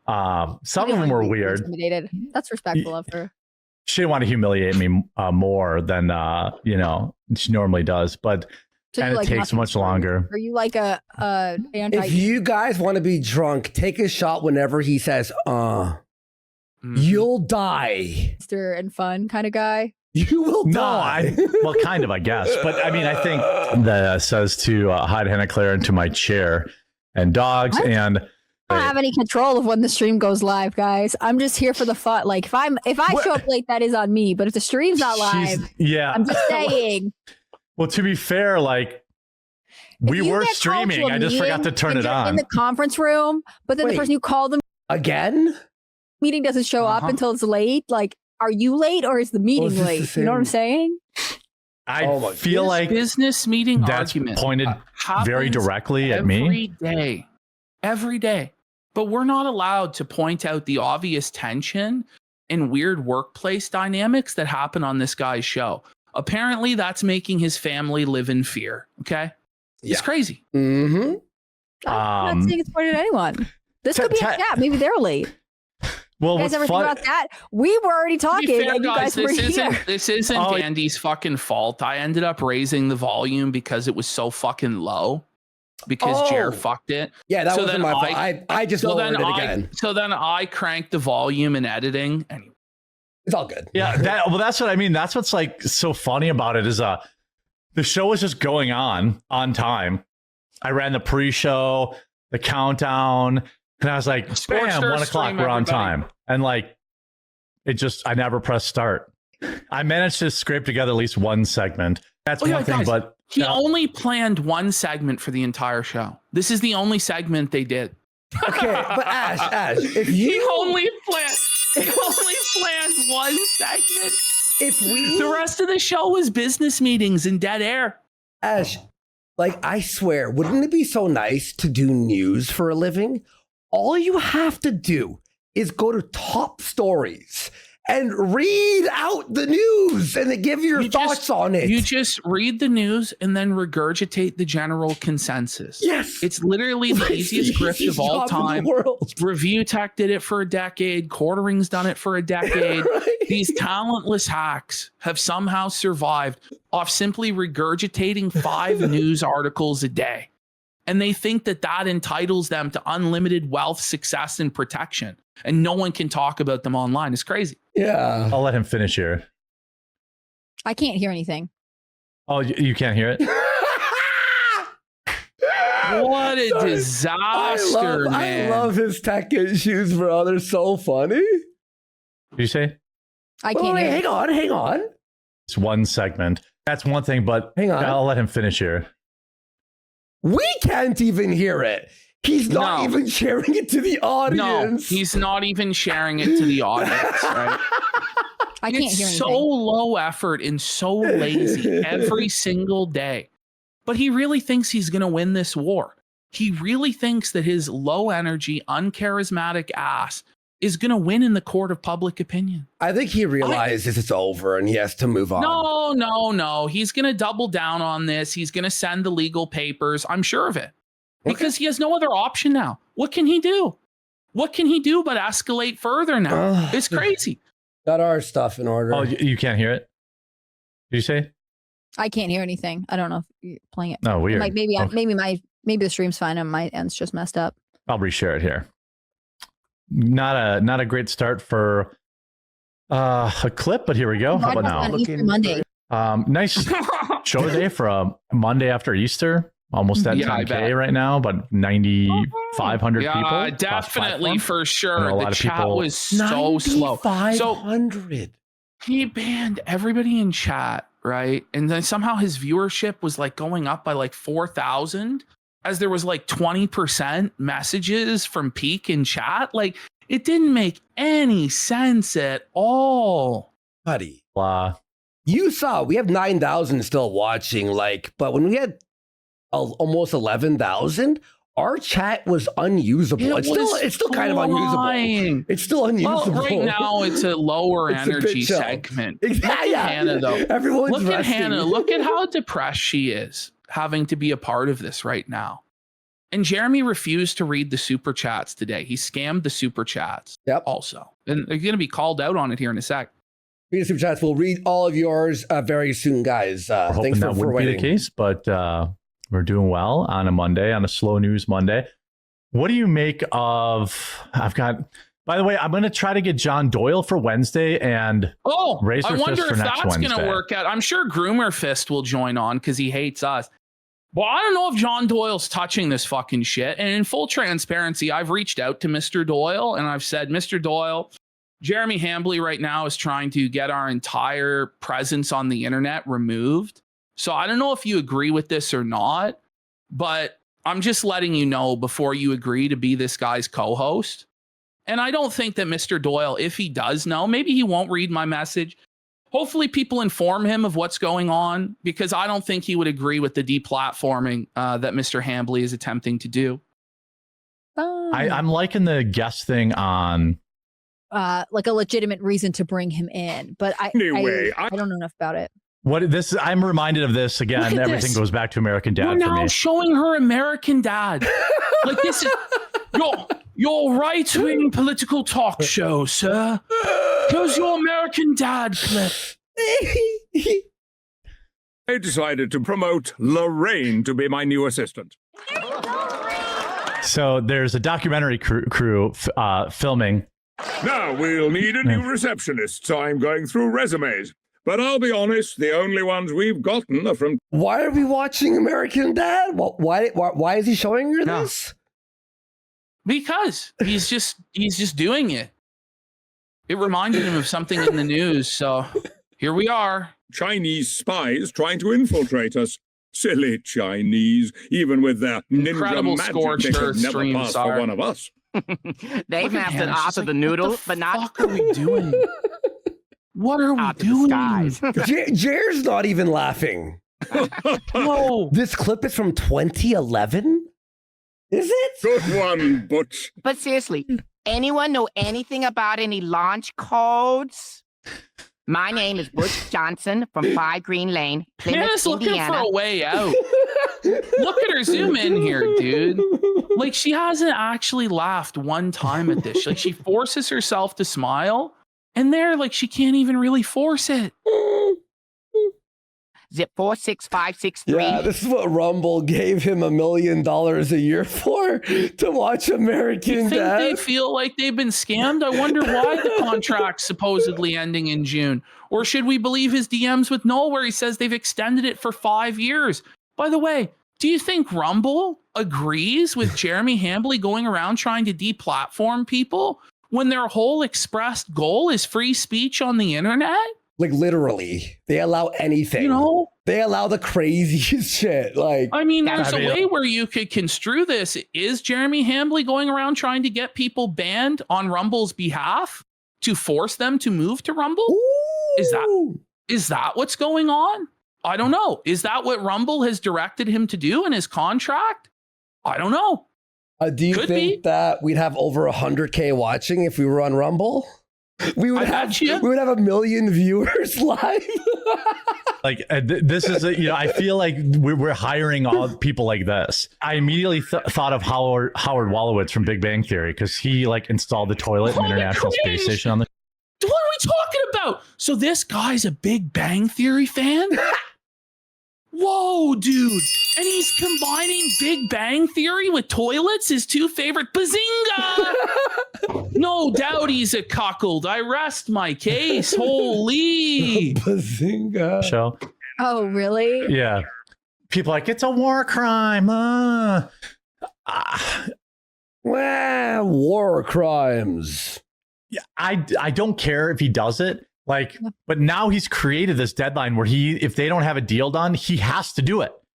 Right. Like, you can't say, I'm going to do this. And Hear then this? say, Listen well, to this. What's he Do you talking? hear this? So he's talking about Donald Trump. Okay. And he's saying, first of all, he doesn't care if Donald Trump commits war crimes, which is like, whoa, buddy.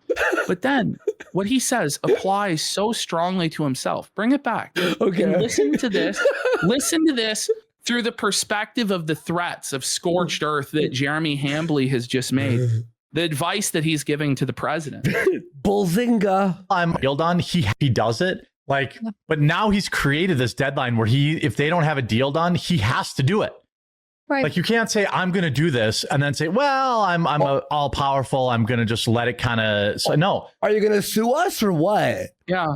Wait, you said you were all powerful, that you could flex your connections to take down our YouTube and our Kick, and you were going scorched earth and you were going to openly do this at noon, but then you didn't follow through with it. So now nobody fears you. Nobody respects you. and everybody is clowning you. Wow. Great. Meltdown. You said that you were going to bomb them back into the Stone Age if they That's what you said about us. About our channels. don't agree. I really should buy a bunch of stock. But Wait. Already?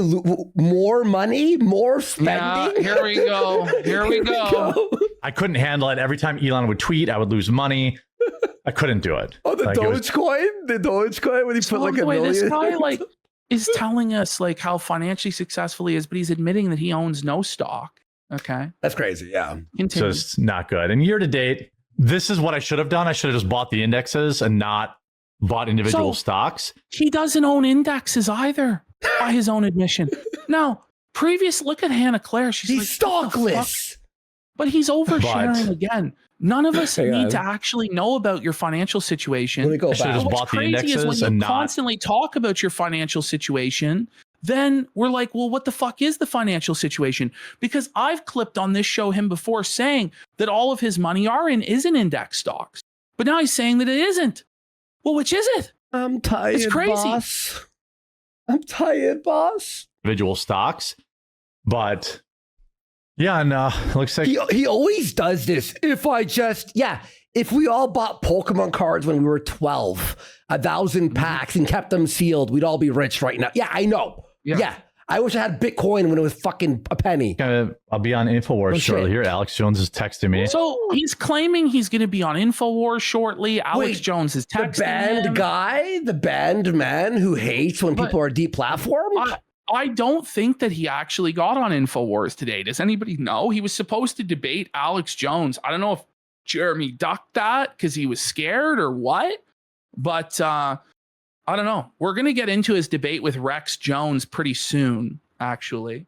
But let's finish this off. Let's do the DMs with Null, and then I'm going to take a break and we'll do the super chats and stuff like that. 4.5 hours. Where has the time gone? By the way, if you're watching Monday, Wednesday, Friday, we're live, unless said otherwise, 8:30 p.m. Eastern. All the time. We always have fun here. Thanks for being here, guys. Thank you. And we'll read super chats Again, the after. You nebulous. guys gonna fight? Well, I think he's gone. He's taken too many black pills lately. I wonder why. Are But you I got gonna the be a ray of nebulous. Do you light? want to? Are you gonna be his you- sunshine? She's felting him. Are you going to be his ray of sunshine? Because we all know Jared's black pilled too. The guy admits he has depression and anxiety and panic attacks that he's medicated for on SSRIs. But he's going to come in here and tell Alex about how everything's going great with the war and Trump's doing amazing and da da da. Okay. Okay. Or else I'll talk. Well, I mean, like Drex says, rip no super chat catch up. Don't blame you. Yeah, he didn't read the super chats. I read yours, Drex. Look at Hannah here. I read all the super chats. Oh, super chants. Wait. Yeah, super chat. super The chants. super chants. What are they, shamans? You watch this. Watch this slow-mo. Okay, you ready for this? This is fucking brutal. What? I read yours, Drex. Look at this. He's gonna my make like a super frowny face here in a sec. I read all the super chats. The super chants. Oh, Watch. ACB. Look at this here. There. Right there. Did he read all the super chats? No, he did not. And you're doing this to Hannah Claire. She really, I don't think, co-signs what you're doing, Jeremy. I really don't think so. But you're forcing your staff to go through this whole thing with you. And when you say there are no rules and everything's fair game and you're going to be ruining our lives, you have to think about your employees as well, bro. You really do. Because are they fair game then? Are they, like, where is the line? Because you say there is no line now, right? Where is the line exactly? You really got to think about this shit, buddy, because the toothpaste is out of the tube now. You really got to think about it. yeah. Fucking. Just a Nest Watch. Send you over to Viva Fry. Be nice to Viva. No, do not bring them over to Viva Fry. Like you're now my like God. it's toxic. It's like Yeah. it's like you're Yeah. bringing over It's radiation. radioactive. You're- It really is. I'm bringing It over some really is. radiation. Viva Fry's like, what's going on? I know he's got some stuff going up today, so Go check him out, and we'll see you tomorrow. I've sent you this link to Josh Moon's posts on Kiwi Farms. Let me grab it. Revealing these DMs with Jeremy Hambly. And we're going to start from the first one, and we're going to work our way through. It was a complete meltdown. It was constant. It was never ending. It was worse, in my opinion, than the Ricada shower text. It was fucking twisted. I've never seen anyone melt down like this. And it was in addition to the public meltdown that this private meltdown was going on. And for some reason, he thought this was a good idea to send. Look at this shit. Oh, yeah, and I read only half of these, or like whatever you posted or whatever the fuck. But like, let's... Yeah. Josh has uploaded this himself. Yep, let me just open up the magnifier. We might have to open it in a new tab, or if we can zoom in completely. I can zoom in like that. Yeah, I haven't zoomed in. Oh, can you not read it? So, not really. Okay. But I can go. Hold on. I can go and read it on the site itself. Oh no! Here you go. If you read it off our show, off my camera, there you go. Yes. Yeah. Okay. If they don't leave my family out of it, I'm going to take everything they have. I'll never apologize for it either. I haven't done any flagging. Their channel is a walking TOS violation. I know they are ban evading, which isn't true because number one, Andy isn't banned. I'm not banned. And also the editor runs the channel. It's not our channel, idiot. It would have been way easier to have their channel removed. I haven't done that. I know you're big mad at me, but if they keep bringing my family into shit, I will act. You bring them in. Josh goes, I'm not mad at you. And I have no idea why you would choose to precede any statement with such an obviously false and disingenuous pretense. It's true. Like, in Jeremy's mind, everybody they're mad at him. Oh, they're mad at him. No, no one's mad at you. They're making fun of you and criticizing you, but you're triggered, bro. Not really. Anyway, Josh just was so reasonable with him and he just wouldn't listen. If you think PPP is ordering people or even casually implying that people should contact anyone in your families, you're wrong. But I think you know that already.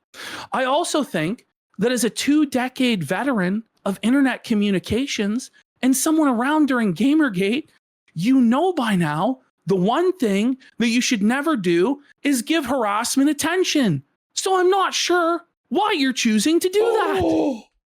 The one thing that stands out as a possibility, of course, is that like Brianna Wu, you're using alleged harassment as pretense for a deplatforming campaign. And this is 100% which is going on. And Josh says that would be ridiculous and morally abhorrent. But you also know that. At no point have I ever hinted that anyone should contact his family or do any sort of gay ops against him. We do the opposite, in any form or fashion. We do the opposite. We say, don't ever fucking do that. And if you do that or SWAT, you're a retard. He says, it sucks because I like Andy, I guess. Do you though? Because you wish death upon him. Dead because I made fun of your hat once. He admits, he goes, you're right, I should ignore. So why aren't you? Because you're drunk. Because you're an alcoholic and you're lashing out online. But there's always eternal to truth when you're drunk. Listen, here's why I think he's drunk. I have tied to reason with them. The R is missing. Now I have no choice but to take everything they have. I hate that because I like Andy. No, you do have a choice. You have multiple ways to address this other than this. You could, 1, ignore it. 2, you could put out a video explaining your side of it. 3, you could do a live stream explaining your side of it. Like, there's just 3 paths right there. Or 4, you could just admit that we're fucking right and you're scared and shook.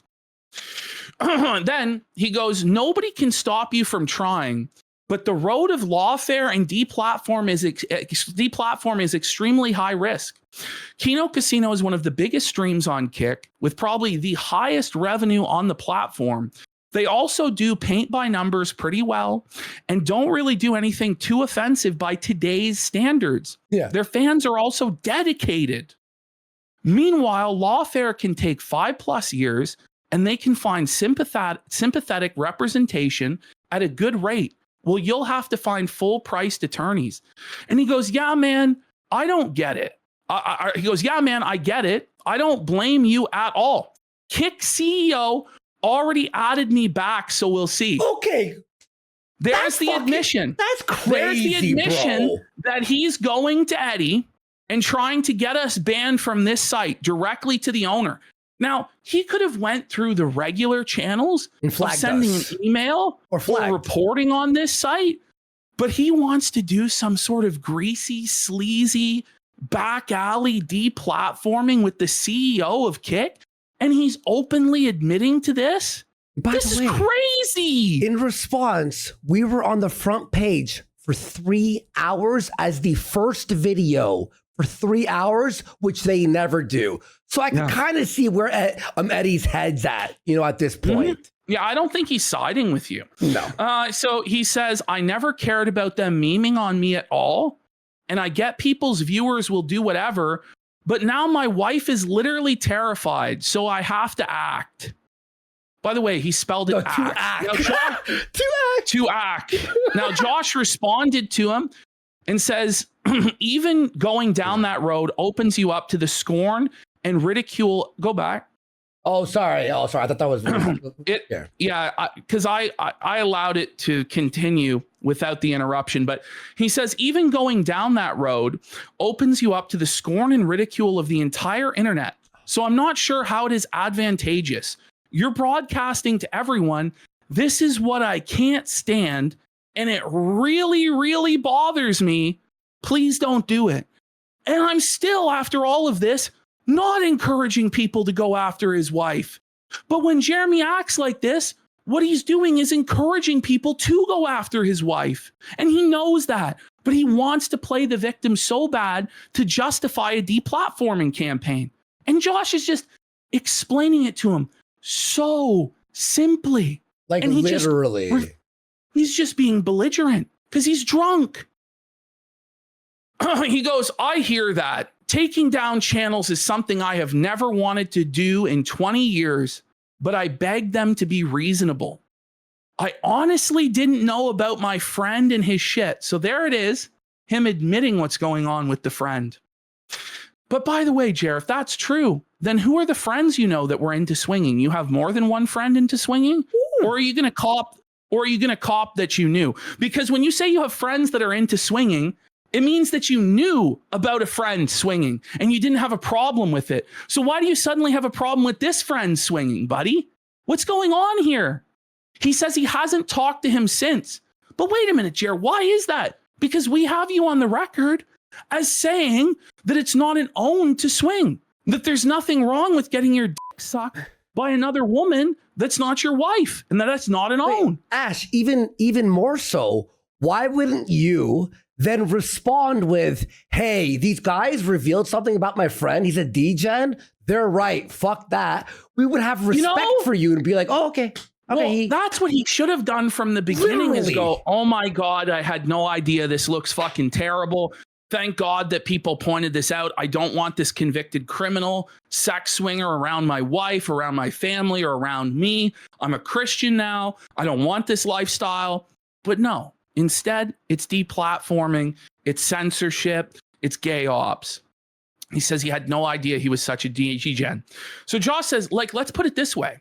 Let's say you get them deplatformed, and then they sue for something like tortious interference. They can call your wife and sell her in as witnesses, and they get 6 hours to depose them under oath. They can also subpoena your tax records. It's not fun. Josh has went through this himself. He says, yeah, I'm not worried about lawfare. My wife supports me absolutely. Your wife is comfortable. This is news. Somebody, I'm not going to say it, but your wife is comfortable. Your wife is comfortable with being deposed for 6 hours by our legal representation. And you're going to put her through that when you say she's in fear for her life. And this is all about protecting her. Bullshit. This is about protecting your fucking bull, buddy. This is about protecting you from humiliation and embarrassment because you're ashamed. That's what this is about. But by the way, it's just like, honestly, dude, your wife thing. Sorry, I'm just opening up this new tab here. Your wife We've just said a bull is over hanging out with your wife. Allegedly, in our opinion, that makes you cuck. And then we watch all other stuff. Now here's the thing. So his wife, he throws his wife under the bus and says she's the one that said to do it. Throws his wife under the bus. Throws his wife to the wolves as being the reason this deplatforming campaign is going on. This is the oldest fucking sin, isn't it? Adam and Eve. She's the one that said to do it. Your wife told to ruin our lives for making jokes about you. You chose to eat of the tree. You chose to eat the forbidden fruit of deplatforming and censorship. The next one. You can't. I really wish they would have followed the rules. The human reviewed us. What rules? The human reviewed us. Rules? Eddie knows us.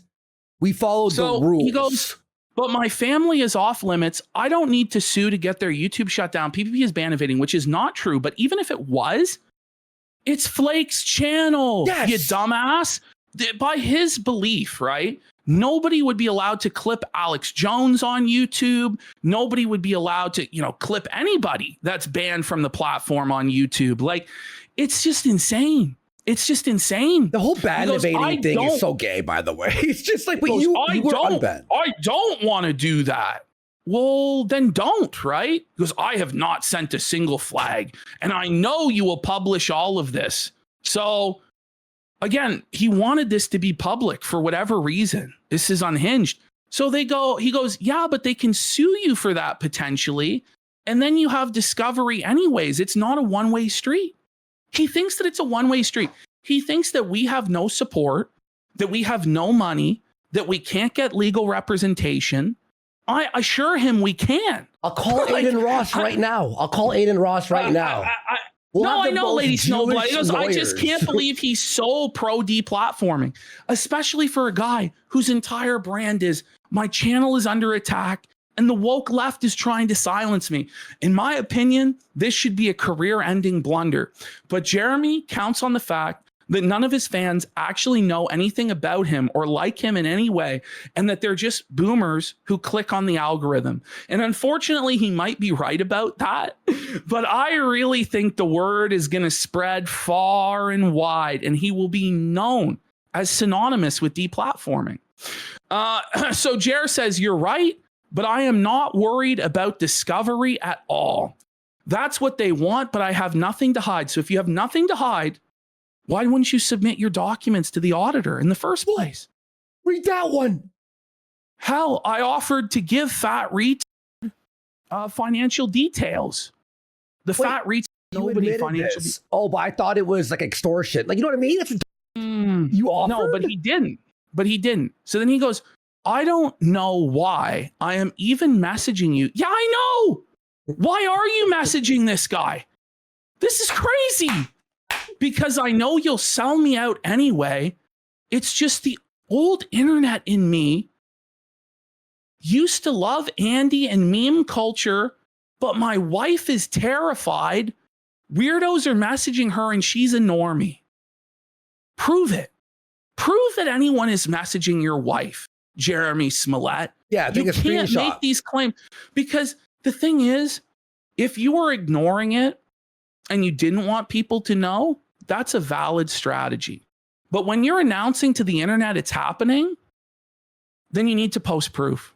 And if you don't have proof, you are a fucking lying victim who is trying to establish a pretense for deplatforming. And the truth is, even if it did happen, we had nothing to fucking do with it. It's your own actions that have led to this point, Jeremy. You really believe that no one should be allowed to make fun of you on the internet or call you a cuckold? That's crazy. That's crazy. So it continues. If we zoom back in. Okay. There we go. As far as I'm aware, by the way, all three of us got unbanned on YouTube after Trump yelled at Google about censorship. So I don't think any of us are ban evading. Jer goes, I have no choice. I hope that's true, to be honest. But their channel is basically full-on TOS violation. Josh says, how so? I think most of it is probably within the lines. To be honest, I have no idea why that video got flagged and reinstated. Maybe it was my buddy, but it was public record. Scroll back up. Oh, there he is. Sorry. But it was public record, so that was odd. I have never seen a video get taken down so fast. I have no idea what was even in it. That wasn't me, but Eddie over at Kick already added me. And if I want to, I could take their channel. I really don't want to, but I have begged them to be reasonable. I have zero interest in dealing with this shit, but if my wife gets one more call or text message, is this not him baiting her to get calls or text messages? This is crazy. We don't support that. We're against that completely. Nobody supports that. Nobody. How does that help me make one fucking dollar? How does that help me make people laugh? It doesn't. I'll burn it all down and my viewers will support me. I don't know if you're married or with anyone. I still think your coffee review was one of the best. But when you're with someone, if not now, you'll know this is no option. I'm not mundane Matt. My viewers 100% support this. So quartering viewers know that he's spoken for you. He says that you support deplatforming, that you support censorship, that you support him silencing free speech because his feelings are fucking hurt. So that Josh says, okay, so like there are people who don't like PPP. And if you say stuff like my wife is getting angry messages, so I'm going to attack PPP, you're basically telegraphing to these people that they should fuck with your wife because it will cause problems for two people they don't like. And we know for a fact there are people who engage in these false flagging gay ops, by the way.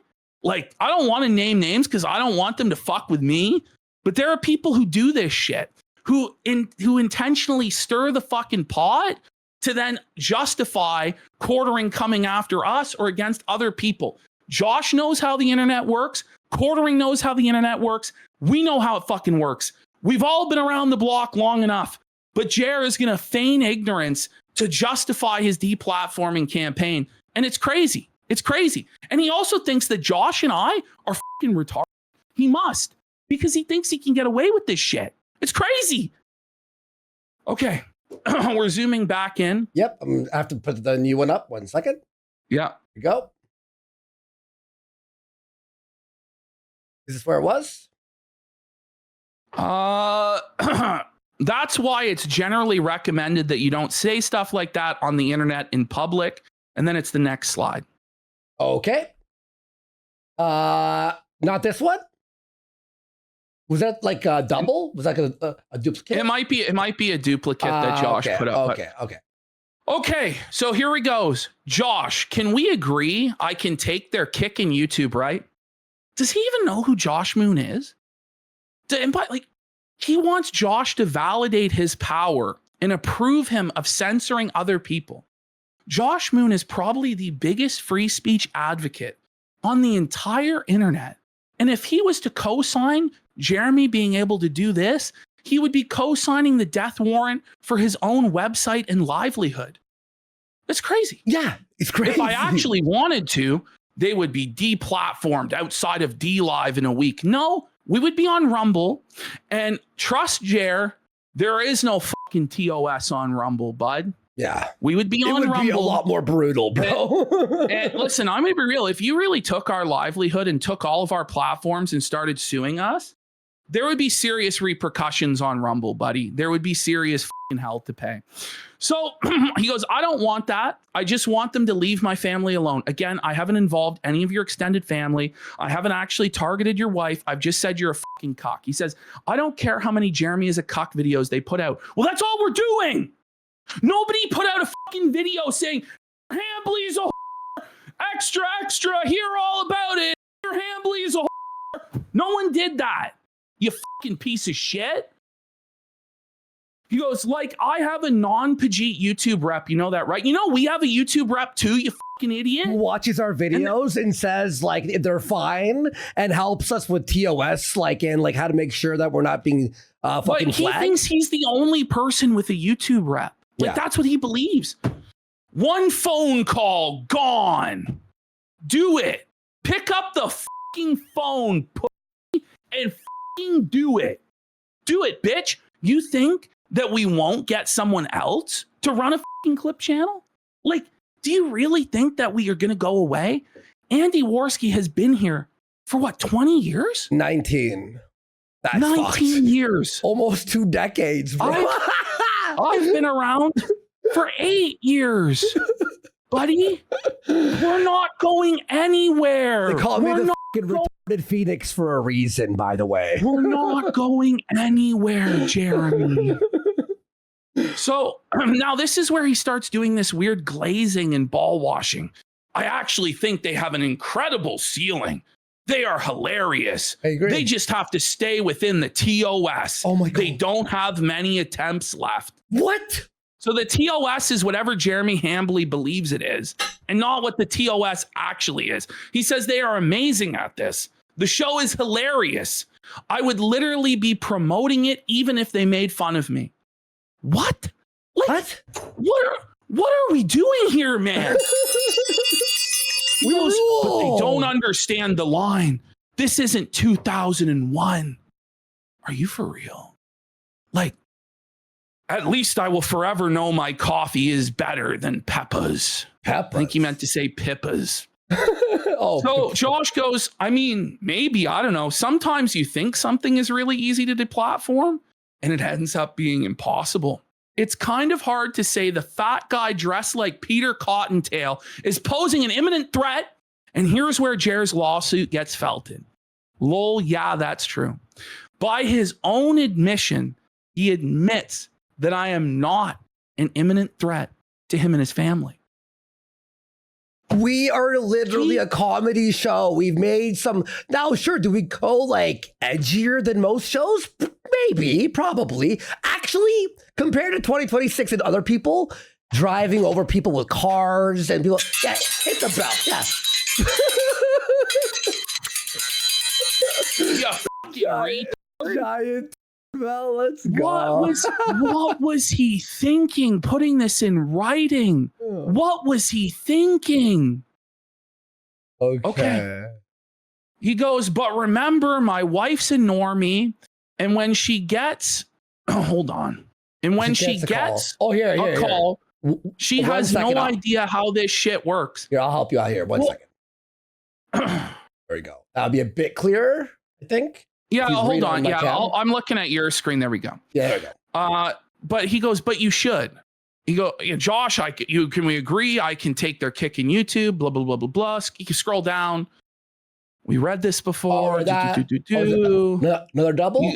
He goes, but like, I don't want to deplatform them. I want to promote them. Okay. So he's okay with what we do to other people, just not him.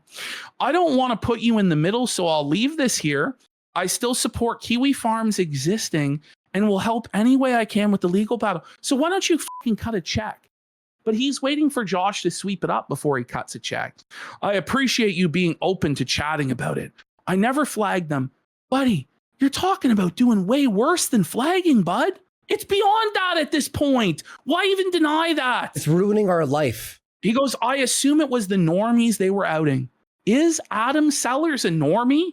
He is a sex-swinging bull who's a mod in your Discord server, Your Majesty. He's not a fucking normie. Who are you talking about? He's the one that's getting the pressure. And he goes, you know, I've been around long enough to know flagging shit is a death sentence. Well, why would you bring up TOS? Why would you bring up TOS or ban evading or any of this stuff? He thinks that we're all stupid. He really thinks that.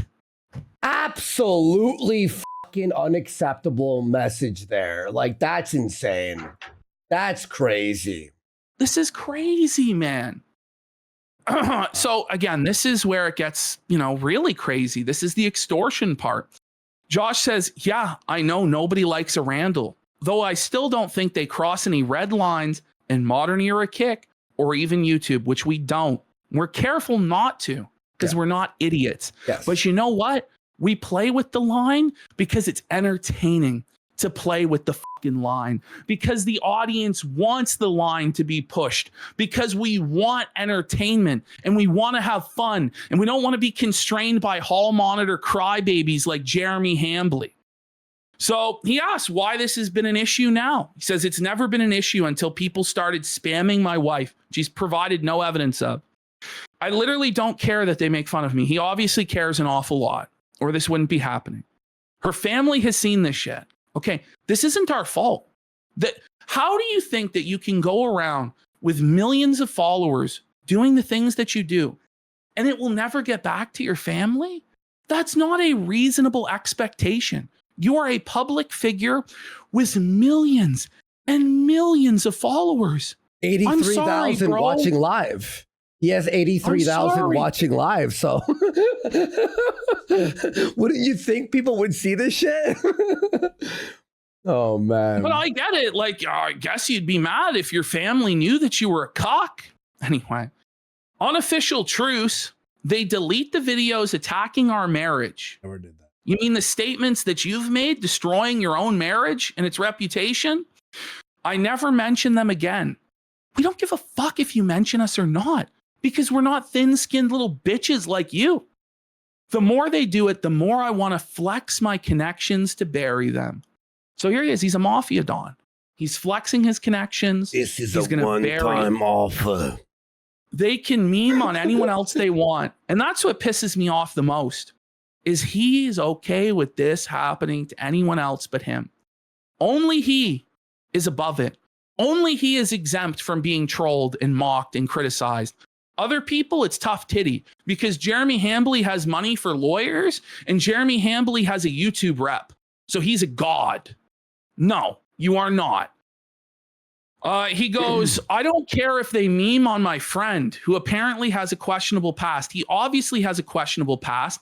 And if he didn't, you would still be talking to him. But by your own admission in these DMs, you apparently no longer talk to him. So we're right about him, aren't we? You fucking retard. But this is an exploding offer. Like, does he think this is like Inspector Gadget or Mission Impossible or like Mission Impossible? You know, like... if they want to go to war, I will win. The truth is, no one will win but the lawyers, Jeremy. No one's going to fucking win. Honestly, right now, we are winning. We have thousands more viewers than we normally have. We're making thousands upon thousands of dollars for the war chest to tie you up in court for the next 5 to 10 years. And it will never, ever end. And we have friends. We have friends that are referring us lawyers. Like, this guy thinks that we have nothing. Not he thinks that we're literally 100 viewer Andes or something. Like, buddy. No? Like, people are ready. They're like, yo, I'll help you. I'll help you. I got so many DMs. It's too many to reply, to be honest. And by the way, I'm not going to say who, but there's a bunch of big YouTubers who've DM'd me. They're on our side and they're like, what the f*** is this shit? They're like a bunch. Like, big This YouTubers is beyond. I have never, like, Andy. Yeah. In chat. Has anyone ever seen anything like this in all their time on the internet? Anyone? Honestly, can anyone in chat point out a situation you've seen like this? Because I can't. This is unique. This is uniquely overwhelmingly insane. Positive support for us not being banned and not being deplatformed, because the moment we're deplatformed, you said an edgy joke, you're going to be deplatformed.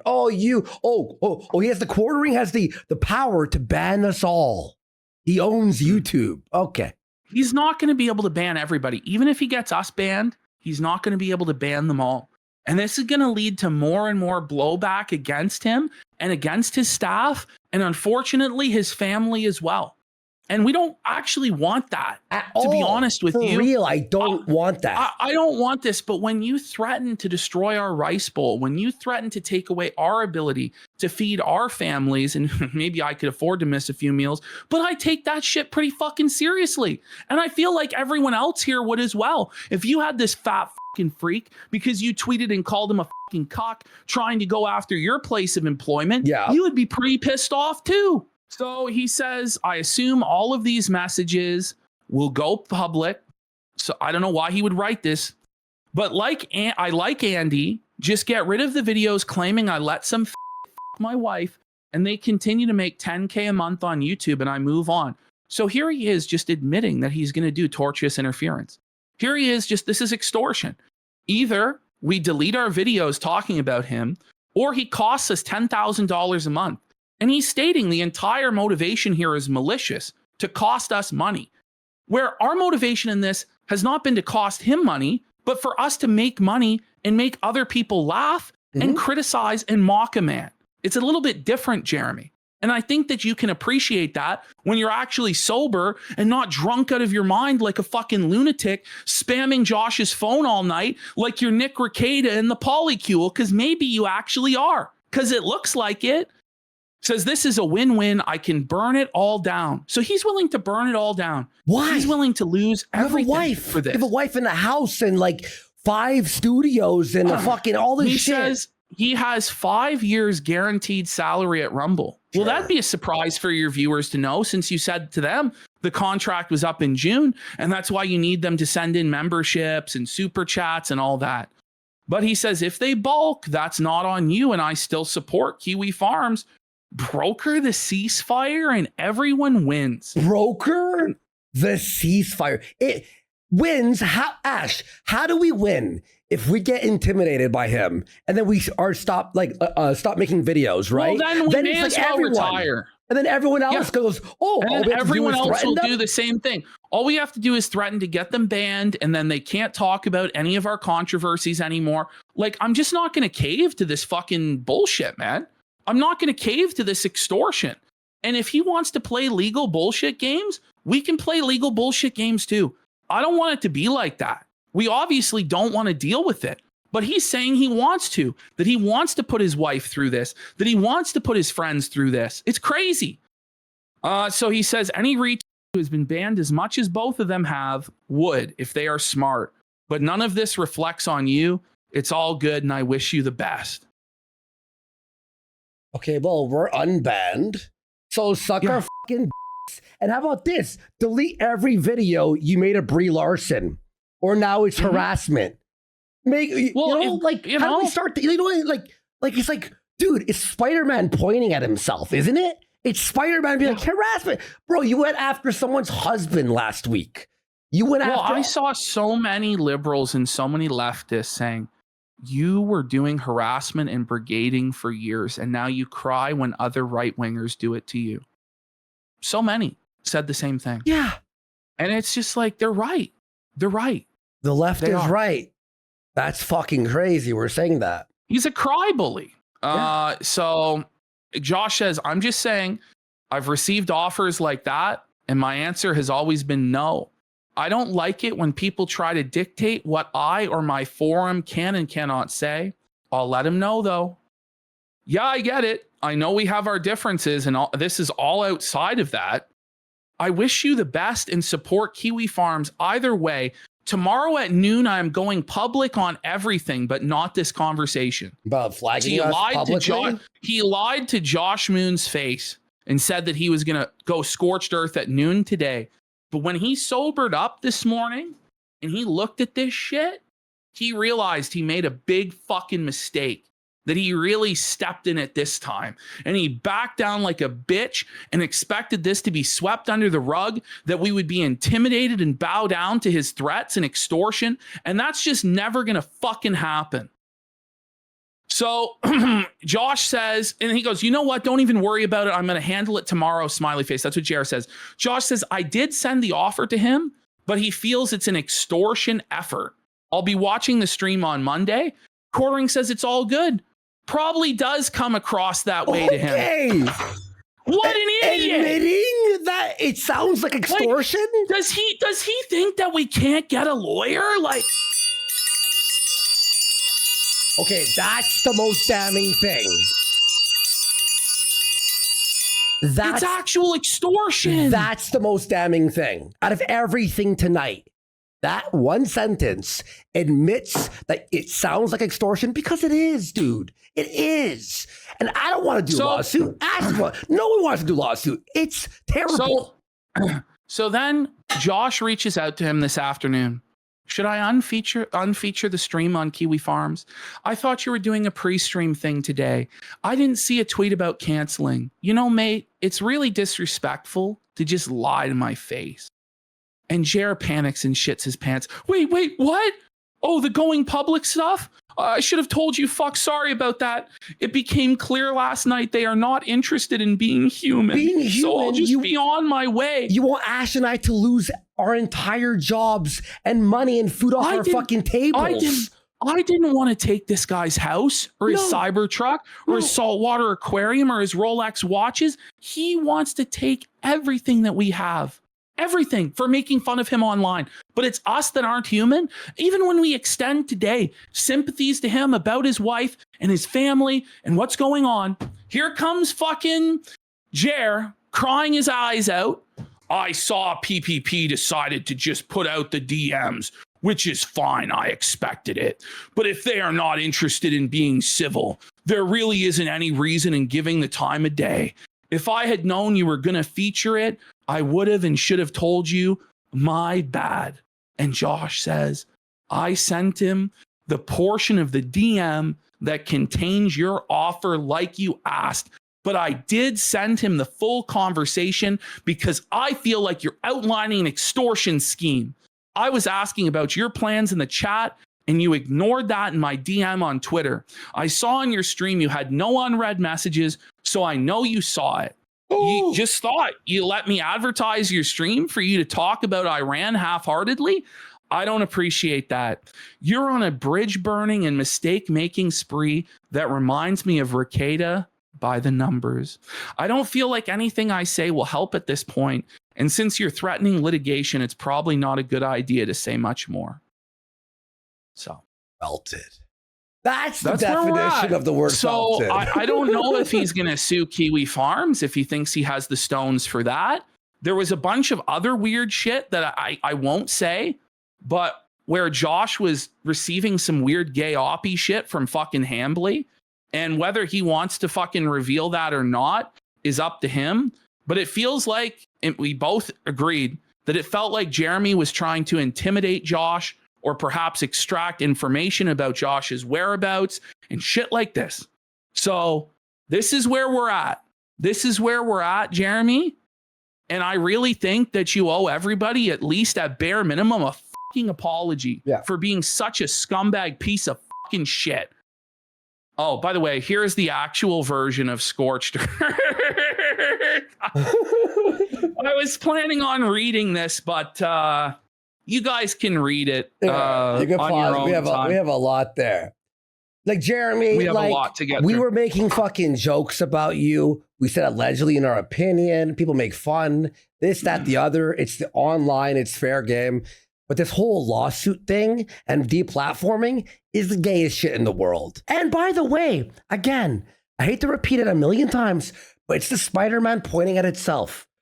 It's like, look, we're all here. We make fun of people. You make fun of the left and the wokies and this guy and that guy. We make fun of you. And by the way, everything that we say about you is literally, if you took our advice, it would make your show better. It would literally make your show fucking better, dude. Like, seriously. So, no, it actually would. And I've actually laid out how he can save his business by cutting all of this fat and all of these vanity projects that are costing him money, but he doesn't listen. So, okay. Let's look at 4 and 5 first. Okay. So this was actually before he did this big meltdown over the weekend. And I didn't see this until today when I clipped this up, but we can kind of see the foreshadowing of it. We can kind of see the seeds of this meltdown forming on this solo show of Jers. So we're going to do this. We're going to cover him burning the bridge with Nina Infinity, who was a co-host on his show a number of times. And then we're also going to cover his debate with Rex Jones as well. I don't know if we're going to get to Phil tonight, but that's okay if we don't get to Phil tonight. I feel like Wednesday. I think I feel like people will understand. Well, it depends here what Jer does going forward. It seems like he's just going to pretend like none of this ever happened and hope that he can hide from it. And I just really hope that anyone who's listening to the sound of my voice that has any sort of platform anywhere shouts this from the rooftops and does not allow him to sweep this under the rug and hide this. I hope that you're compelled to speak out, because if it was you this was happening to, I would speak out on your behalf. 110%. 110%. All right, let's check this out, guys. Heyo, how's everybody doing today? Solo show, right? Look at how boring Happy this Friday. is. Like, he's so depressed and defeated and sad and low energy every single stream. How was your weekend? Happy Easter weekend. All sorts of stuff to be happy about today. It's a little Sounds warmer like out, it. although it's pretty overcast. We're talking Here. about the weather. We are talking about the weather. People don't fucking care about the weather where you live. This is crazy. They barely even care about the weather where they fucking live. If they wanted to know, they would look it up. My wife is currently flying her plane with a broken trim tab. Okay, will you there tell he us is. about your wife Within again? 24 seconds, he brings up his wife. This is unedited. The first 24 seconds, he's talking about his wife flying planes. With You a can't broken do this. With a broken what? My wife is currently flying her plane with a broken trim tab. Why would you tell us Why that? are you telling us Why- this? I don't want to know about your fucking wife, dude. So that's going This to is be like an the interesting. OPSEC is insane, and then it's like, why are people contacting my wife? This What- doesn't have anything to do with us. If anyone watched your show, they would be able to figure it out. That's insane, dude. Flight. We'll see. Make sure she gets there in one piece. I'm sure she will. By the way, You sound real concerned. I'm sure she will. the trim Sounds tab, like you're a real loving husband. the trim tab stabilizes the airplane. So she is flying without a trim tab. See, now we know that your wife is flying without a trim tab, which makes the fucking plane shaky while you fly. But when And, you make your wife a part of your public content as a multi-million subscriber YouTuber on a regular basis like he does, how can you say that no one can talk about her? You can't.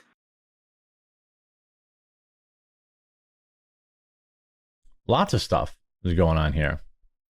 Go ahead. Happy Easter. Yes. Oh, what a happy Easter it would be for this man, for sure. Look at Good to this see dead you air. guys in at the non-conventional time. Dude, fix your shit. It fails to load almost every time. Impossible to watch you.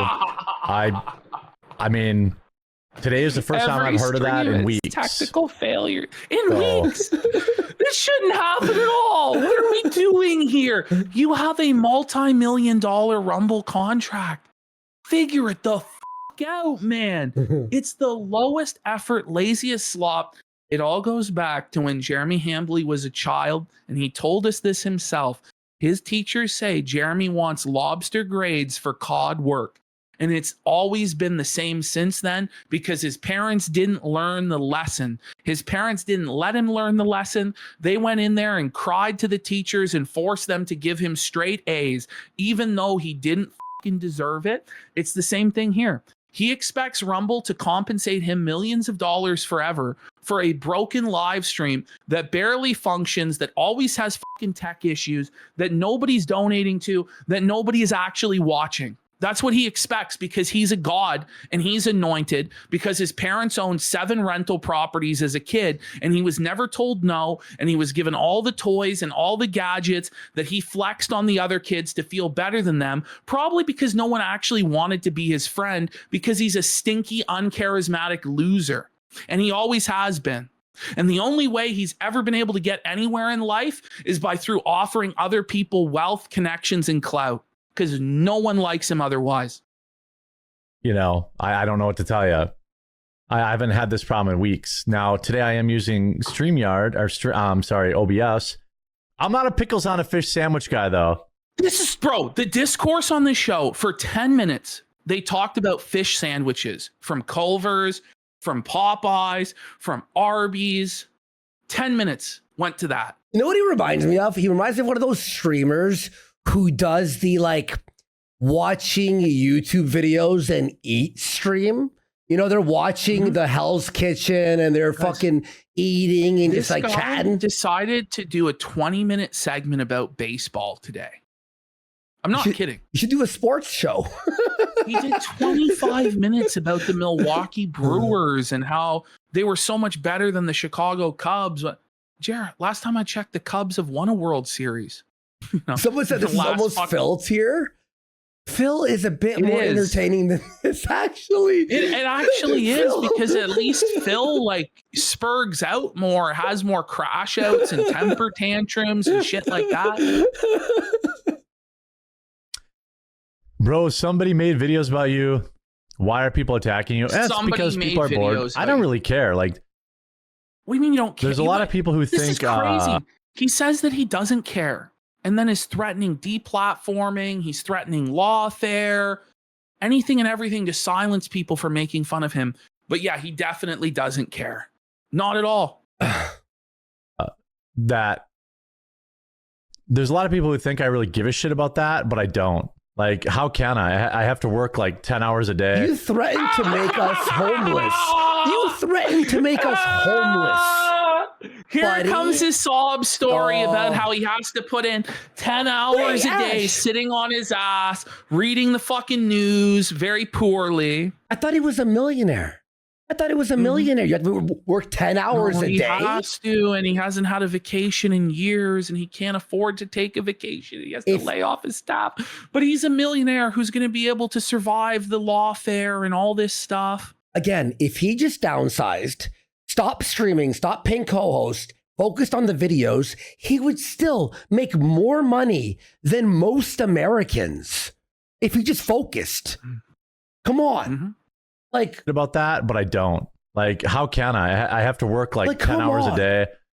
The broke multimillionaire. Stuff they say about, By the way, like he they're doesn't like, have to commute. Like a lot of people have to work 8 to 12-hour shifts every day, and they have to commute an hour there and an hour back. You work from home in your 9-bedroom mansion, sire. Like, what are we talking about? You don't do a day's work or labor in your fucking life. Neither do we, really.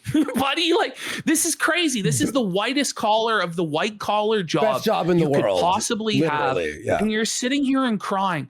By the way, no one is making you put out 22 videos a day, because that's what he's putting out now, because his grift is sinking. So he's putting out fucking all these videos on like 6 different fucking channels, and none of it is working. It's all failing. going after like my family and stuff. It's really over the top. No one is going but after I wish them your the best family. on this. Who are you talking about? Who are you talking about? No one is going after your mom. No one's going after your cousins, your aunts, your uncles. I don't know who the fuck they are. I don't want to know. What I have said is you're a cuck.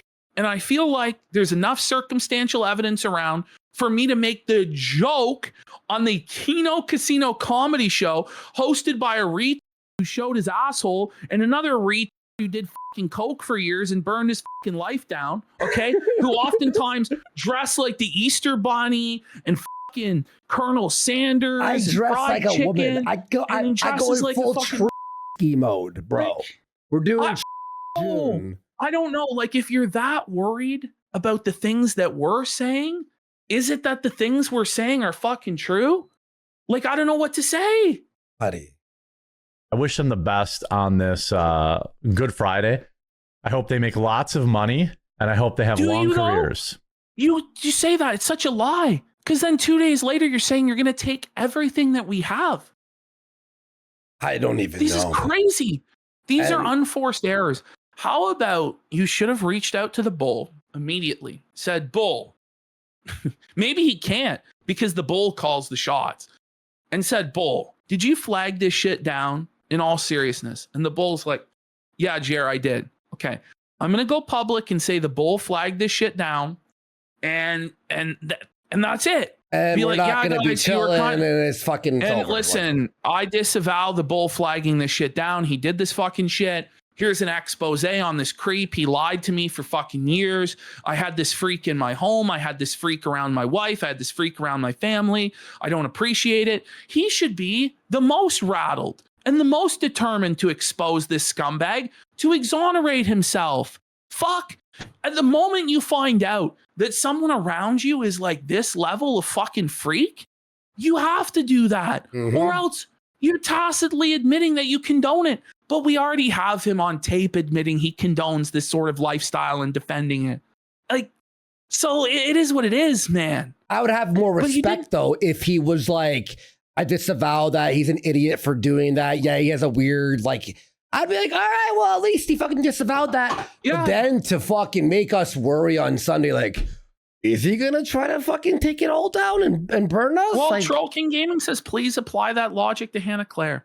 At a certain point, Hannah Claire cannot be ignorant, right? Like, ignorance is not a defense here at a certain point. When all sorts of other podcasters and shows are covering this, when it's trending on Twitter, when we're getting 10,000 viewers, almost 11,000 viewers on a live stream, hundreds of ads and DMs. When every comment on Hannah Claire's videos are about Kino Casino, it's no longer a defense, is it? So either you co-sign this and you're okay with deplatforming and these censorship campaigns, or you're not. So you have to make a choice. And we like Hannah Claire, and we believe she's in a tough spot. She has a kid to take care of. According to Jeremy Hambley, the piece of shit who revealed on air that she's pregnant again, she's probably hoping to hold out for maternity leave for her next child. But who knows if Hambley was just lying to with her, or he was telling the truth to with her, or what. But it was a real scumbag move that he did that. I will say that. So we sympathize with her, you know? But it's like, listen, are you in favor of this? Melanie Mack says she is. I don't even know if she knows the full extent of this, though. Like, as the coming days occur, as we get into Tuesday and we get into Wednesday and we get into Thursday and Friday, and more people are talking about this and more people are covering it, and there's more scrutiny on Hambley, and more things are being uncovered about the Bull and their connections, and potentially what business dealings they have together, and potentially what their relationship actually is. Are people like Hannah Claire and Melanie Mack actually going to stand for this? And I'd like to know what Luke Radowski thinks of this, to be honest. I would like to know what Luke, who's supposedly a libertarian who's just fired from this show, thinks about Jeremy Hambley's censorship campaign. If he thinks that it's justified or not. I would really like to know. Tacos around my house. We're talking about shrimp tacos. You know when we talk about shrimp tacos? Privately, when we're gonna go eat a dinner after filming or something. Not on a show. I can't keep up with the amount of videos you make as a creator. Your grind is insane. The reality is, like, I'm casting as wide a net as possible right now to try and figure out, like, says Griff's failing, where people are at. I've definitely found a lot of success in short form. I hate it. It's the worst part of my day. You hear this? What's the worst part of his day? Doing? He says the worst part of his day is pumping out these shorts. You don't have to do the shorts. You don't have to pump out the slop. You're choosing to do it because you can't accept that you're on the decline. Listen, the tides ebb and they flow, my friend. Sometimes you're going up and sometimes you're going down. But this guy has so overextended himself with his lavish lifestyle, his princely purchases, thinking he should live like a king, right? That he can't accept that maybe he needs to cut back a little bit on his lifestyle, put money aside, and just adjust to a reduced income. Instead, he's choosing to spam his followers' feeds with 22 videos a day. It was already crazy when it was 5 videos a day. Imagine. And live streams. And a live stream. And live streams. But now we're talking about fucking 22 videos a day. Why does he have editors, by the way? Why does he have fucking... How many editors? 3? Buddy, your videos are the easy. Your videos are so easy to edit. He hired 2 editors for Unsleeved Media, and I was looking at Unsleeved Media the other day, man, and none of these videos are even breaking 1,000 views. Like, it's 500 views, 400 views, 600 views. The channel's still not monetized. Now he says he's moving it to Rumble, and this guy dropped, at minimum, we know of $10,000 on cards. But then he bought a bunch more cards, probably $20,000 worth of cards, that he's seen 0 return on. He probably lost, counting the bulk and the few good cards he got, $17,000 fucking dollars, and that's being charitable. But we just don't know how business works. We don't know how tax write-offs work. We're all stupid. I don't know what to tell Jeremy, but like, I am actually I don't want to say this, but I actually am smarter than he is, and I think that's self-evident to anyone with fucking eyes to see and ears to fucking hear. I'm smarter than him, and I'm a retard. You know what I mean? Like, I'm a fucking moron, and I'm smarter than him. But the reality is, like, I think I have like 30 to 40 IQ points on this guy. No fucking lie. And I'm pretty sure, like, I can fucking read.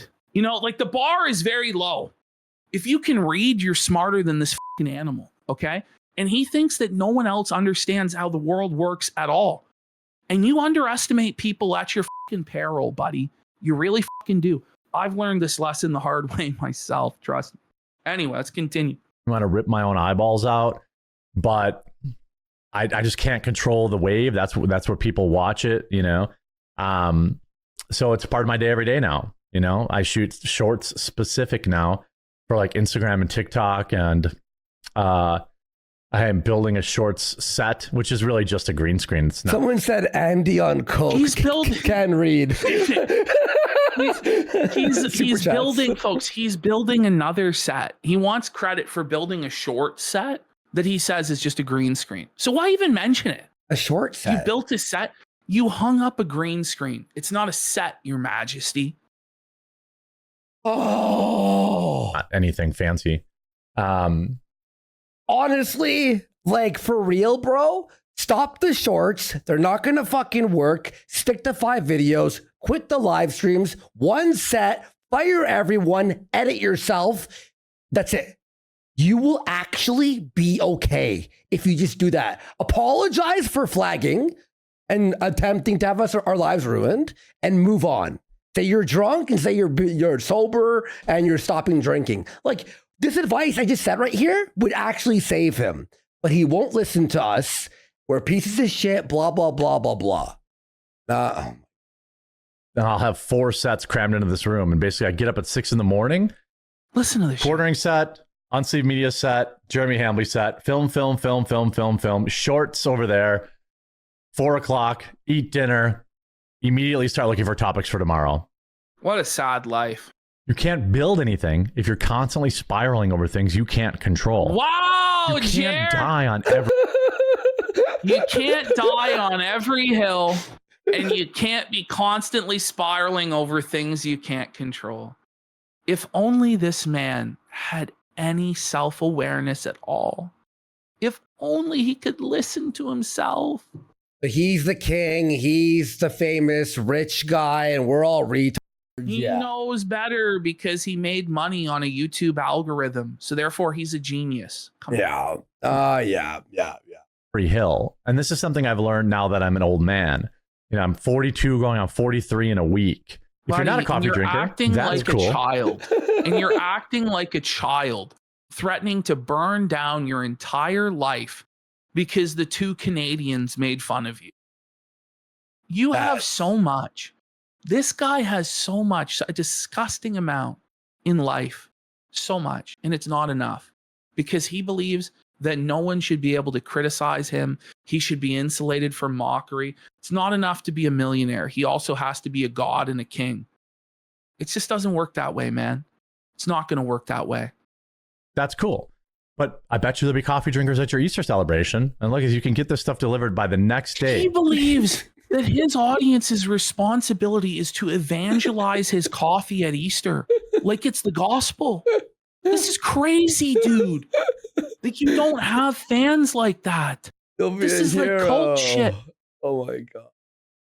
Between 7 and 11, so you still have time to bring some coffee. All these Zio shills are selling coffee. Was that a Tim Pool fucking dick? I actually don't know. Like, I honestly don't know what the hell is going on. Wait, what is he talking? That's actually pretty funny. Here's a new rule for my chat. If you're going to call me a Zio shill or a Zionist or anything like that, you must then follow it up with why I am, or you're gonna get banned. He's reading that. So I thought he was just saying it out loud. Okay. So if people call him a Zionist now, they're going to be banned unless they get. But I'm pretty sure they have their reasons. It's just Hambly disagrees with their reasoning. So I don't know what to tell Hambly, but people are going to say shit online, especially when you're in the right wing space. It's a very common accusation that people are Zionists or run by Jews. And you just have to accept that, or you're not going to fucking make it. I don't know what to tell you. Yep, exactly. And sorry, guys. Yeah, no cream pie flavor. Do you Forced or remember otherwise. when people Did you hear that? Yeah. Because of the forced cream pies? Ash, He remember, goes, remember when people called us Zionist? The next day, we bought the Jewish meal and played. yes. Had Gabe Hoffman get us from a Jewish deli in in Toronto, like this whole meal. Are you Gabriel's goys? Like they said that to us. Like, Gabriel's goys when we walked in. This is the shit they said to us. I was, you're with Gabriel, and like immediately, like the vibe changed. Like they looked at us angry at first. Yeah, and you're like, Gabe Hoffman. You're here for Gabe. For Gabriel? No, they didn't say Gabe. They said Gabriel, and I'm pretty sure they thought we were his Shabbos goys or some fucking shit. But we're going out to pick up this stuff for him. God only knows what he fucking said. No, I'm here picking up for Mr. Hoffman. Gabriel sent you. Like they were like their attitude fully shifted immediately. Yeah, no, it was ridiculous, bro. It was ridiculous. Going to get banned. Sorry, guys. Yeah, no cream pie flavor. Forced or otherwise, maybe next year. You name another live streamer who has 7,000 people watching them on a Friday and is us right now at 6 hours in at 3 in the morning. 700 people here on a fucking Monday night. Actually, you name any other streamers, but he thinks that he's like a god. Okay, like, he thinks that he's just like on this higher plane of existence. Pokimane, XQC. Asmongold, Kai Sinet, Rakai. He gets felted on this pretty quick. Oh, really? Okay. Yeah. Name anyone. I don't know. Hit top page. Reading regular chat. If you're just gonna reading regular chat. They all read chat. They all have chat on their fucking screen. They said to him Asmongold, and he's out in the chat and say nonsense. Then Twitter. You got to go. I think that's a fair. So either I can make it members only, and you can pay the $5 to call me a Zio So now show. He's at the point where he's considering paywalling his chat to where only members can talk in it because he's so upset that people criticize him in any way. Like, look at this. Will you remember me? Yeah. D-Live. Well, guess you shouldn't have banned everybody on January 6th, you fucking cocks. They had a good thing going, and they blew it. I had a great time on that site until they just... I was surprised they made it this far. Yeah, they were beyond. It was honestly shocking that they, limped on as long as. Let's get some lemons. Remember the lemon party? Yes. What did you call it? The lemon heist? The lemon heist. Yeah, that was my first grift. The lemon heist.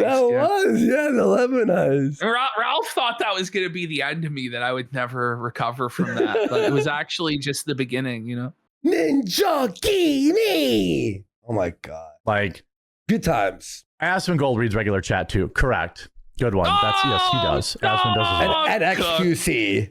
And every other streamer. Everybody does. We do it all the fucking time. Yes. Like if I look over and I see a really interesting point, like a lot of I just steal it verbatim. We don't even read their name. We just steal the joke.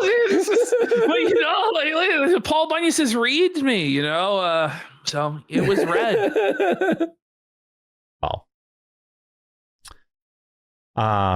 But I don't want to. Yeah, as somebody in chat said, I don't want to let the weirdos stop me from connecting to my actual audience. Yes, buddy, he's way overthinking everything to try and get himself in this hug box or safe space. But if you paywall your chat, your growth is gonna fucking go down the toilet. It's over. A lot of people are just gonna abandon you, even if they were paying members, just on principle, like paywalling a chat. Thanks, Bobby. Bobby Babber said, "I'm happy you read anything I say." Yeah, there you go. He's weak. Like I don't think the expectation should be you have to pay me $5 to, to say a Why message. are we even talking about this? If I have to keep dealing with it. It's like annoying, you know?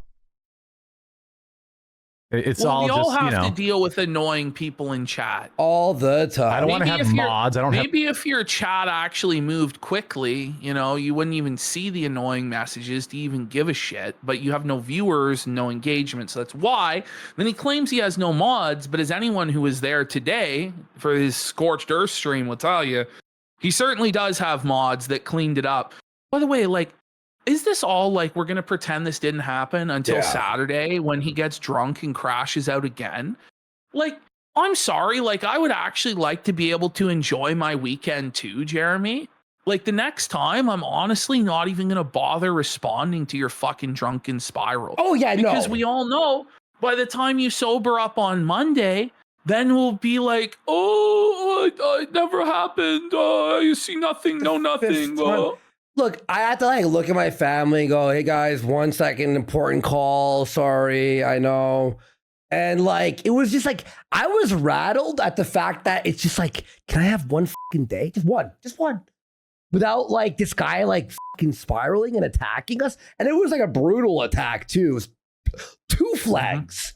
2 mods in the chat. Annoying. I don't want to have mods. I don't have that bullshit, but like, I ain't paying you shit, fat pussy. Wow, great comment. Why would you read this? He read that. He actually read that out loud.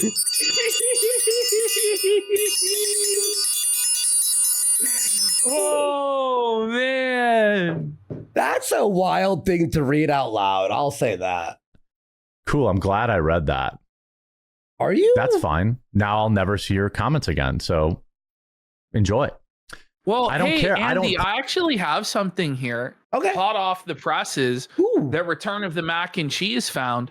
Look at this one. Okay. Let me see. Look at this one. This isn't from very long ago. Oh. Hang on. Take a look.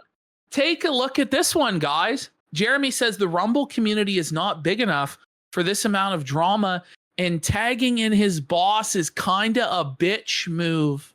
March 21st, not even like 4 years ago. No, it was actually like 2 weeks ago. He was saying that tagging in the boss is a bitch move, but he did it to us yesterday. Okay. Jer, you have to quit drinking, bro. Honestly. You have, like, I'm telling you right now, guys. You gotta ask yourself, it's the alcohol. Would an actual millionaire act like this? If he actually was this financially secure and set for the rest of his life, like he claims, if he's making millions from the coffee, would he act like this? No. Dude, I swear to God, if he quit drinking, within 3 years, his life would be like changed fully. Obviously, he did some damage here, but it's like, bro, you have to quit alcohol. Police, what people... Some people are bad addicts. You know, I'm a bad addict. He's a bad addict. It fucks your life up, dude. Say you're not the king. In the chat, for the most part. I don't even know why I'm being sympathetic. Maybe because I see like the addict in him that I was, I guess. I don't know. Can we go back to talking about Magic? I'm moving my Unsleeved Media channel over to Rumble over the weekend too. How's that gonna work? Did I not take Jewish money to go to Amfest? I did not take Jewish money to go to Amfest. Thank you very much. He actually did. He told us that it was 2 Jewish Canadian gentlemen who funded the vast majority of the trip. Like, that's what he actually verbatim said. You can go to our channel, and when we talk about the Amfest arc, you can see it there.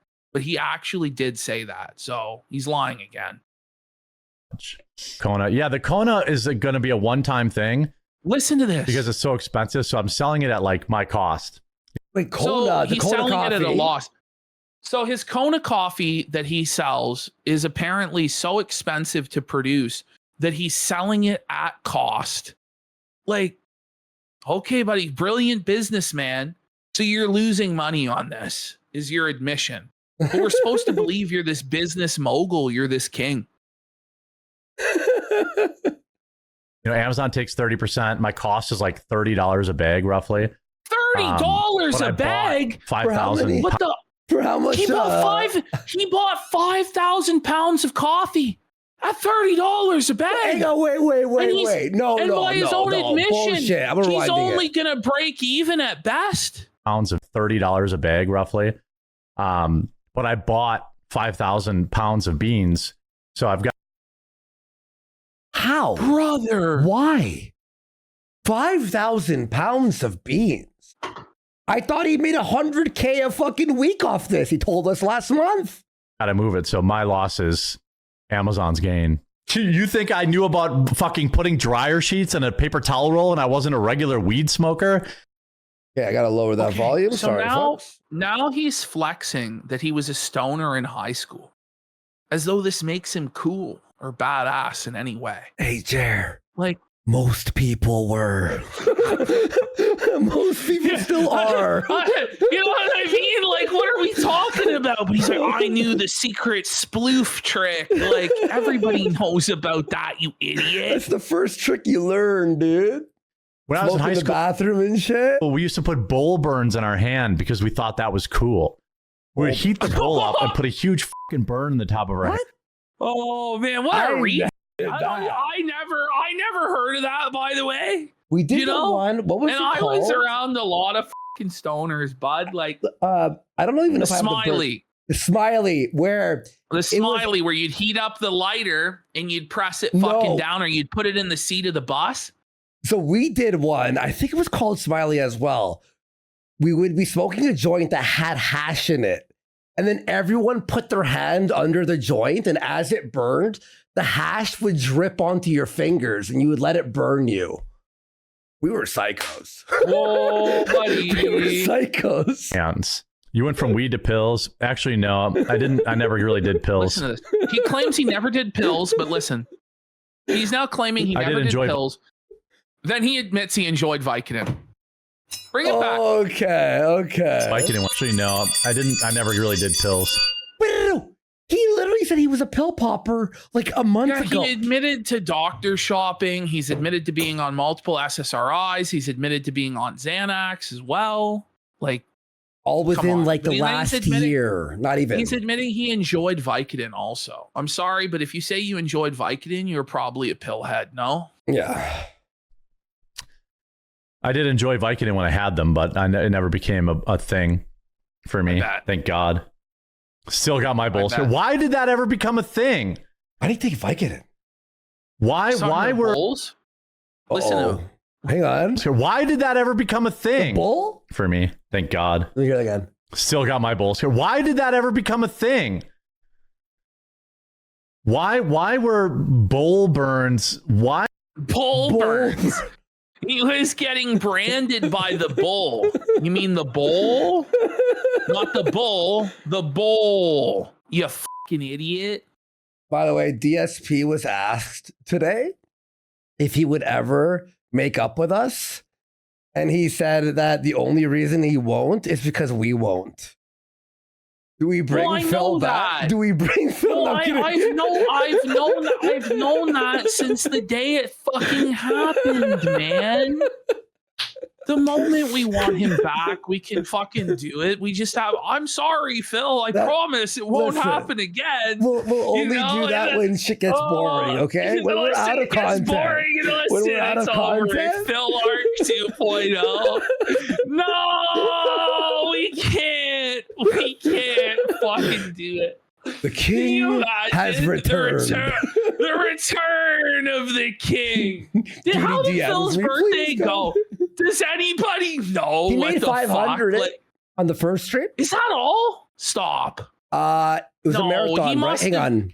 Let me go. He must have done better than that. He was at like 680 when I last stopped watching. Yeah. It's got to be over by now. Okay, here it is, 10 hour. Okay, here, I got it. Let me head to the end of the marathon. Okay, he made $2,078. Oh, that's a good birthday for him. Still couldn't beat the 3K, huh, Phil? Still couldn't reach that mythical $3,000 number. That's tough, buddy. He played Mario World for an hour and only made it to World 3. Did Oswin Gold showed up? He did. Wow, He huge victory. Yep. Phil taking huge W's there. Osmongold bailing him out. Huge. But even with Osmongold, he still couldn't break the 3K. But then Osmond got banned? What? Yeah, Asmund was on Phil's stream, and as soon as he was on, Asmund got banned from Twitch. It wasn't for that, though. It wasn't for that. It wasn't for that. Asmund was banned because he said he doesn't care what a bunch of foreign third worlders think. And he was banned for a week for that. Asmund should move over to Kick permanently. Can we bury Twitch? Can we bury Twitch?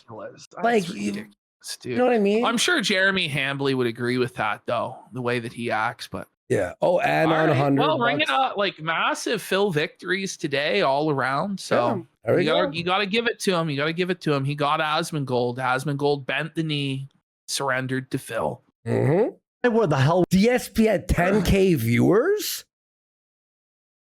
Wow, I'm not surprised. Wait, did he? What a kingly birthday party for Phil.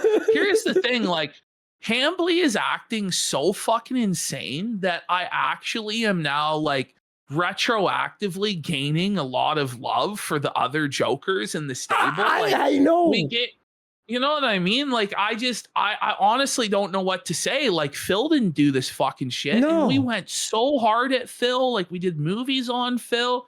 By the way, Hambley, let's just say there's a movie in the works, by the way, buddy. There wasn't until yesterday. We might have a few weeks off in a there's gonna be a movie probably being made by the end of the month there, Jer. And you know, I hope that everyone's happy with the decisions that they fucking made, because there probably wouldn't have been until you acted this way. But I've been brainstorming, I've been writing ever since last night, ever since you decided to be a fucking piece of shit and ruin Easter. I had 10 really, really funny ideas today. And let's just say, and by the way, it's going to be filmed in a much nicer camera.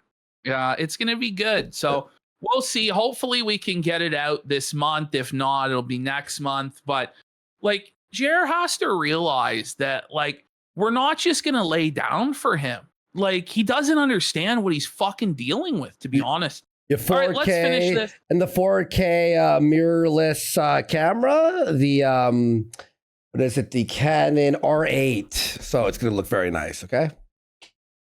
Were bull burns ever a thing? I'm just talking about hypothetically. And it's more so about I will be playing females in it, hanging out with everybody. I will be. You know, our traditional show. You're gonna probably play the bull as well. You're probably playing every other fucking role than Hambley.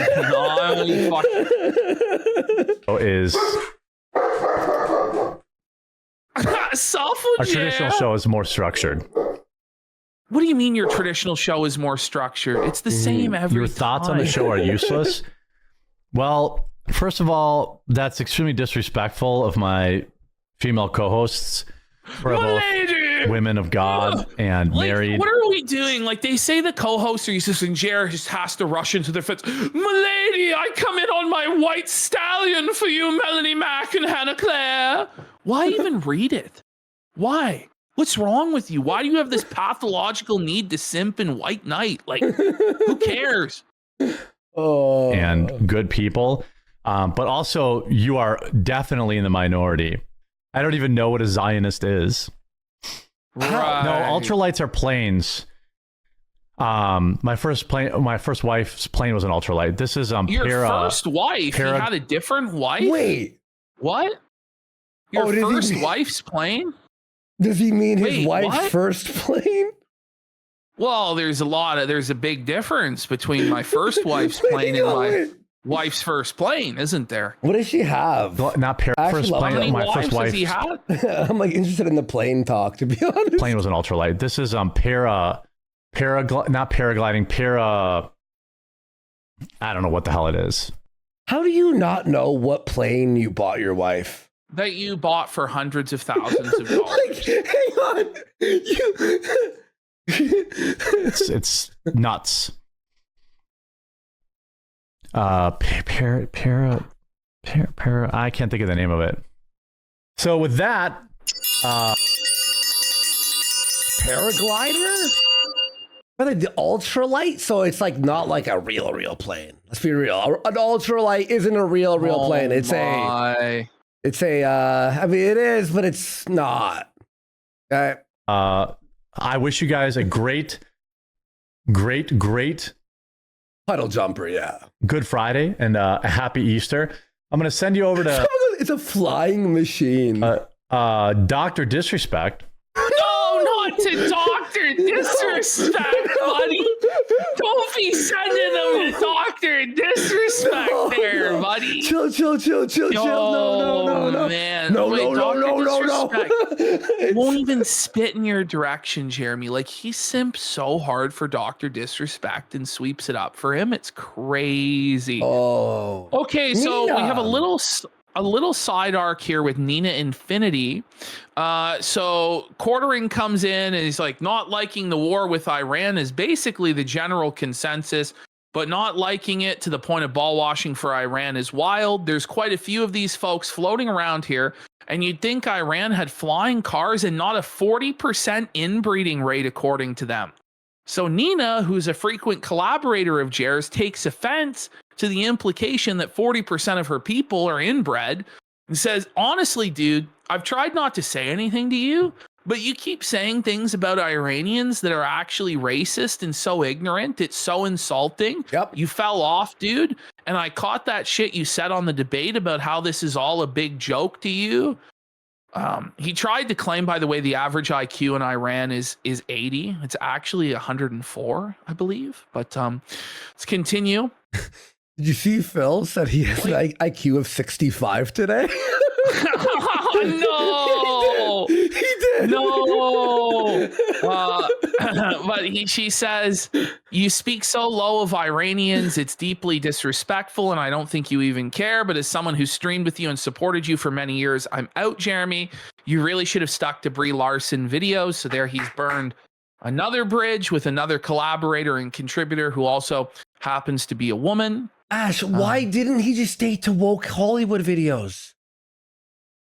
I don't know. He thought he was a big shot. Like, he thought this was the way. He should be a political news guy. He should have just been like anti-woke and just on that grift. Then he starts attacking her, saying, you were in my mentions trying to use my Christianity against me. Can we drop the LARP, please, Jeremy? You've never lived in the US, but your entire online persona is commenting on it. You've lived in Canada and now Mexico. You're Ian Miles Chong with a better rack. So Jer's not taking it lying down and is on the attack against Nina Infinity and others. So why talk burning about a ton another of bridges? Female's rack when you have a wife? It's not his fault. It's not his fault. It's really inappropriate for his fucking wife, man. Like, I'm gonna say right now. Now we got a fucking this I'm excited for. I'm very excited. So this is the arc where Jer decided to declare war on InfoWars. So Jer has been tweeting all sorts of things against Alex Jones and against the Jones family and Rex Jones.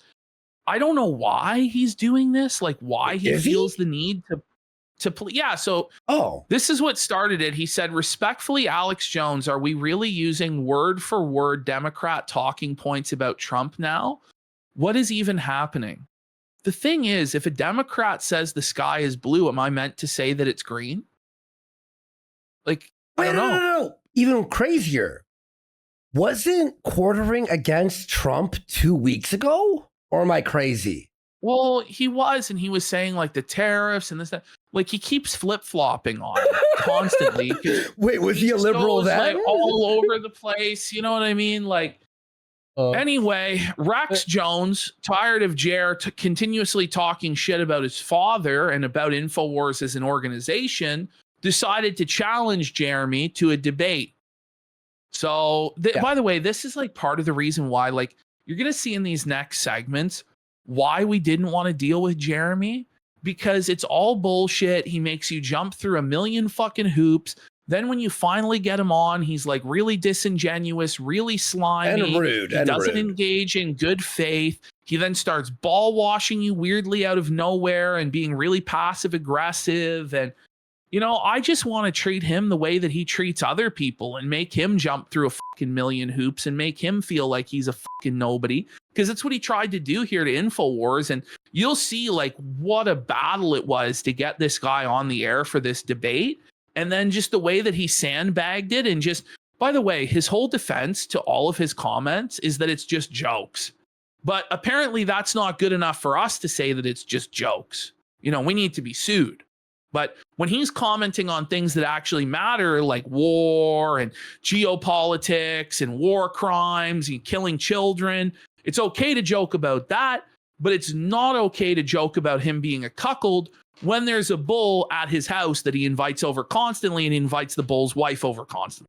Right, got it. Okay. By the way, so here we go. A shout outs to Rex Jones. I had him on back in the day, like 5 years ago on D Live. Funny we brought up D Live.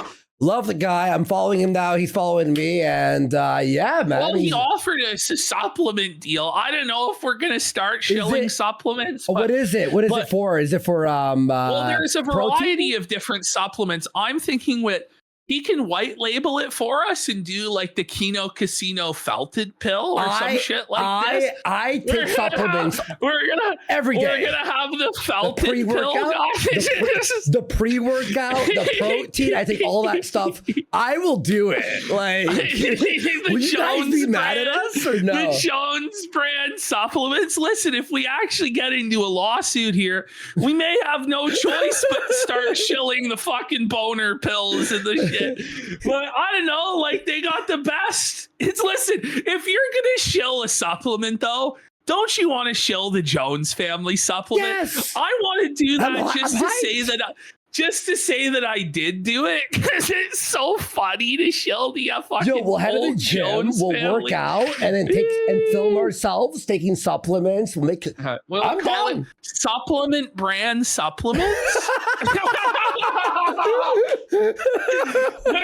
Supplement brand supplements. The Rex Jones Kino Casino crossover. I'm down for that. That's fucking amazing.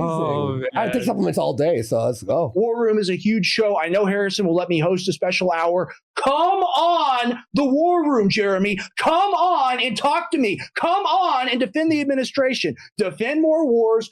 Defend more dead kids. Defend the situation right now. Tell me about how it's a limited military engagement. Tell me about 1973 War Powers Act. Tell me about the coffee. Maybe I'll buy some. But you need to listen to me. No ankle biting. Don't buy the coffee. It's like molding in a factory somewhere, allegedly, in our opinion.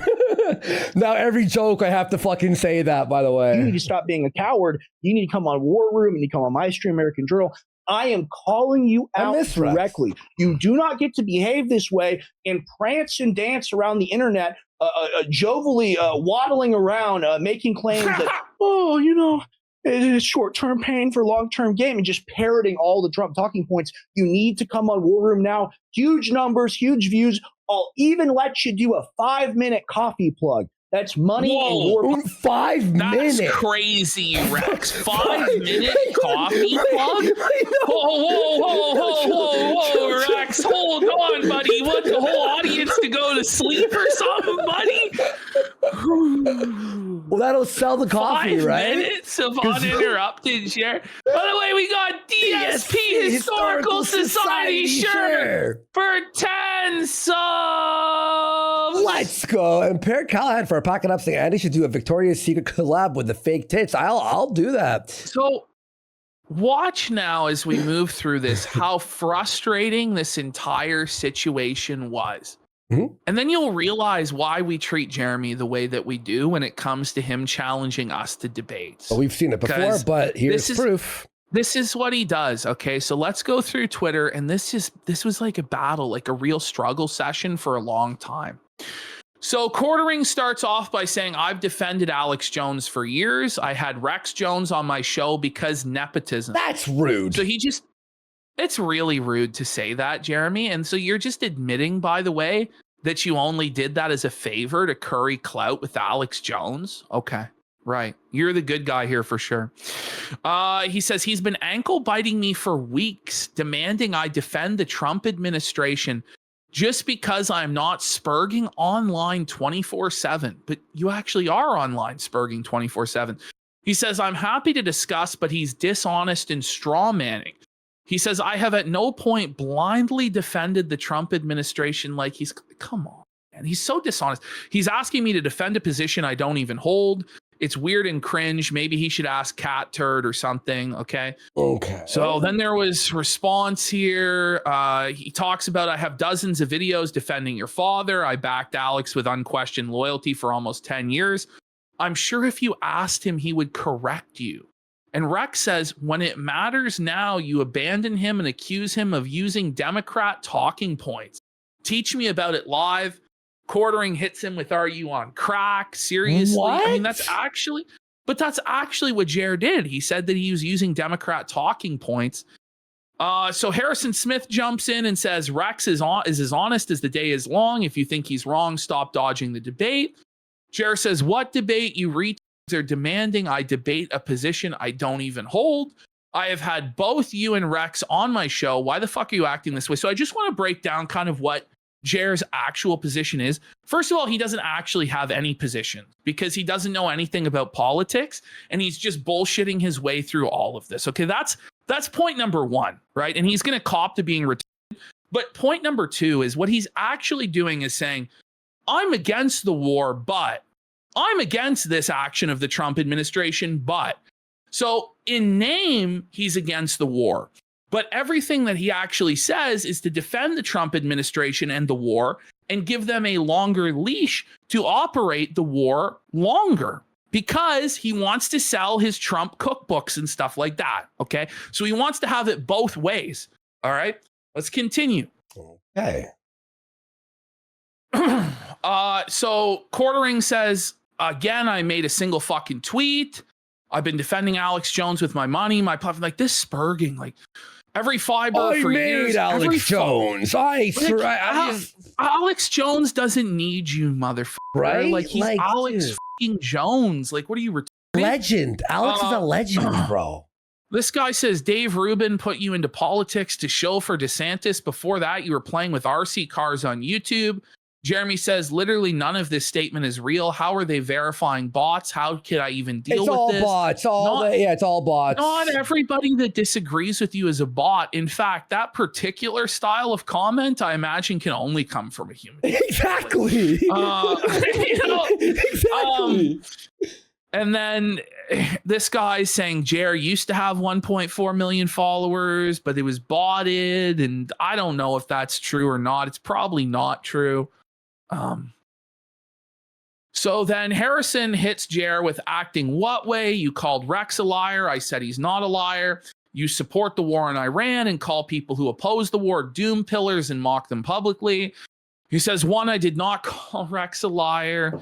2, I do not support the war with Iran. And 3, fuck InfoWars. Hope this was worth it. I feel like you need InfoWars a lot more than they need you. He just burns the bridge with these people. But he's doing this a lot lately because he's laughing at the fact that they had like the problem with the lawsuit and stuff. And it's like, buddy, you can't laugh at other people's misfortunes when you're in the middle of a downfall right now.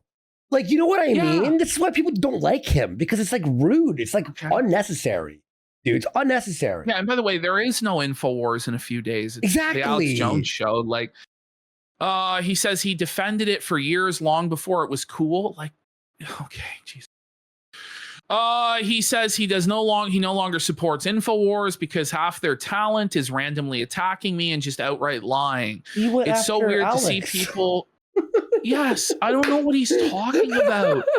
And then he's like, Harrison and Rex have totally burned up the year's worth of goodwill I have with Alex. Oh no, stop. Oh, hey, Alex, are you going to read that? Alex, are you going to scold your son? Are you going to scold your son? And then Harrison goes attacking you. This is legitimately weird, dude. Rex invited you to debate, and I said I would host, and now you're bringing up loyalty and acting like we betrayed some sacred trust. You don't want to debate, message received. Then Jer says you retards are asking me to debate a position I don't hold. Well, you don't hold that position in name, but in practicality, you hold that position because you defend everything that they do, but say that you're not in favor of it but you defend it. So, you know what I mean? Like, it's kind of silly at this point. Continuing, this guy says, bro, just go on the show and clear it up. You sound like a whiny child. He goes, okay, sure, I have time tonight. Rex says, Harrison's show is almost over now. It's nearly 6. Want to do tomorrow. Then Jer says, sorry, I don't have time tomorrow. I understand it was short notice.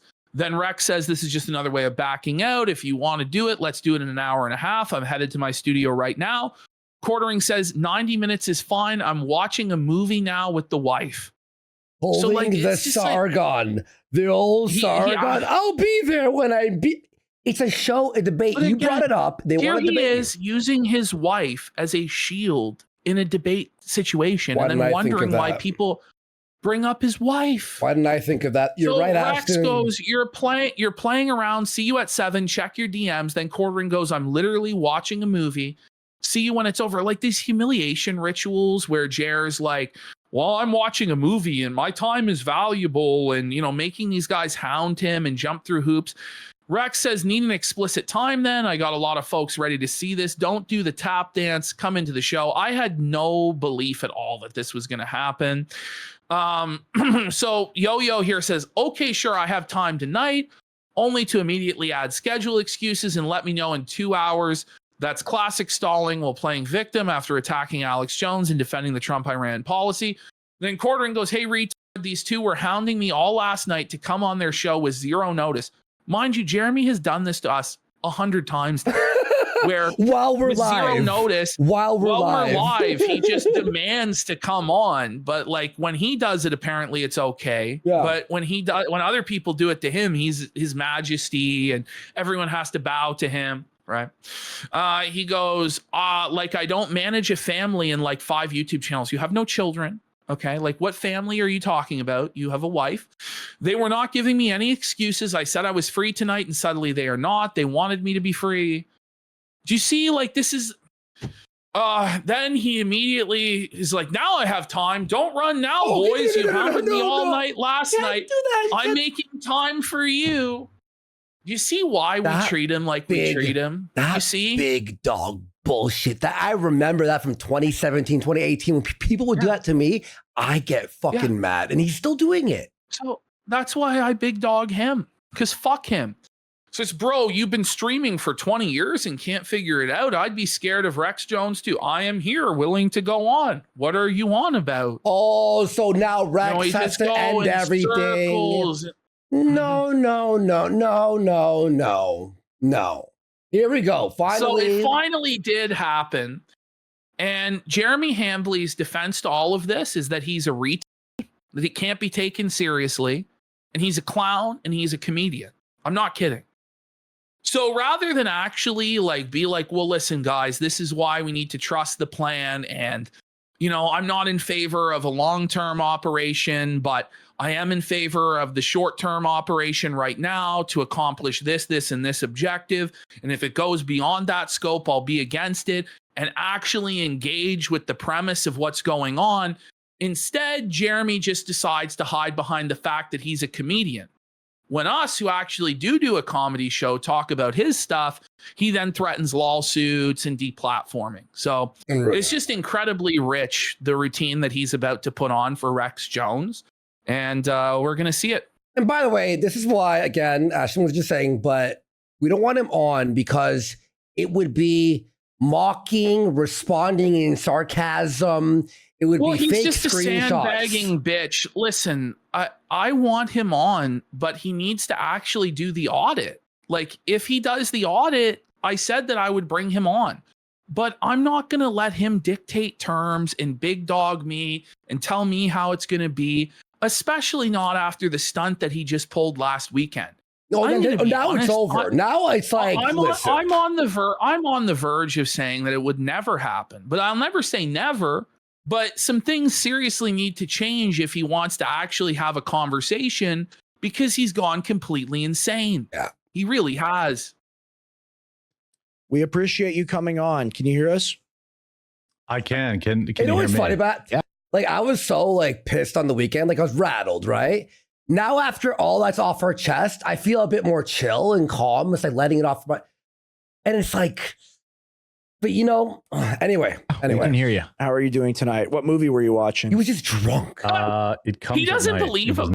He didn't believe him. Like Rex didn't believe he was watching a movie. He's like, so what movie were you watching exactly, Jared? I love Rex doesn't buy this guy's bullshit for one fucking second, because we're gonna find out that he's actually a casino Chad, and he will shout us out during this program. Let's go, right Rex. to Hambly's face. Yeah. How are you doing tonight? What movie were you watching? It comes at night. It was not He very delayed good. for a second, but All right. maybe he was. Hey, you haven't. Okay. All right, I just want to ask you, just off the rip. Here's the thing: you're calling me a liar, and you're calling Harrison a liar, and I think that comes back to us saying that you're pro-war, and you're making the argument of, hey, I don't support this, right? I support Trump, but I don't support this war. I don't support this conflict. I've got these quotes of you here. I've got 3 of them of you calling for the place to be blast, calling for them to be buried, and calling for us to take oil. What great comedy. Oh, yeah. The audience laughs. Oh, we should blast them. We should genocide, nuke them. And they're not like really readily apparent jokes. Like this is plain text on Twitter where he's arguing these points. And it's one thing if like you say it on a show and it's clearly a bit, and it's like if you have like vocal intonation or the way that you say something or present something, you can present it as a joke. But when you're like supposedly a straight political commentator, like the Quartercast is, where you're hiring Luke Radowski, who's a serious political guy, you're hiring Hannah Claire Brimelow, who's a serious political person, and you're trying to present the news. And in the past, you ran a website called The Publica that's a serious news publication. And you're saying this stuff, a lot of people are going to take you seriously. But Jer is using the it's a joke defense, which he apparently grants to himself, but does not grant to us, who make no pretensions of being a serious political program. How was that a joke, though? Was there a punchline? It's not. Well, he's going to say it is, and that everybody who watches him would know. And that it's just that we're too stupid. Yeah, genocide. Classic comedy, folks. Dad, is that sarcastic? Is that a joke? Are you being serious when you say stuff like that? Yeah, it's hyperbole, dude. Like, it's an obvious joke. Like, I don't want... Literally nobody thought I wasn't joking with that. You think I want to glass? No, clearly Rex and his co-host and everybody at InfoWars thought that you weren't joking. We didn't think you were joking. Well, he shit on Alex Jones for his statement. But he's such a but he's such a fucking cuckold that he just immediately runs from it and hides that he's a comedian. Like, it's crazy. It's like, why even talk about this stuff at all? That when you get on a platform and you get on with guys who are serious and they do want to debate it, you just go, I'm just a joker. Like, it gets really embarrassing for him here in a variety of ways. Look at Rex and his partner. They're like, is this guy for fucking real? Is this serious? It's like a minute into this debate, like it's already over because he's just refusing the premise of the debate. Well, then don't do the debate. But he's like, well, you guys forced me to do this. Like, my partner, I meant co-host, that's a bad word. They're saying the political bull. Iran. The debate bull? Maybe. Come on, you don't call out Trump. He really thinks he's got, like, he really thinks he's got them. Like, he's got like the ultimate get out of jail free card. Well, it was just jokes. So I don't know what to tell you. I don't know what to say. What's going on?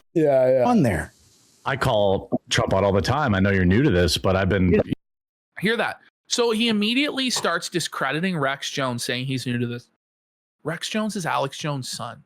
He's not new to this. Every waking moment of his life from the time he was born has been politics.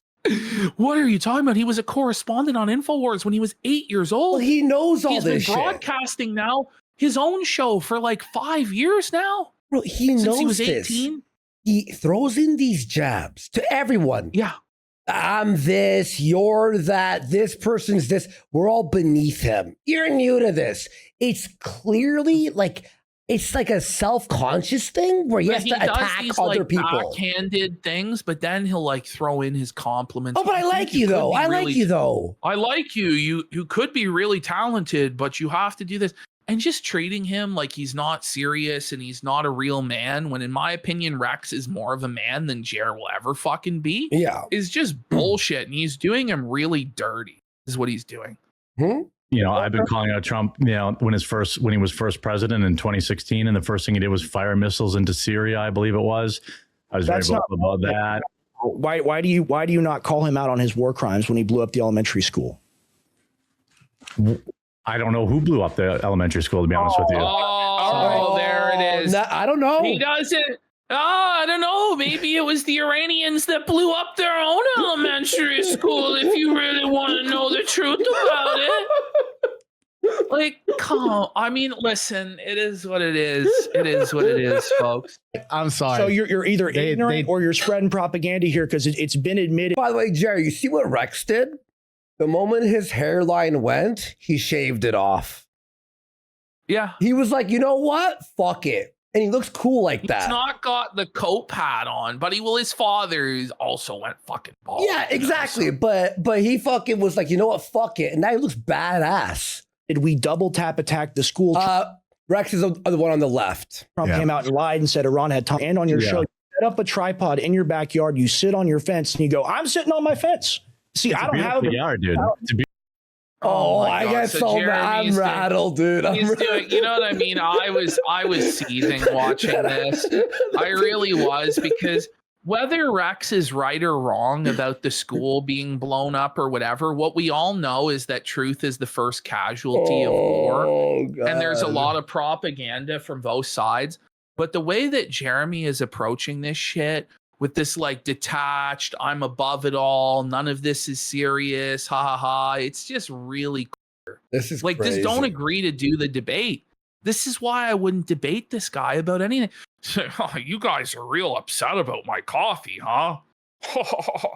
This brings me back to 2017 so bad, dude. It's just a waste of everybody's fucking time, is what this is. You guys are mad.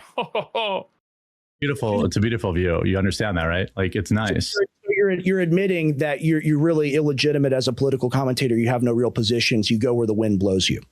No, I am. I mean, I know that you're really fired up for this. It's a big deal for you, but you hear that? Yeah, this is a big deal for you. That's how you would talk to us. You'd be like, yeah, this is a big deal for you guys. You have the mighty quartering on your program, but you know, I know you're fired up for this. Like, I just don't want to hear this fucking bullshit. Like, I you know what I mean? Like, you guys are young. By the time you're my age, you guys will know that you know, you can write off business expenses. Here's my statement saying I have $6 million in coffee sales. What do you don't believe it? Oh, you must be seething. Like, it's no, it's like, it's just ridiculous. Like, why even talk to him at this point? The fact of the matter is, there's actual. Well, if, let him speak. Not every decision, not everything that happens in the real world is all or nothing, and ultimately, obviously, I don't support any foreign intervention. I've been on record for but hold on. You do support the foreign intervention, and to a certain degree, everybody supports a certain degree of foreign intervention. Do you know what I mean? Like, it's just such a disingenuous point to make. You obviously support a limited intervention in Iran, Jeremy, but it's like, no, I don't support any foreign intervention under any circumstances, but, and then he'll give a bunch of reasons why we should support the limited operation, and it just doesn't work that way, man. Everything you say is why we should be there, while saying that we shouldn't be there. And that's where Rex is like, what the fuck? But we're not going to have an honest conversation because Jer's just a joker. Rex is seething. He's like, wait, this was nothing? This was a nothing like thing at all? 15 years saying that I don't support this Iran nonsense either. But I don't spend all day spurging out about it because you do, though. You literally spend all day, every day on Twitter spurging out about the war. And you also spend every day on your show talking about it until you banned it from your show because you couldn't form a coherent take on it anymore because you were anti-war and you bet the farm that Trump wasn't going to ever do anything with Iran. And then he did. And you're like, I don't know what to fucking do because I still have MAGA cookbooks to sell. That's what actually happened. Hey, Jay, you know why I don't speak about the war? Because I don't know anything about it. Nor do I care. Like, you know what I mean? He obviously has no idea what's happening over there. It's irrelevant. You know, my opinion doesn't matter on it. My viewers know exactly where I stand. Hold on. So your opinion is irrelevant on it? Then why give your opinion on it? In reality, all of our opinions are actually fucking irrelevant on it because Donald Trump is going to decide and the cabinet's going to fucking decide. But we try and influence that with our voices. Jeremy's like, listen, that's just irrelevant. So I don't even know why we debate it because we can't make the decisions ourselves. Like, what the fuck are we doing here? If it was so irrelevant, then why would you go after Alex Jones on Twitter? You went after him for his take. You know what I mean? Like, listen, Alex, you can't counter signal, but if we're all irrelevant and none of what we say matters because it's down to Mr. Trump, then what does it matter that he fucking counter signaled? Exactly. If you'd watch any one of my videos talking about it, I usually lead off with the I do not support this. You can't say I don't support the Toronto Maple Leafs, but Austin Matthews is the greatest goal scorer of this generation, and Domi's so fucking tough, and Stolars is a great fucking goal. You know what I mean? Like, I don't know. Like, you can't just say, I don't support something, and then proceed to list a bunch of reasons why we should support something, and still expect people to say, oh, I'm not in favor. You're not in favor of it at all, 24 videos saying that. So when you ascribe a position to me, let me finish. And the whole thing of, well, I actually made a video about, okay, you make 1,000 videos a week. Is Rex supposed to watch your 1,000 videos and know everything that you say? My God. No, he read what you said on Twitter and was like, what the fuck is this? And is debating that. Yeah. Right? And then I'll let you finish. Yeah. No, you're trying to keep your audience. Like us being like, did you watch the Mr. Morrow we did on Wednesday last week? And be like, what? And so live, you're trying to keep that MAGA cookbook audience alive by not taking a yes, Rex. Yes, strong enough stance. You have to be against genocide, against war crimes. Do not, Rex. My channels have a combined like 40 million views last month. Are you joking? Jeremy, we all know the actual truth. Return of the Mac and Cheese broke down your views. They're way down. The vast majority of those views are short views that don't count for anything. But I'm a big deal. I don't need this.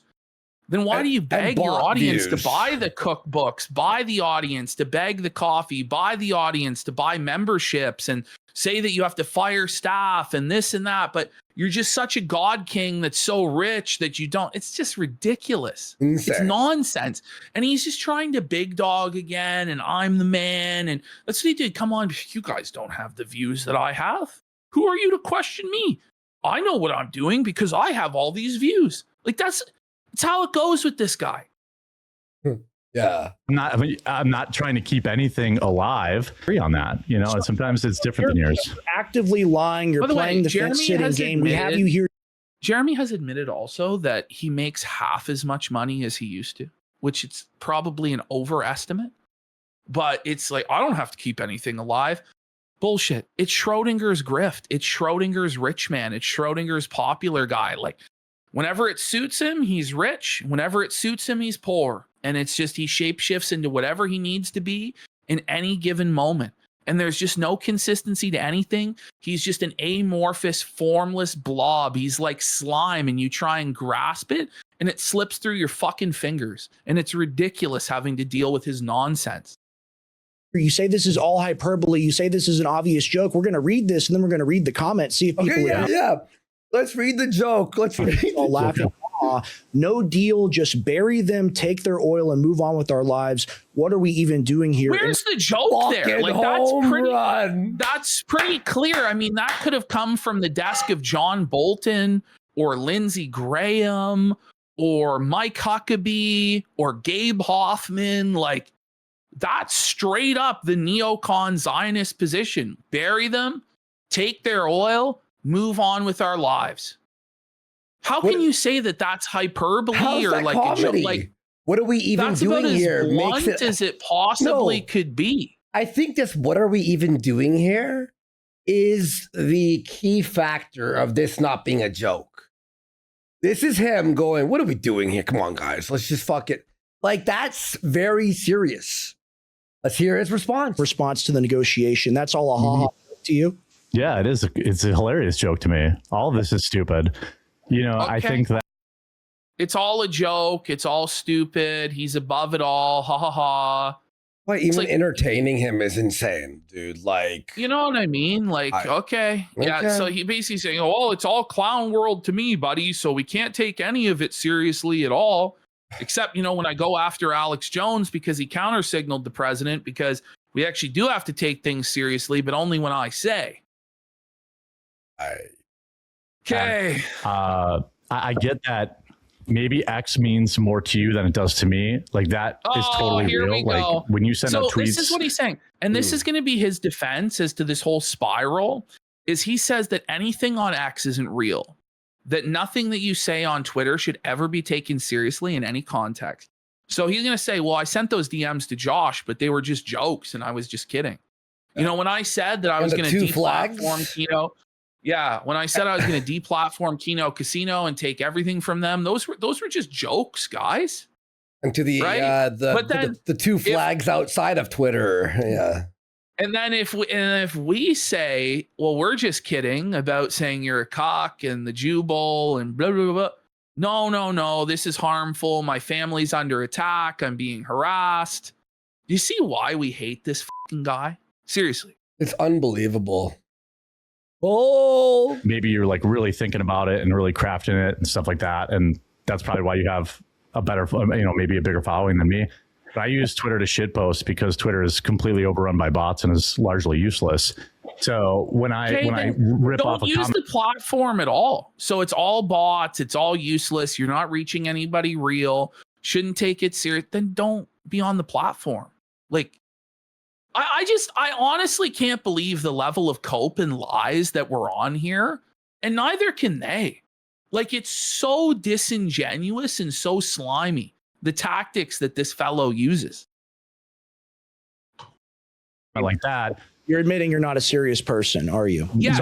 No, I am not. Rex, no, I'm not a serious person. I never said I was. He's not a serious person. Follow the woke Hollywood stuff and then just focus on that. That's all anyone asked was for you to put the anti-woke gaming takes in the bag, the anti-woke Hollywood takes in the bag. That's all anyone ever asked for from you, man. Why do you think that you're like this trad conservative Christian commentator that's leading a crusade against pornography and, you know, you've got a hot take on the war? Like, no one wants to hear that shit from you. Like, no one believes that you know anything about that. What we do believe, you may know something about movies because you're a fat who sits on your ass all day and watches them. So maybe talk about that. I don't know. But then you told everybody months ago that the anti-woke grift was dead in order to deflect your failure and put it on Nerdrotic's head and Geeks and Gamers' head and Critical Drinkers' head. And you wonder why none of them stand up for you in the current conflict, buddy. You wonder why? Because you snaked all of them in order to excuse your own failure.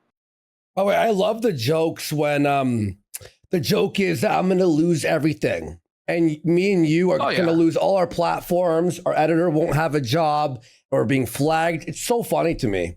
It's so funny to me. Sarah. Okay. What are you talking about? Of course I'm not serious, dude. I talk about Brie Larson's tits on the internet. What, 3 years ago? 3 years ago. He talked about Brie Larson's tits and made 100 videos about Brie Larson. So now we can't hold him accountable for any of his political takes or anything he says because he's just a comedian. He's just a jokester, guys. Look at them. look at how dumbfounded they are. Like Jeremy really thinks that he's cooking here, but he's just immediately surrendered, rolled over, shown his belly, and goes, "Yeah, I'm retarded. I don't know anything." I'm assuming his name is Tim, right? This guy's Tim. He's looking up at the heavens, going, "God, why are we here? Just to suffer?" Like, and Rex wants to fucking jump through the camera. Is the thing, Jeremy, if he really were Le'Eben, if he really was Le'Eben-based troll, why wouldn't you go in here and just be like an unironic neocon and just cause them to fucking spiral and spurg?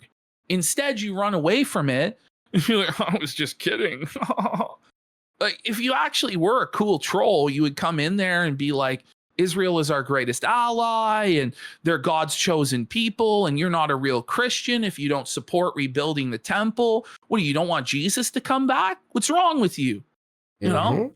But you're not actually a troll. You're just a fence-sitting grifter who wants to get through this confrontation by crawling around on your belly, rolling over, and being a disingenuous slime ball. And anyone with a brain can see that, Jer. It's not cute what you're doing. It's retarded. Man. Okay. All right. Allah, why do you even take the time to worry about politics if it's such a big joke to you? And you say it's X, that's a big deal. To me, it's actually the dead children. You don't seem to take that seriously. Oh, yeah. Well, I mean, yeah, who couldn't think of the kids, Rex? I mean, geez. I mean, if we would just think of the kids, I mean, we could really... Jeremy doesn't care about dead children. He's like, "Oh, you're saying think about the kids?" Now listen to this false equivalency that Jeremy draws. Are you going to actually take that shit seriously? All right, let's hear it. Let me rewind it for a sec. Push forward, think of the kids, Rex. I mean, geez. I mean, if we would just think of the kids, I mean, we could really push forward some awesome authoritarianism like you seem to like, because, you know, if we just do, you know, if we just think of the kids, you know, that's why we lock down, right, Rex? Are you a fan of those lockdowns? Because that's what a false equivalency. War bombing a school is the equivalent of the fucking COVID. If you're not in favor of killing children in school, then you must be in favor of the lockdown, right? That is such a dirty fucking scumbag tactic, Jer. Total false equivalency. And he knows it. Straight up out of that book. What's that book? He doesn't care. What, rules for radicals? Yeah, rules for that's literally rules for radicals. Like one of the chapters. I was watching a video on it, and literally that was one of the fucking things. Like, holy, that's crazy. Kids, right? Man, pivot argument that has nothing to do with anything. There's a genocide going on right now. He's laughing at the dead children. That's what you're doing right now. You're making light of it. That's disgusting. You're a disgusting being. Yeah, I like your position here. I like how intense you are. I love this energy for. But like, Jeremy, that's so dismissive. It's just ridiculous. Like, there are some people who actually do take the world seriously and who actually, you know, don't want the United States to commit war crimes. And you might be a cynical person and be like, well, there's nothing we can do to stop that. But doing this, oh, that's cute. Ha ha ha. I really like, it's just so slimy. Oh, you're really trying for change? I'm on the internet to have fun. Look, we don't fucking pretend that we're political commentators and we just laugh and make fun of people, right? But it's like you're on a show and discuss things that are in that wheelhouse of, hey, you're talking about bombing children. Like, be serious for a second. No, guys, I'm a comedian. Well, bad genre, bud. Late Thursday night. I despise people like you that are ignorant, walking us into World War III, making a joke out of the sickest thing to ever happen in modern human civilization. You think that a school is worse than 9/11? Oh my God. Whoa, man. What a crazy straw man argument from Jer. What's crazy is they actually entertain this nonsense, and like it's just crazy, you know, because they go, well, to them it's their 9/11, and Jer's like, so you think their lives are worth more than Americans? And you know, it's funny. Someone in chat lost words. Oh man! You know what, lost By the words way, in chat? if this does turn into World War III and the nukes do fucking fly, which I don't think they will, and hopefully they won't. I have to live my life as though they won't. You know what I mean? That's how I live. But if it does, it would be the worst thing that's ever happened in human history. You know what I mean? Like, All right. Oh, his statement about 9/11 lost words in chat just wrote checkmate.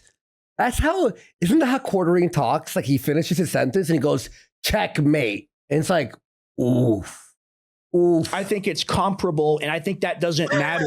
40,000 Americans died between the towers falling and the subsequent conflicts. Hold You're saying the on, same. hold on, Jer. Well, 3,000 Americans died in the attack, and 37,000 by your numbers here died in the wars. And Rex is against the war in Iran.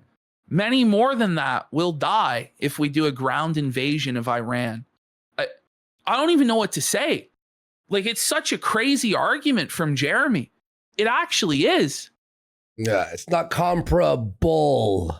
But he obviously doesn't give a shit. Like, he's just like fucking around. And it's like, we have to take this guy seriously and pretend like he deserves a platform to spew his fucking nonsense to us. Like, fuck off. Yeah. Well, he does these like for clicks and for views. If he stuck to woke movies and games, well, he's just rage baiting, and it is then, rage but baiting. he wants to be treated as though he's a god and a king. Like, thing about this school in Iran. He draws this false equivalency, like those two things exist. You said it was the worst, Rex, not me. You said that. But no, that's a mauled. Is that not a mauled or what? Man, he almost cried there. Did you hear? Did you hear that? You said it was the worst, Rex, not me. That's how I sound right before I cry. You said that. So cringe. No, Jeremy. Okay. No. 180 little girls and their teachers died, burned alive. You laugh at that. You don't think their 9/11? Hell yeah, that is their 9/11 event. Bro, that happens every day there. I'm saying, so it's cool. so it's totally fine. Okay. They always have 9/11. What do you mean? Every day the schools are blown up. I mean, it's disgusting to me. The statement of this happens every day, and this is just me being purely analytical because I keep up with this, is not an accurate statement, and that is not a dig at you, but it is an inaccurate statement. It's a lie. The second thing is kids are in a different category. See how mad Jer is now that a black man is talking? Yeah, I know. Well, so he's trying to say that children are in a different category than adults. And Jared's going to argue that he wouldn't prioritize a child's life over an adult's life, which I just fundamentally disagree with on like a moral, like humanitarian level, because children are innocent and they haven't had an opportunity to grow up and they have potential to, and, adults, are guilty and they lack innocence and, are sinners. And, but Jared's saying that like old men, have the same value as a child and should be protected over children. Like, this is the take that he gives. There's a reason why when a boat sinks. He doesn't have children. He doesn't have children himself, so he doesn't understand it. But you'd think that you would have like an understanding in your mind, but well, there's a reason why they say women and children first on the lifeboats when fucking the ship sinks. You know what I mean? Category than adults. And no, they aren't. No, they aren't. No, they aren't. You don't seem to care much about human life. You don't care much about that strike. You won't come out and criticize Trump because you know where your bread is buttered. Who's buttering my bread, Rex? Is Trump writing me checks? Was I at the space? You have a book with his face on it. No, but you don't have to be invited to Mar-a-Lago and like the White House press room to grift off of Donald Trump. You sell a cookbook with his face on it. You sell a mixology book with his face on it. Your whole intro is filled with memes of Donald Trump. Your entire brand for years has been based around glazing Donald Trump. But now you're going to pretend that you don't benefit off supporting Donald Trump and being a cheerleader for his supporters. Like, it's just so disingenuous. Ship launch the other day. Was I ever at Mar-a-Lago? Am I getting $7,000 checks to talk about Israel? No, dude. None of this stuff is true. You're just making it up. It's so crazy to me. No one said that. It's a total straw man argument. But to act like he doesn't benefit from a political, I mean, like everyone does. This. If Jer was offered the check, do you think he'd turn it down? He would take it in If he was 3 offered seconds. the invite to Mar-a-Lago, he would go in 2 fucking seconds flat. If he was offered plum positions by Donald Trump, he absolutely would take them. It's just that no one's offering because he's an irrelevant nobody. Hey. We're going to do a little slideshow. These are all jokes. You're not a serious person. You don't know anything about politics. It's all You're a big right. to you. You're right. It is all. Yes. He's right. Yes. Yeah. He doesn't know anything about politics and it's all just a joke to him. But we're supposed to fund his show. By the way, this is what Rumble is funding to the tune of millions of dollars. Like, for this is 5 more crazy. years with You 700K gotta ask watching? yourself, with how many millions Rumble put into Jeremy by his own, statements, which who the fuck knows because he lies all the time like he breathes. Can you imagine if this was given to actual creators who actually were edgy and actually did have something to say? But instead, this complete waste of oxygen is just sucking up all that money and it's just a total fucking waste. These are where the right wing's resources are going. And they wonder why shit's fucking falling apart. Like, And look, I know we also say that he should do like the woke movies and games and stuff, but honestly, I'll tell you right now, I watch that stuff. I love those people like Vera and Hypnotic and all those guys, right? I watch that stuff. Jer would not fit in that crew as well. They're charismatic. No. They say the news quick. They don't go, they like shoot it out. They're all on topic and they're entertaining. That's why I watch them. Jer can't even do that. Is pointing out here, he doesn't even use any serious Griffin. talking points like the regime uses schools as bases or whatnot. Just, I don't care, LOL. Well, his voice cracked. Like, there are ways to defend the war. Like, I'm not against all foreign intervention and all wars all the time. I think there are some times when it is necessary. I think most people are of that viewpoint. But the way that he's arguing this is so disingenuous and so ignorant. And he's just talking out of his fucking ass. Did you think that was going to be a big own? You understand that I have 100 videos about Brie Larson, right? What does that mean? What does that? Okay, we make fun of people. What does that mean? But if I go on Twitter and tweet out something about the war, an ignorant statement that someone debates me on, could I just go, well, actually, watch my show? I just make fun of people. I did 100 videos on iDubbbz, so you can't take this statement seriously. Exactly, Like, but you still said the statement that is not part of the Brie Larson lore or whatever. That have to it's do just with such anything. a So cell phone. Yeah. Like, it really is. It's just him because he doesn't want to seriously debate this because he can't, because he just doesn't know anything. He just starts being like, well, I'm just a clown and I don't thought you can't be taking me seriously. I'm Mr. Hambly, the comedian. Get out. you just admit I'm not a political commentator, Rex. So you don't know. Hang on. I gotta open his channel. Political. I gotta open his channel. He's not a political commentator. Hang on. Right. Hang He's an on. epic troll here, guys. Let's see some of these videos. Oh my God. Woke nurse. Media rages. Soldier was saved. Don Lemon hit rock bottom. Woke critics. Okay, that's about movies. Pam Bondi fired and Tulsi Gabbard is next. Is that not political commentary right there? Black they them executes Trump grandma. Donald Trump must see this. They keep killing us. Tyler Robinson just got horrible news. Like, woke Karen humiliated at No King's protest. Wait. Everything you love will be destroyed. Is he shitting on Black Rifle Coffee? Yes, he is. We might have to look at that at some point. No, let me just open up. But you can see, and like, if you go to his live stream, like every single one of his live streams on Rumble are about politics. Oh yeah. No, if I hit the on Rumble, If you go to his Rumble, it's like today was all about the Iran war. So, and he's hired Luke Radowski. He's hired Hannah Claire Brimelow. These are not comedians. These are serious political commentators.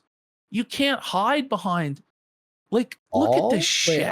Wait, all Go to videos live. are live. Oh, there you go. Go to live. Trump says Iran deal imminent. Military leaker for prison. Theo Vaughn backlash. Walmart fatigue. Don Lemon hits rock bottom. Ding dong. Pam Bondi is gone. Tulsi next. Christy Noem responds. Huge SCOTUS decision. Attack on Christianity backfires. Demonic lesbian foster parents. Terror in the skies. Doom pill fatigue. Are men checking out? Has the world gone mad? Today's breaking news. Today's insanity. Airport chaos. Disney CEOs. What are we talking about? You are a political commentator. Dude, this is literally what...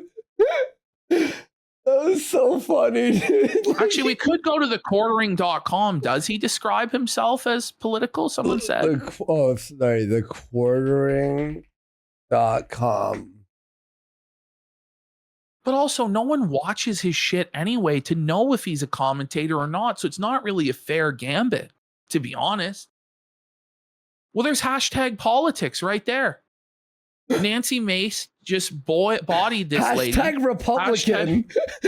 Hashtag Democrats. Hashtag politics. The featured video. I'm not a political commentator. Not hashtag jokes or hashtag comedy. Hashtag politics. Okay. Know anything about politics? The quartering knows nothing about politics. That's what I said. You tell me. You're chuckling, smiling, laughing about it. Screw you, man. This is why your whole like fake righteousness is what's hilarious to me. No, Like, I think he genuinely does believe that, and it's not fake at all. Like, I genuinely believe that Rex Jones is very upset about what's going on in the Middle East, regardless of whether he's right or wrong. He's the fake fuck. Like, this is pure projection. Can we make that a sticker? I love that angry, concerned Rex face. It's You so can see there are a funny. lot of mannerisms of Alex Jones in Rex. He actually is fucking awesome. I miss this guy, dude. Like, that's funny, dude. Just the Rex face. When something weird happens, it's just like, what? Are you fucking... Are you fucking kidding me? This is crazy. Of course I care. Of course I don't want little kids blowing up. Are you crazy? Okay. You find me anybody who would say online that they don't care about that. Of course it sucks. You don't draw attention to it. You don't care about bringing the criminals, the war criminal administration, to justice. You realize Trump and Hegseth are war criminals, do you not? How old are you? 20. There it comes. There it How is. old are you?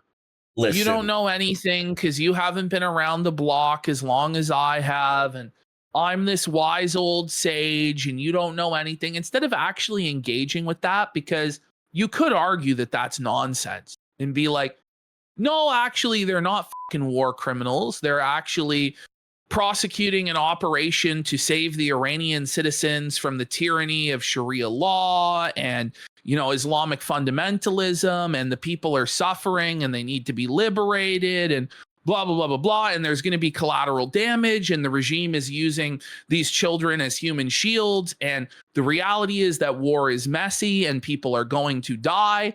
Instead of arguing that, well, how old are you, son? Are you fucking retarded, son? 3. Okay, and how many presidential elections have you voted in?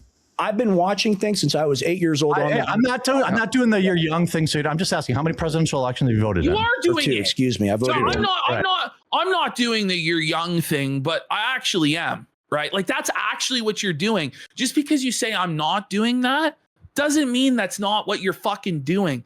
And it's just so disrespectful. It really is. I guarantee you that Rex Jones has forgot more about politics learning at his father's knee than you've ever known in your entire life, Jeremy. Seriously. Mm-hmm.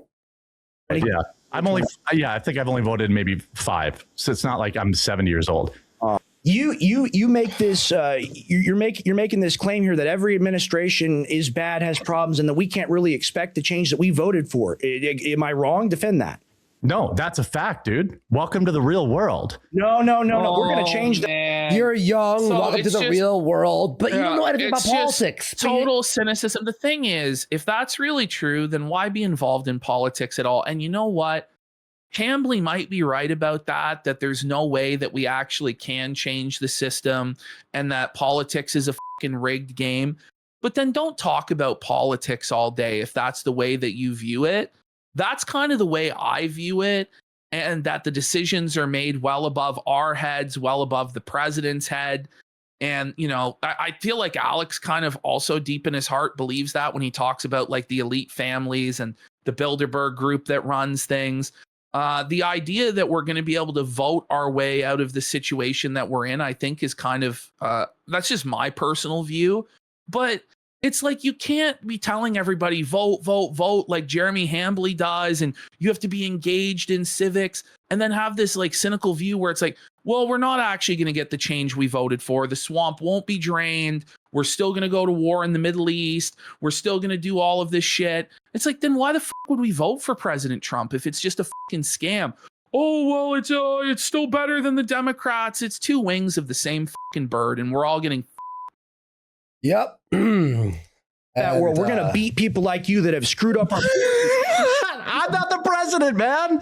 No, it is people. It is people like Jeremy like Hambley. The president, though. The president of YouTube and president of Kick. Yeah. That's what he. That's a good. But I agree with Rex. It is people like Jeremy that make this world a rotten, awful place. Yeah. It's people like Jeremy who are only concerned about their own comfort, their material possessions, their frivolous luxuries, and just being able to be, I don't know, rich or whatever, like that. Those are the people that have allowed society to degenerate into the hellscape that it is. It's the boomer mentality. It's, I don't give a fuck about anything. I've got mine. Everything's cynical. Nothing can be fucking improved. Why even try? Everything's just a grift. And it's like, you are the reason the world is like how it is, because you're the sort of person that takes the bribe. You're the sort of person that accepts the corruption because that's just the way it is. And that's how we end up in hell. It's because of people like Jeremy Hambley that are weak fucking men that don't stand for fucking anything, don't have a single principle to fucking stand on, that will sell their souls for a fucking nickel, that the world is in the hellscape clown state that it's in. It's my belief. Damn liar, a damn retard as well. I appreciate that. But he's a damn retard and a damn liar. I appreciate that. What a cope, Jer. What a cope, buddy. The reality is, when you get older, you'll realize. Oh my god! Oh my god! No! But you're older, but you're still a retard. Like, look, there is a need. There is a need for the youth zealousness and the youth idealism. There is a need for that. If there is no idealism, if there is no hope, if there is no zeal and no energy amongst the youth to actually make the world a better place, things will never change. Like, if it's all just cynical old farts like Jer sitting on their fucking ass, of course nothing will ever fucking change. And you're telling him to just become a cynical old fart who fucking gives up and only cares about enriching himself. And maybe that is the way to be, but that's not how he wants to be. And he's still young, and let him have fucking dreams, you piece of shit. Listen, when you're older, you're gonna learn that nothing matters and you let everything. Shut the fuck up, Jer. Is that every administration is full of shit. Do you think Obama provided the things that he said? Oh my god! Just so because Obama scammed us, we ought to let Trump scam us. Right? Okay. Yeah, that's great. What an excuse! What a cope! But he really just fucking brought Obama into this convo. You made it political. Thanks, Obama. It is a non-sequitur. It is actually a non-sequitur. It actually is. All right. Provided the things that he said. What is it? This is a non sequitur about oil prices. All right. So you know nothing about politics. You're right. The North. You're right. There it is. He knows nothing. Like, this is who you work for, Hannah. This is who you work for. Melanie has no shame, but that's who Luke was forced to work for. Luke just, I don't think, could take it anymore, to be honest. I was just laughing. I saw something I'll show you after. That's so funny. Okay.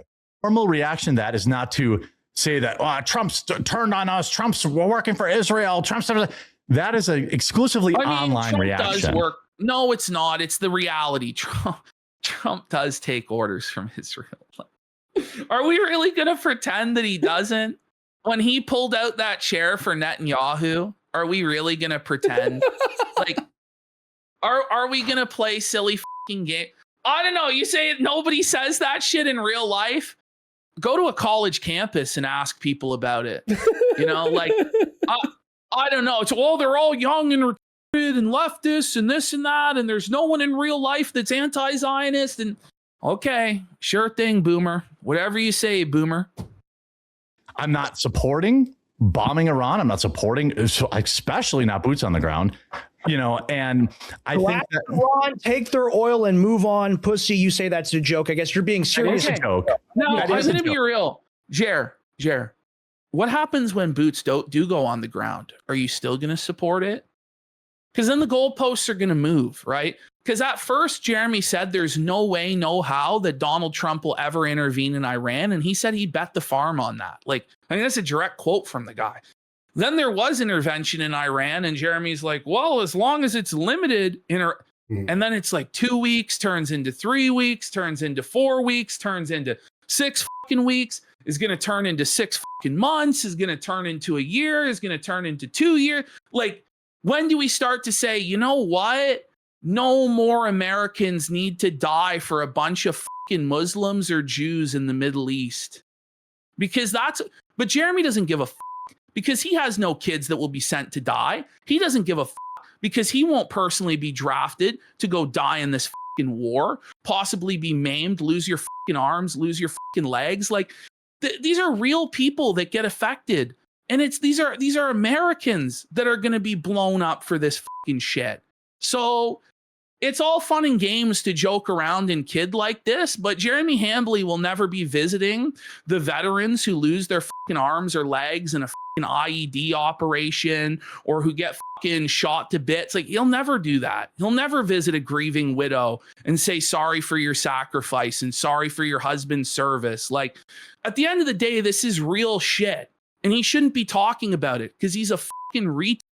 If you don't know about it, why are you talking about it? And it wasn't a joke. Clearly, it wasn't a fucking joke. It was a glaze. Let's fucking be real here. Okay. But you're being serious now because you got two dueling statements here. This is what you do. You fence it. No, one is a joke because it's X and X is garbage. And one is a nuanced position. Well, then fucking delete your account. But which is it, Jeremy? Do you know nothing about politics or do you have the nuanced position? He wants to have it both ways. Obviously, that's a joke. You're a liar. You are. You won the debate. You're a liar. You're lying about this. You know you are. You're worse than someone that sycophantically worships. You're just trying to just enough to stay in the club. Like, you know, What club, dude? No, it is what true. Club? Because I respect somebody who's like, I'm for the fucking war. I think it's a righteous cause. I would volunteer today to serve the country. We're doing what's right in the world. We're battling evil. I respect people who say shit like that way more than I respect somebody who's riding the fucking fence and wants to say that they're against the war, but at the same time, everything they say is actually in favor of the war. What that actually is a fucking Judas goat. What that actually is subversion. And you shoot the traitor before the enemy every single time. That's my belief. And that's why I go after right-wing grifters like Jeremy Hambley, because they actually are fucking traitors who, when you're in the foxhole with that motherfucker, absolutely will desert cowardly to save themselves. Rex. It's the engagement. Have I ever been invited to Mar-a-Lago? Have I ever been to the White House? You don't have to. He said invited, by the way. He didn't say invited. He said invited. Listen to this. White House. Engagement. Have I ever been invited to Mar-a-Lago? Invited? Have you ever been invited? Have I ever been to the White House? Have I ever been? I've never done a random. Imagine saying you have to be in the White House to like glaze Trump or anyone in the White House who's a politician. Or profit off of politics. Like, come this on. is crazy, bro. Joke that is. What things can I make jokes about? Bro, let me know. I profited off of politics years ago, and I didn't even know what was happening on my shows. I had no clue what was going on, and I made thousands of dollars. Jeremy's doing the same thing now. Yeah. You know, at least I had some guy beside me, JF, to like talk while I was just going off to the bathroom. we all know, but you never pretended otherwise. You know what I mean? Like, you know what I mean? I never like, pretending. Oh man, I was having fun, you know. I mean, no. You burn little kids. Has he Why? said? You can make jokes about that if you want. I don't, but you could. Pastor Ron, that's a joke that involves killing little kids. What do you think about children to death? But you can't make jokes about his Sky Bowl, his Jew Bowl, his wife, him being a cock. But genocide, war crimes, and you know what? I agree with him. There are ways to make that funny because it's like shock humor, but he's not that guy. You ain't that guy, motherfucker. You aren't Sam Hyde. You know what I mean? Yeah, fuck. You aren't that guy. Joke you make? I think it's funny. Yeah, I think it's funny. Okay, what are your YouTube numbers compared to your ex posts? He's gonna tell us now. Well, he's ridiculous. I mean, across all my YouTube channels, I don't know, 15, 20 million, 30 million views a month. If you watch my live stream, I have been very openly opposed to Iran conflict. I've been very openly opposed to boots on the ground. If you're mad that I don't use the quartering channel, which again, I talk about pop culture on that channel. Question: Are you not exclusively? Is it jokes that is your main brand, or are you actually a serious commentator on the things that are happening? And this is just me. Oh, it's 100% jokes, dude. 100%. I have never. I'll be real. Quartering, I don't think has ever made me laugh once in my fucking life. Nor do I think he really even makes attempts at being humorous. It's always like the lamest boomer humor shit. Like he just said he's Hannah, like your background. It's like it's always like making fun of someone, but in the most like boomer way. You're like he's pretending like he's a comedian. Like I've never heard him describe himself this way. Have you? No. I mean, has he? Closest thing to like hard politics that I talk about is on the live stream. Okay, where is it clear that it's a joke? The whole live stream is hard politics, but you don't do political commentary. Yeah, it's just crazy. Personally insult the man. You call him a pussy. You talk about glass in the country. Yeah, I think it's hilarious. It's a joke to you in your mind, not to other people. To other people, they take this as a serious political statement because that's where there is. This is a serious political statement that you then have to come out and say, "Oh no, it's a joke. It's a joke." You realize that's disingenuous, right? No, you're a liar. Hold on, let me. No, you. Okay, let me agree on this. Okay, let me. Liar. We know. No, man, you're so mad, dude. Relax. It's okay. Oh yeah, you're triggered. You're triggered. There it is. Shout out Kino Casino. Ring it up. No Kino way. Casino, man, you're so mad, dude. Relax. It's okay. That's all I got. Let me shout out Kino Casino. I knew you'd find. Yeah, I knew that was coming. Yeah. Yo, Rex, shout out to me out. Oh my god. Yeah, cause we used to chill. I had him on like 4 or 5 times. He was great, dude. So real highbrow debate. But sometimes I'm looking right at you, bud. But you took it from being no, Jer. You had no decorum. You had no intention of engaging with this seriously in any way. You made it a lowbrow slop fest, detached. Ha ha ha! I don't take anything seriously. I'm a clown. And then when Rex goes, well, send in the clown. Send in fucking Kino Casino. Then, oh, what a highbrow comment. Yeah. That's retarded, Jeremy. Wait. Who has what? Fucking common sense. Real highbrow debate. Okay. Because our name was mentioned, it's now lowbrow. When you spent the entire fucking stream saying you're a clown, X doesn't matter, you're a joker. You don't know anything. We're jokers. Yeah. Wait, you brought it lowbrow. In fact, mentioning us makes it a little bit more highbrow. But at least we're clever when we're trying to be funny. Sometimes.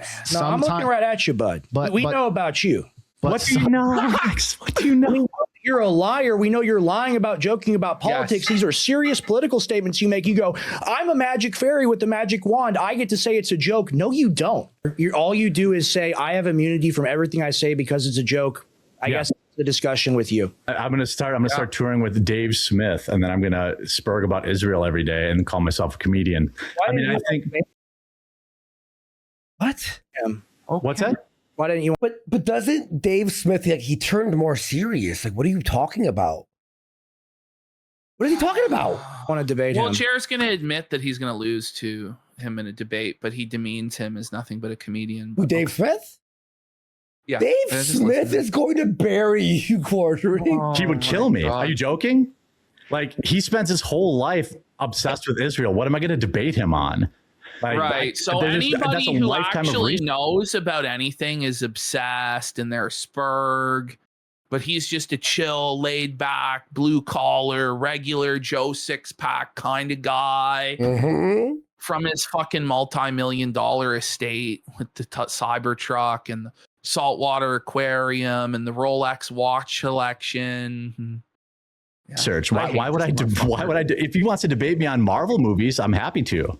There you go. That's what he's equipped to debate. Listen. And even then he would get his ass handed to him. Nerdrotic or Critical Drinker or any of these other people would do way better. Not like Marvel movies. What are you gonna? He hasn't reviewed a Marvel movie in like 3 years. He acts like he's still part of that like circle. They don't want you. Nasuvi. He's pulling the old Jon Stewart Daily Show trick of I'm only a clown whenever his political takes get pushed back. Oh, there we go. No, but he's not actually a clown. Like, he's not funny. He's just he is a clown, but not in the funny way. In like the you know, laugh at. Yes, everything you say is a joke. It's not to be taken seriously. I can't attack matter. He's like words. The clown from Are You Afraid of the Dark, where you're like, whoa. I mean, words mean things. Use maybe on your feed, Rex, not on mine. But I think you're a damn liar. I think you hold these words mean thing to Rex. Like, Jer thinks that's a flex. That words mean things when Rex says it, but to Jer, when he says words, they don't mean anything. But then our words, we're meant to be held accountable for them, to where our lives are going to be ruined, and he's going to take everything we have. Does no one else see the hypocrisy of this? Like, is he actually going to? Is he going to get away with this shit? Like, I don't think he is, to be honest. I think this is crazy town. I think he's going to ignore us until all fucking the dust settles. It's so fucking gay. It's so gay what he's doing. I know. Political positions, and you want to pretend like you're Muhammad Ali or this amorphous blob that can never be punctured. I am a blob. Where do people get the coffee? What's the URL? Where do people get the coffee? At least he's honest. He's like, you know what? I promised you to. I told you I'd give you 5 minutes. Listen to what Jer says here. It's pretty good. Where do people get the coffee? What's the URL? I have a feeling that most people on this stream would rather burn my coffee and piss on it than buy it. That means we wouldn't have to pay for it, and it'd have to be shipped. I don't want to even buy it. Yeah, no one wants to pay for it. All right, guys, I think that's going to do it for us here tonight. It was a long weekend. Yeah, I mean, we'll see where it goes from here. We'll see you all Wednesday. We appreciate all the Wednesday. support tonight, guys. We couldn't have ever, asked for more of a turnout and more support than you guys have given. And I know that as long as we continue to entertain you guys and put out good shows, that you will stand with us and you will support us through this ongoing crisis as Jeremy Hambley attempts to censor and destroy this program. A man who made his entire livelihood off of being a victim and saying he's under attack has now decided to put us under attack and use lawfare and threats to silence this program. He will never succeed in doing so long as you stand with us. We appreciate your support, and we'll see you guys on Wednesday. 8:30 p.m. Eastern. Peace. And Gator, thank you for the 300 ticks.